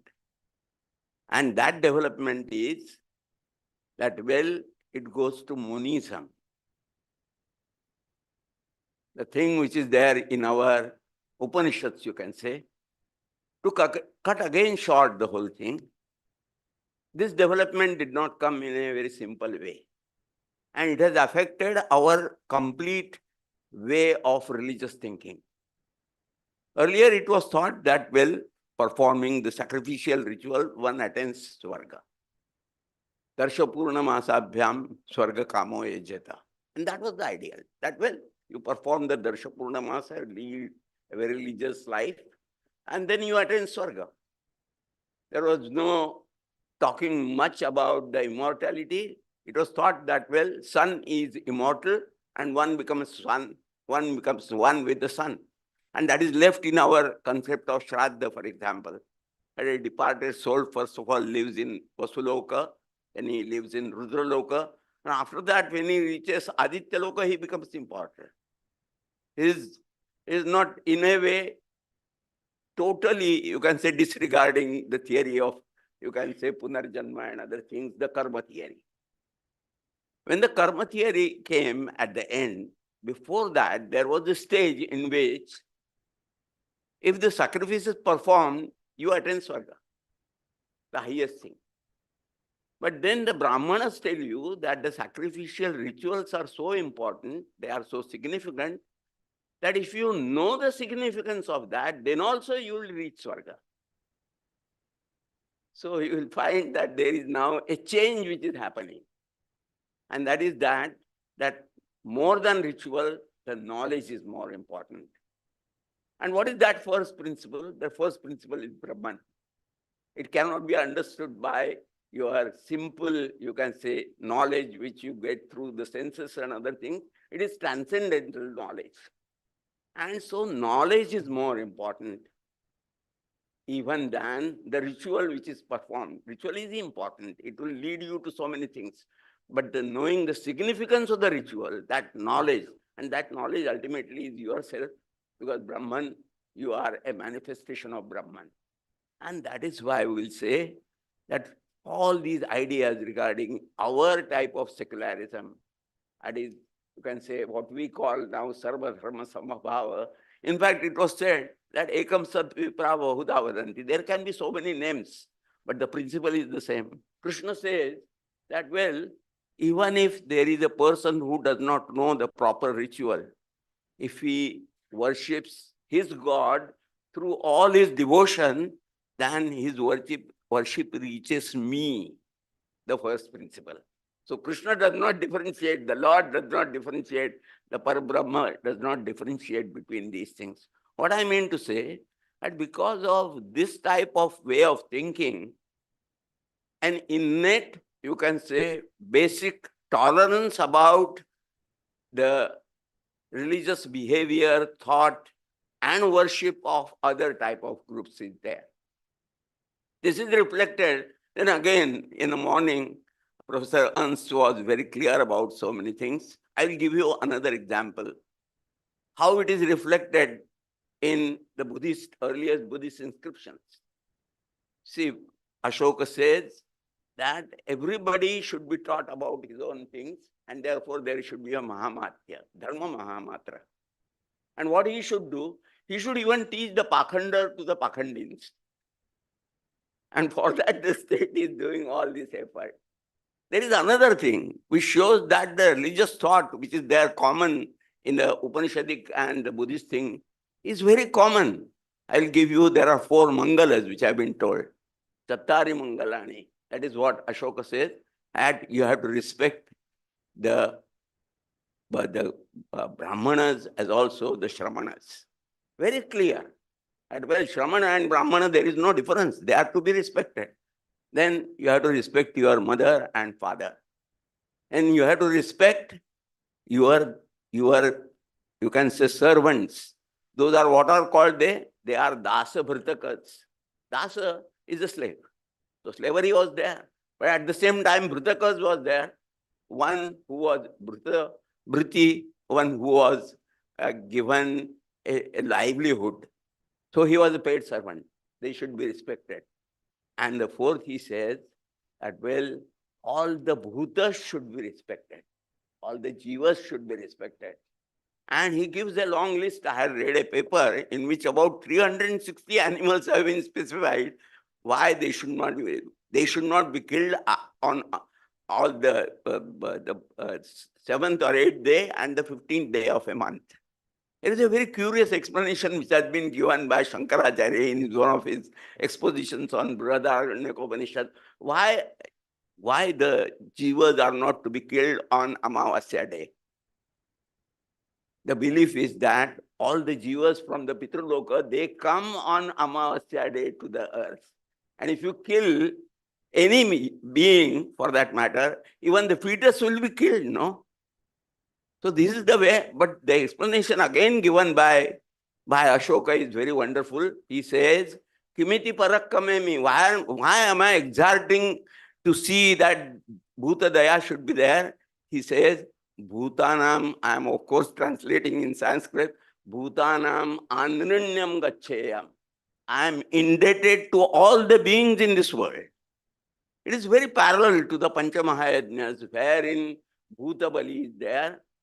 And before that, the Atithi is to be given. When all the gods are satisfied, you take a portion to all the bhutas. It is called Kakabadi nowadays, because only the crows come probably, that is why it is called. So he says that we are indebted. So this type of development of the religious thought has not only told us that, well, inherently we don't believe in slavery like the rest of the civilizations. There is another thing that, well, your religious faith does not become an hindrance to proper behavior with other persons. And the third is that we are conscious of the environment. So all these traits, which we are now very much looking after into the things, they are inherently there. Madam, I will refer to only 1 or 2 points if you don't mind, because then my own whole introduction which I made would be without purpose. There was an occasion recently because of the G20. The ICHR brought out a book on Bharatam Lokatantrasya Janani. In the morning, there was a very good reference to that. In that, I had an occasion to write on one of the aspects, and that is the idea of kingship. You will be surprised to know that the first chapter of the Arthashastra gives about the training of the prince to become a king. The king is Vijikishu. Naturally, he has got all the aspirations to conquer the world and other things. But then before he becomes so, an ideal king or something like that, he has to undergo a training. He works like a trainee in the State Bank of India, wherein that young officer has to sit on every desk or something like that. So all the adhyakshas, that is what we can call in modern times, all the secretaries of the different departments, he has to work with them and know about those things. In the morning, he has to know about the art of fighting. So he has to know riding. He has to practice that. And then in the night, he has to meet. He has to meet all the spies and other things to know about what is going on in the state. After this training, which is called Vinaya, then he's told about Naya, that is foreign policy. And then in Arthashastra, you get a complete description of that. But the most important thing which has been told is that he has to shed all the 6 enemies, the Shadripus. We know Mana, Dambha, and other things. There are slight change in the terms. And he has to develop Samatva Buddhi. Now we are talking about treating everybody. See, when we talk about freedom or equality, probably we talk about equality in very general way, and many of you might be knowing. I'm not saying that I know the exact things, but there are 3 things which are to be noted in equality. In equality, every person who is more than 18 has a vote of right. That is how he becomes equal with others. Equality assures you that, well, you have to have an equality of opportunity of whatever you want to do. And the third is equality in the eyes of law. You see, here, the king has to see that after overcoming all his shadripus, that is, you can say mental illnesses, as we can call them, he has to develop a samatva buddhi. And then he is called Rajarshi. And the idea of Rajarshi and Sthita Prajna, which has been told in Bhagavad Gita or the Karma Yogi, is the same. Here it is said that the king has to work because he has not to get anything. Even after conquering, as we see from Mahabharata, for example, that Dharmaraja, after conquering or killing Jarasandha, he sees that his son is his successor. People don't want to acquire, you can say, regions in their empire or something like that. This is reflected in our spread in Southeast Asia also. Never Indian armies went to Southeast Asia to conquer any region. It is the learned and the traders who went and conquered Southeast Asia. They were never conquered by Indian emperors. When Indian languages went, along with them the religions went, Buddhism went. So Pali became the sacred language. What we gave to those people, Pali as the sacred language, but what we gave them was the scripts. All the scripts in Southeast Asia originated from Bombay. We didn't impose our language, as you can say. When it came that in 5th century there were difficult times for Buddhism, one of the great sages, he went to Sri Lanka, he studied Sinhalese. With the help of that Sinhalese, he interpreted Buddhism. So we didn't impose Pali also as the language of communication for them. So these are some of the traits which are there. And what I want to say, that well, the king also, like, who is the ideal king? It is Janaka. And why does he rule?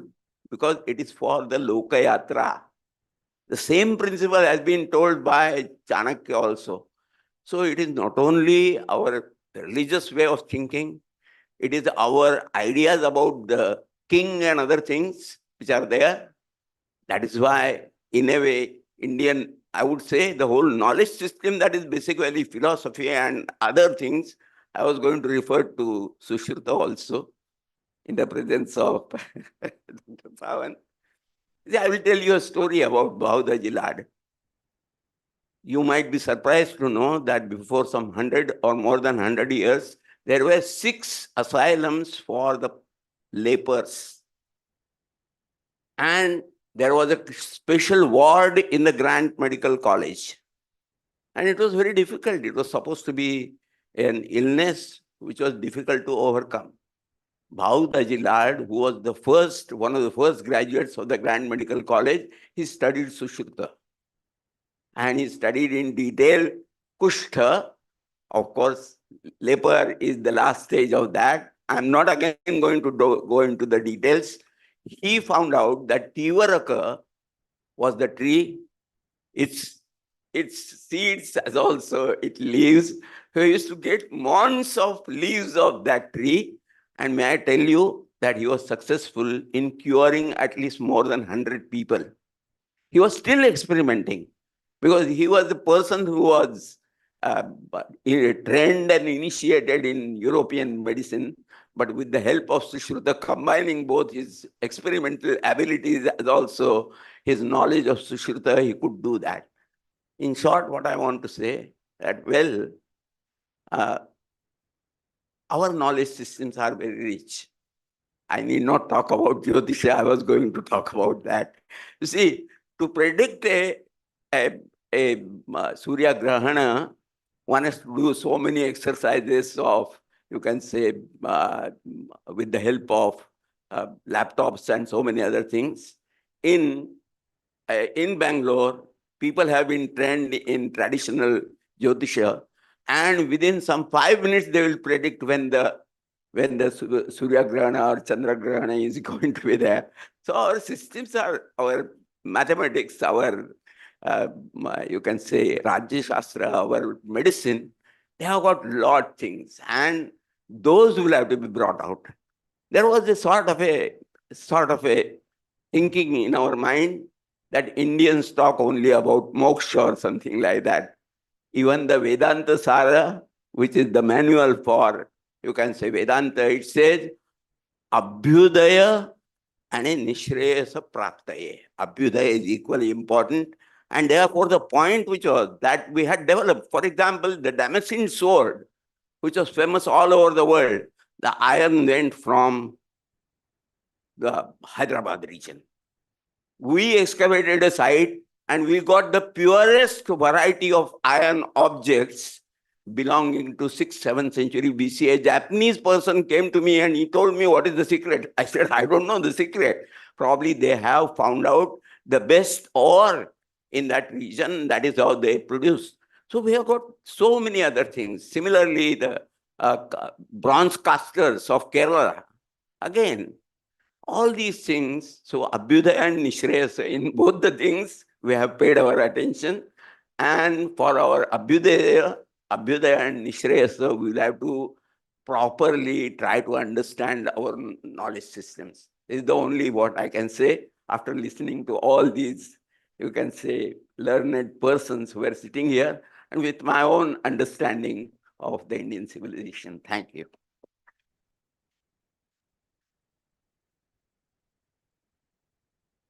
Well, here were some different faces of our civilization and rituals, which we saw through Sir's address. Thank you, sir. I now, at the end of a rigorous and painstaking yet enthusiastic endeavor, the organizing team is certainly eager to know what the participants feel about and what was their experience of the day. So I invite Professor Aditi Madhavan and Dr. Vaishali Dapke to give their feedback on the stage. And for the audience, we shall be displaying a QR code on the screen through which they can convey their feedbacks. For the students, they will also get a link on their WhatsApp. So through that link also, they can convey their feedbacks. So I invite Professor Aditi Madhavan to give a brief feedback about the conference. Okay. Dr. Vaishali Dapke is here with us. So I call upon her to give her feedback.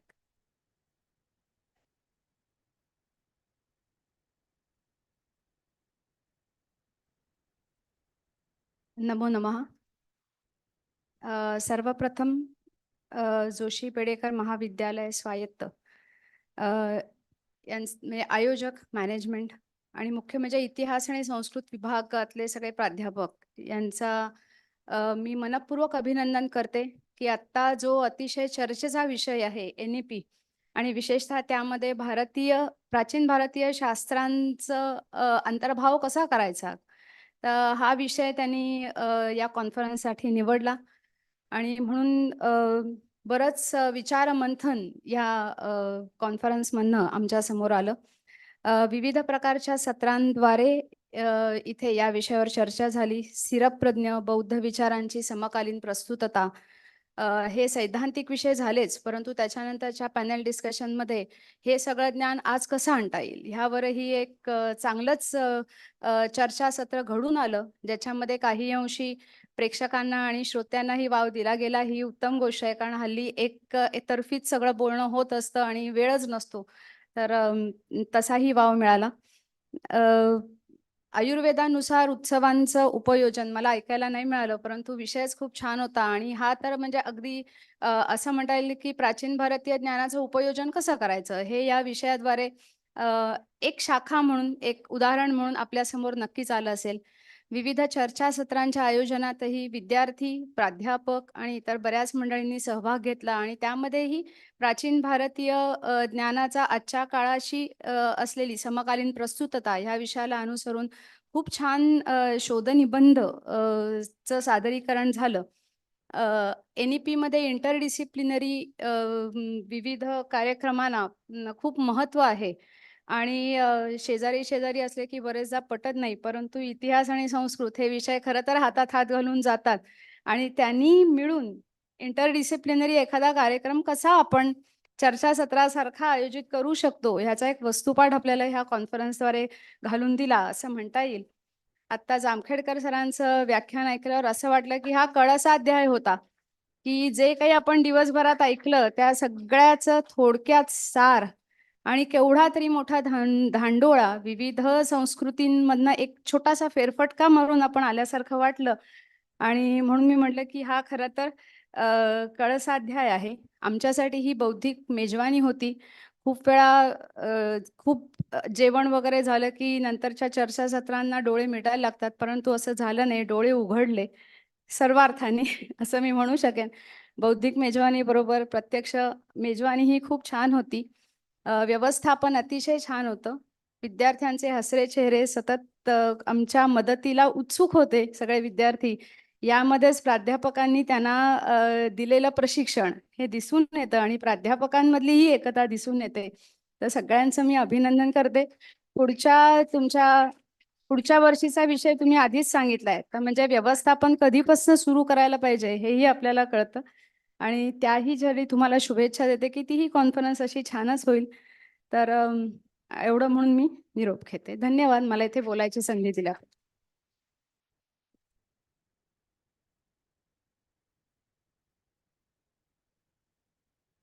We now have Madhavan Madam with us to give her feedback.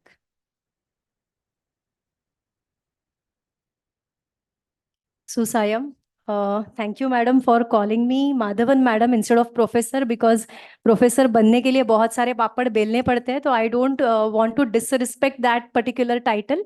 So I am not a professor, I am just Sanskrit teacher. I have come in this campus many a times to perform different roles, but today I was presenting a paper, so today's role was very different. But the campus, the vibes of this campus are always warm, welcoming, and making comfortable. So I am really happy to be here today. I am grateful to Joshi Bedekar College for organizing such a needed conference. And once again, I'm repeating, but it is needed that Sanskrit and History Department has come with a very nice, interesting topic. And great applause for all the volunteers and the teachers who are guiding them. Of course, right from food, because that is very important. Right from food, everything, all the decoration, time to time mails, everything was well organized. So you have set an example to organize any successful event. Very good. I'm not complimenting, I'm happy. So the other thing is, the entire day, all the sessions were very nice, interesting, and thought provoking.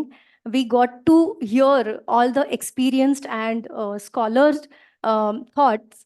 And that is why, and of course, being paper presenter, I could hear other interesting topics under this needed educational system topic today's. Um, the other thing was panel discussion, which was a hit session of today's entire conference, and that could be little longer, which I feel, so that everyone was eager to become a part of that panel discussion. Of course, the panel was so interestingly putting all the points, so the time constraint was there for panel discussion. So I would suggest the organizers to organize something like this, only panel discussion kind of thing next time. When the panel discussion was going on, it was a chance for me to rate myself being Sanskrit teacher as at junior college level. So I was just like, okay, NEP, according to NEP, what all should be there?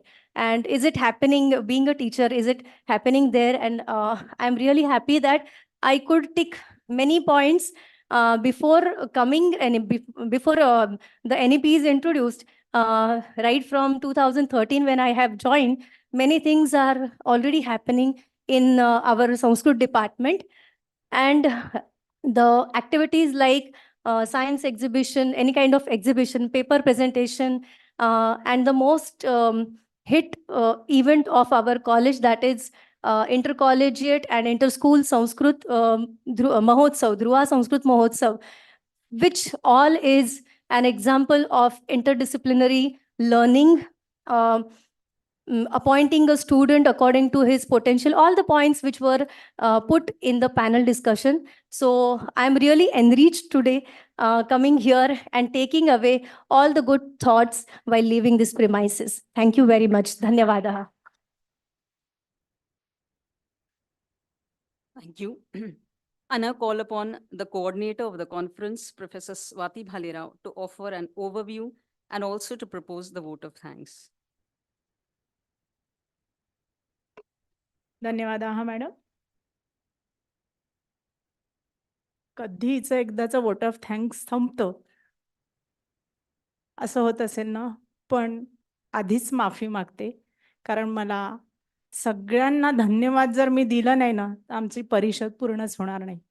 त्यामुळे आत्ता एवढा patience ठेवला, आणखी शेवटचे 10 मिनिटं कृपया सगळ्यांनी patience ठेवून मी जे काही बोलणार आहे ते सगळ्यांनी ऐकावं अशी मी सगळ्यांना विनंती करते. सर्वेभ्यः शुभ सायंकालः. अद्यतन परिषदः अंतिम सोपानस्य दायित्वं पूर्णं कर्तुम् अहमत्र समागताः. मंचे विराजमानाः सर्वे अतिथिवर्याय सादरं प्रणमामि. सर्वप्रथम मी सर्व उपस्थित विशुद्ध आणि पावन तुम्हा सर्व श्रेष्ठी मंडळींची क्षमा मागूनच माझे वोट ऑफ थँक्सला सुरुवात करते. कारण मी जसं आत्ता सुरुवातीलाच म्हटलं, जर का मी हा अनुग्रहाचा आग्रह जर नाही धरला ना, तर परिषद खरंच पूर्ण होणार नाही. एका श्लोकाने सुरुवात करते. धन्यवादो धन्यवादः धन्यवादो भूरिशः साधुवादः धन्यवादः ते सदैव भूरिशः धन्यवचांसि धन्यवाग्वै धन्यं वचनं ते प्रिये धन्यं धन्यं धन्यवादः भूरिशस्ते धन्यवादः. प्रथमम् अहं विद्याप्रसारक मण्डलस्य सर्वे सर्वा डॉक्टर विजय बेडेकर महोदयाय अनेके धन्यवादान् ददामि. यया मार्गदर्शनेन विना अस्माकं कार्यम् अग्रेव गन्तुं न शक्यमेव. सा अस्माकं प्राचार्या डॉक्टर सुचित्रा नाईक महोदयायाः अहं भूरि अनुरागिणी अस्मि. अद्यतन समारोप कार्यक्रमस्य मुख्य अतिथि डॉक्टर अरविंद जामखेड महोदयाय अहम् अनेके धन्यवादान् ददामि. यत् महोदयेन तेषां व्यस्ततायाम् अपि अस्मान् अमूल्यं समयं दानं कृतम्. पुनश्च धन्यवादाः महोदयाः. तथा च डॉक्टर प्रीथा नीलेश महोदया, doctor Mousami Chaudhari, doctor Suchitra Sawant, doctor Vaishali Dapke, doctor Manjiri Bhalerao, doctor Shrinand Bapat आदि सर्वेभ्यः मान्यवरेभ्यः अहम् अनेके धन्यवादान् यच्छामि. तथा च भवद्भिः अत्र सर्व स्पॉन्सरस्य यत् बैनर दृश्यन्ति तेषामपि अहं नामानि न जानामि, अतः सर्वेभ्यः अहं धन्यवादान् ददामि. तेषां यत् कंपनी अस्ति वा बैंक अस्ति तस्य नामानि भवद्भिः द्रष्टुं शक्नुवन्ति. अस्माकं विद्यालयस्य उपप्राचार्य तथा परिषदः संयोजकः सुभाष शिंदे महोदय, उपप्राचार्य डॉक्टर प्रियंवदा टोकेकर महोदया, उपप्राचार्य डॉक्टर महेश पाटील महोदयानाम् अहं कृतकृत्या अस्मि. डॉक्टर महेश पाटील सर आणि प्रियंवदा टोकेकर, मधले मधले शब्द मी मुद्दामून मराठीत म्हणणार आहे कारण या माझ्या भावना आहेत. महेश पाटील सर आणि प्रियंवदा टोकेकर मॅडम, आमची कुठलीही अडचण असेल चटकन तोडगा निघालाच पाहिजे.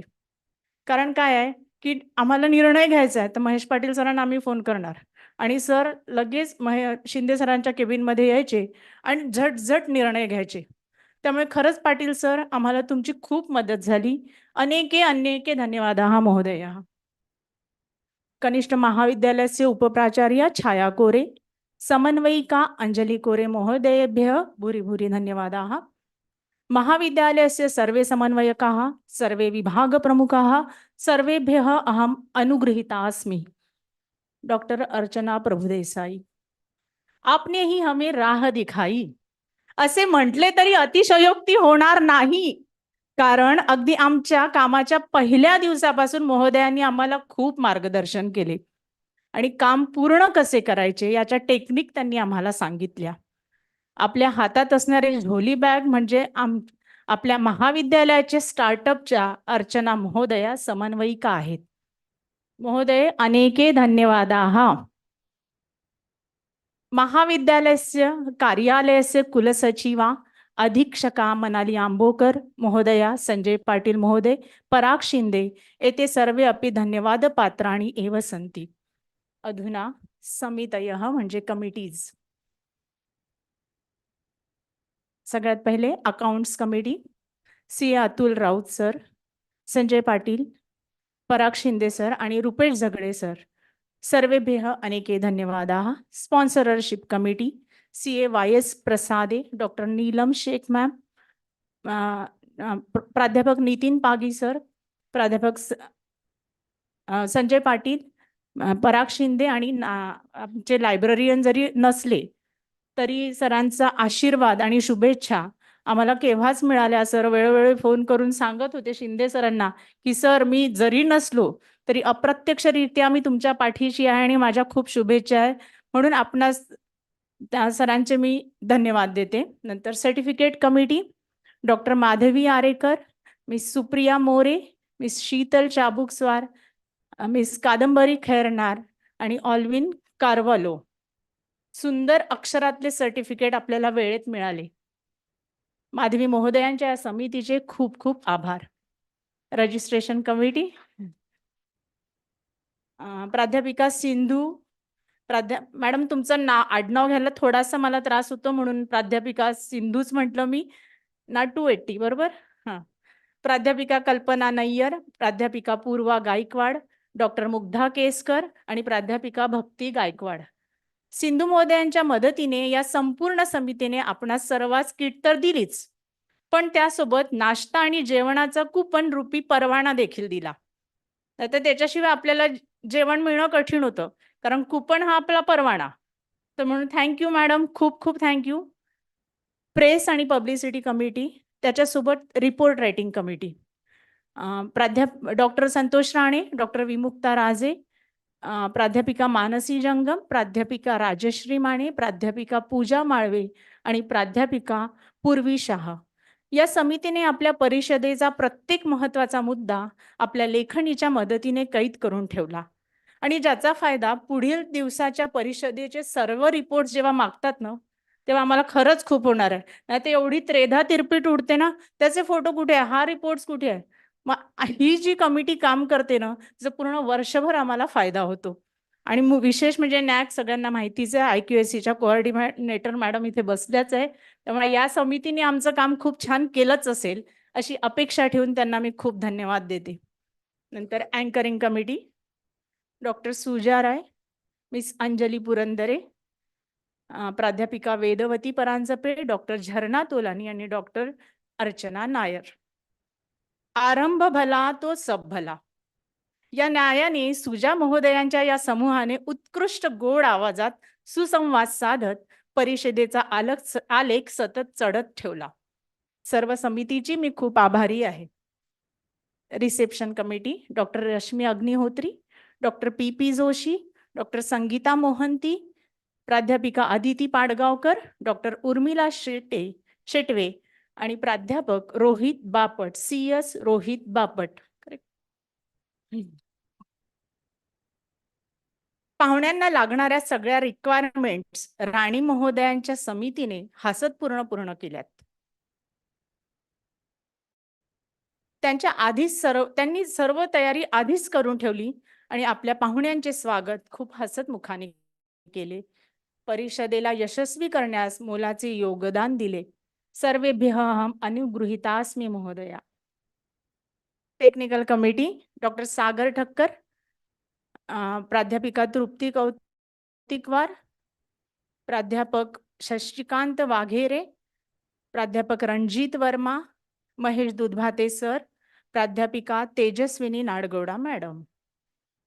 सर्व विद्वत मंडळीला आपण सगळे व्यवस्थित ऐकू शकलो आणि यूट्यूबच्या माध्यमाने आपली परिषद सर्वदूर पोहोचवण्याचे काम या समितीने चोखपणे पार पाडले.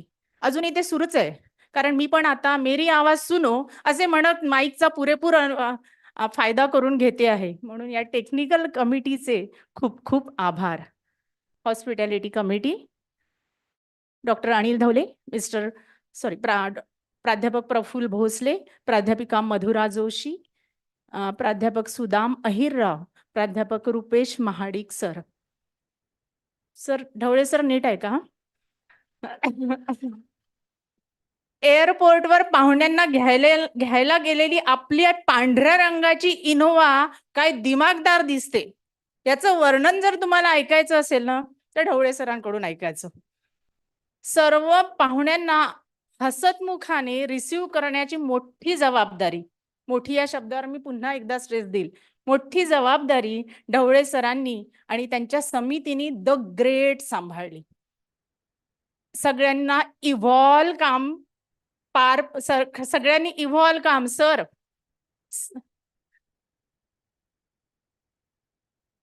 हर्षला तिचं नंतर क्षम्यतां महोदया भवत्याः नामं प्रायः अनन्तरम् अत्र स्थापितमस्ति मम हस्ते पुरातनम् अस्ति अतः बहु क्षमामि याचे. हर्षला महोदया अपि तत्र आसीत्, अतः सर्व इव्हॉल्व काम सम्यक ना, इव्हॉल्व काम पार पाडले म्हणून खूप खूप धन्यवाद.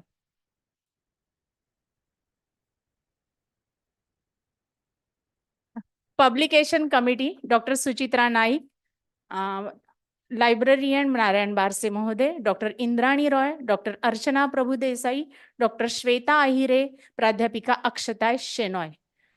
पीयर रिव्ह्यू आणि UGC जर्नलच्या रूपात लवकरच या समितीचे काम आपणास दिसणारच आहे.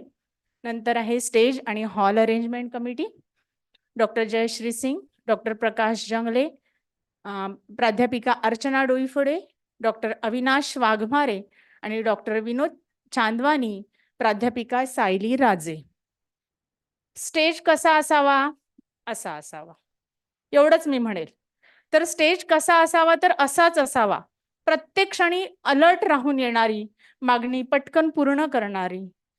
आणि हे सगळं काम आमच्या प्राध्यापिका डॉक्टर जयश्री महोदयांच्या या समितीने खूपच लकबीने सांभाळली आणि त्यामुळे आपली ही परिषद सूत्रबद्ध राहिली. खूप आभार महोदया. नंतर केटरिंग कमिटी, प्राध्यापिका कल्पना रामदास, डॉक्टर शेफाली कोंडेवार, प्राध्यापिका इशिता प्रधान, प्राध्यापिका तन्वी कांबळे, प्राध्यापक जय कदम आणि प्राध्यापक प्रकाश डाके. असं म्हणतात ना की हृदयाचा मार्ग पोटाकडून जातो. त्यामुळे आजच्या या परिषदेला प्रत्येकाच्या हृदयात स्थान निर्माण करण्याचे पुण्यकर्म कल्पना रामदास महोदयांच्या समितीने बखुबी निभावले, म्हणून मी या समितीची खूप खूप आभारी आहे. खराटे सर नाही आहेत का? डिसिप्लिन कमिटी, डॉक्टर प्रमोद खराटे, प्राध्यापिका माधवी जोशी आणि प्राध्यापक स्वप्नील मयेकर. आता परिषद सुरळीत शिस्तबद्ध व्हावी यासाठी डॉक्टर खराटे यांच्या समितीने आम्हास खूपच सहाय्य केले. कुठलीही गडबड नाही, कुठलाही गोंधळ नाही, हे काहीही न उडता, म्हणजे गोंधळ न उडता कार्य पूर्णत्वास नेले. सर्व समितीचे अनेक धन्यवाद खराटे महोदय. कधी कधी खराटे सर माझ्याशी मुद्दामून मुद्दामून नाही म्हणत, मी शब्द वापस घेते, खूप छान संस्कृत बोलतात आणि सर जरी इंग्रजीचे प्राध्यापक असले तरी त्यांचा संस्कृतवर देखील खूप छान पगडा आहे. धन्यवाद सर. त्यानंतर स्टुडंट्स आणि अटेंडन्स कमिटी, प्राध्यापिका नीता पाठक, डॉक्टर प्रज्ञा राजे बहादूर आणि प्राध्यापक अंकुर काणे. आता खरं इथे माझं नाव होतं, पण मी ते काढून टाकलं कारण मला माहिती आहे मी यात काहीच काम केलं नाही. तर नीता पाठक मॅडमनी आपल्या समितीची संपूर्ण धुरा इतकी सुंदर पेलली की त्यामुळे सर्व विद्यार्थी या संपूर्ण परिषदेतील ज्ञानामृत पान करू शकतील आणि शकतील याची त्यांनी अतिशय काळजी घेतली. उत्कृष्ट नियोजनासाठी मी नीता मॅडमच्या या समितीची खूप खूप ऋणी आहे.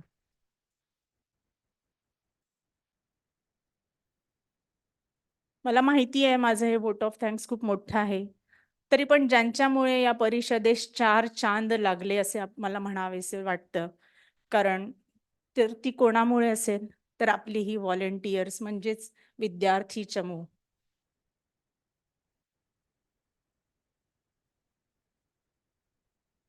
ते इंग्रजी एक शब्द फार हल्ली पसरलेला आहे असं म्हणूया, ब्रेव्हो किडोज. तर तुमच्यासाठी ब्रेव्हो किडोज. पुन्हा एकदा सगळ्यांसाठी, माझ्या विद्यार्थ्यांसाठी या टाळ्या झाल्याच पाहिजे. या सगळ्या विद्यार्थी मंडळीची मी खरंच खूप खूप खूप खूप आभारी आहे. आणि शेवटी आमची परिषद, उपप्राचार्य आणि संयोजक सुभाष शिंदे सर, सहसंयोजिका डॉक्टर इंद्राणी रॉय, प्राध्यापिका अक्षता शेनॉय आणि श्रेया मोघे या सर्वांनी अथक, म्हणजे गेले वर्षभर आम्ही याच्या मागे परिश्रम घेतोय, म्हणून अथक परिश्रम घेऊन आनंदाने आणि उत्साहाने परिश्रम घेऊन आमची परिषद सुफल संपूर्ण केली आणि म्हणून मी माझ्या सर्व टीमचे खूप खूप आभार मानते. धन्यवादाः सर्वेभ्यः समिती मान्यवरेभ्यः. अनावधानेन यदि मया केशां नामानि न स्वीकृतं, यदि नामानि स्मरन्ति तर्हि कृपया अत्र आगत्य मां नामानि वदन्तु. अंकुर काणे महोदयस्य अपि नामम् अहं पूर्वमेव स्वीकृतम्. अधुना एव तेन अत्र QR कोड दर्शितं. तस्य महत्त्वपूर्णं दायित्वम् आसीत्, तेन पूर्णमेव कृतम्. अतः अंकुर महोदय, भवान् अपि अस्माकं समित्याः किं वदामः सभासदः अपि अस्ति. हिस्ट्री विभागस्य प्राध्यापकः अपि अस्ति। तां बहु बहु धन्यवादान् ददामि। भवतः कारणेन एव यत्किमपि किं वदामः आलेख आवश्यकं तत्सर्वं वयम् अधुना प्रापयामः। क्षम्यतां, नामं विस्मृतं। धन्यवादाः महोदय। अन्यत् किमपि नामं यदि अवशिष्टं तर्हि पुनः पुनः क्षमां याचयामि। सर्वे मम मनसि सर्वेषां नामानि अस्ति, प्रायः मुखात् बहिः न आगतम् इति मन्ये। तर्हि भवतु नाम अन्ते कायेन वाचा मनसेन्द्रियर्वा बुद्ध्यात्मना वा प्रकृतेः स्वभावा करोमि यद्यत् सकलं परस्मै नारायणायति समर्पयामि। बहु बहु धन्यवादाः।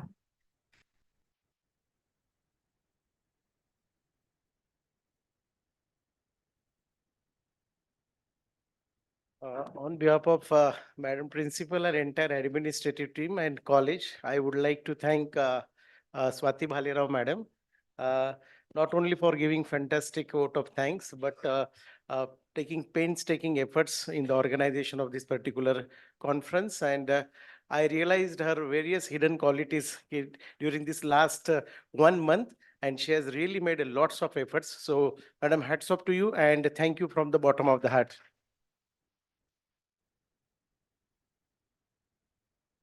मॅडमचं आभार प्रदर्शन म्हणजे फायनल बॉलवर एकदम सिक्सर होती madam. Okay audience, we shall part with the Pasaydan for the day.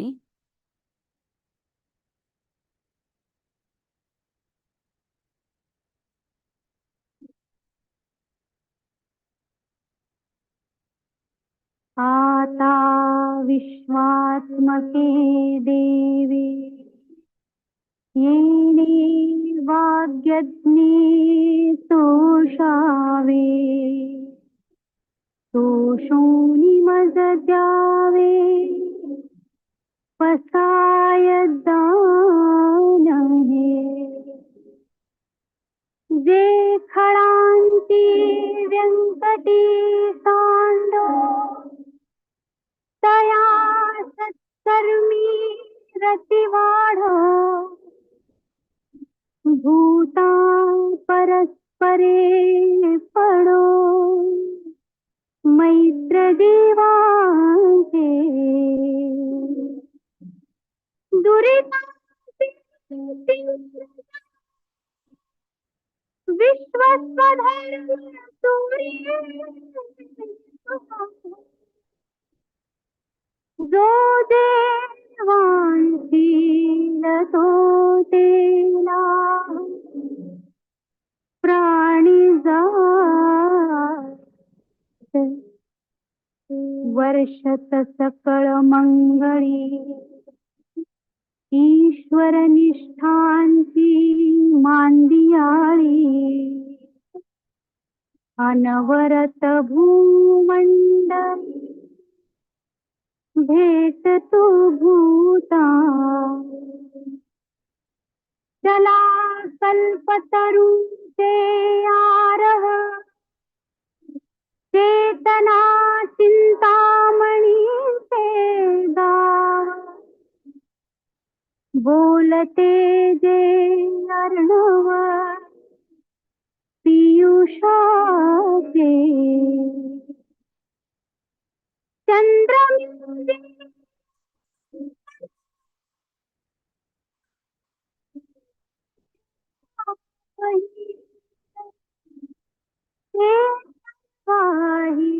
सदा सज्जन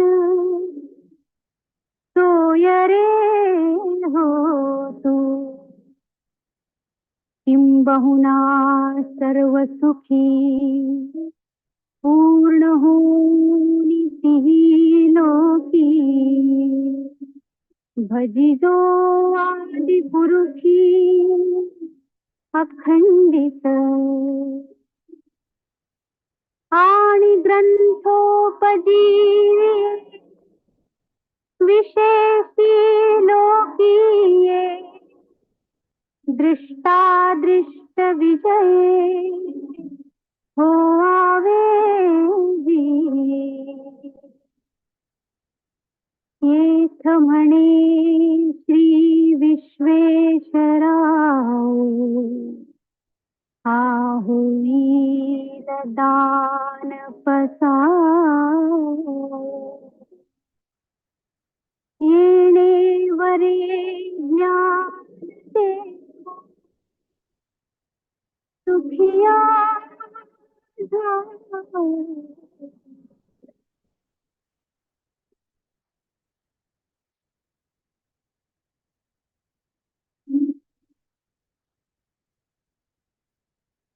I declare that the conference has ended.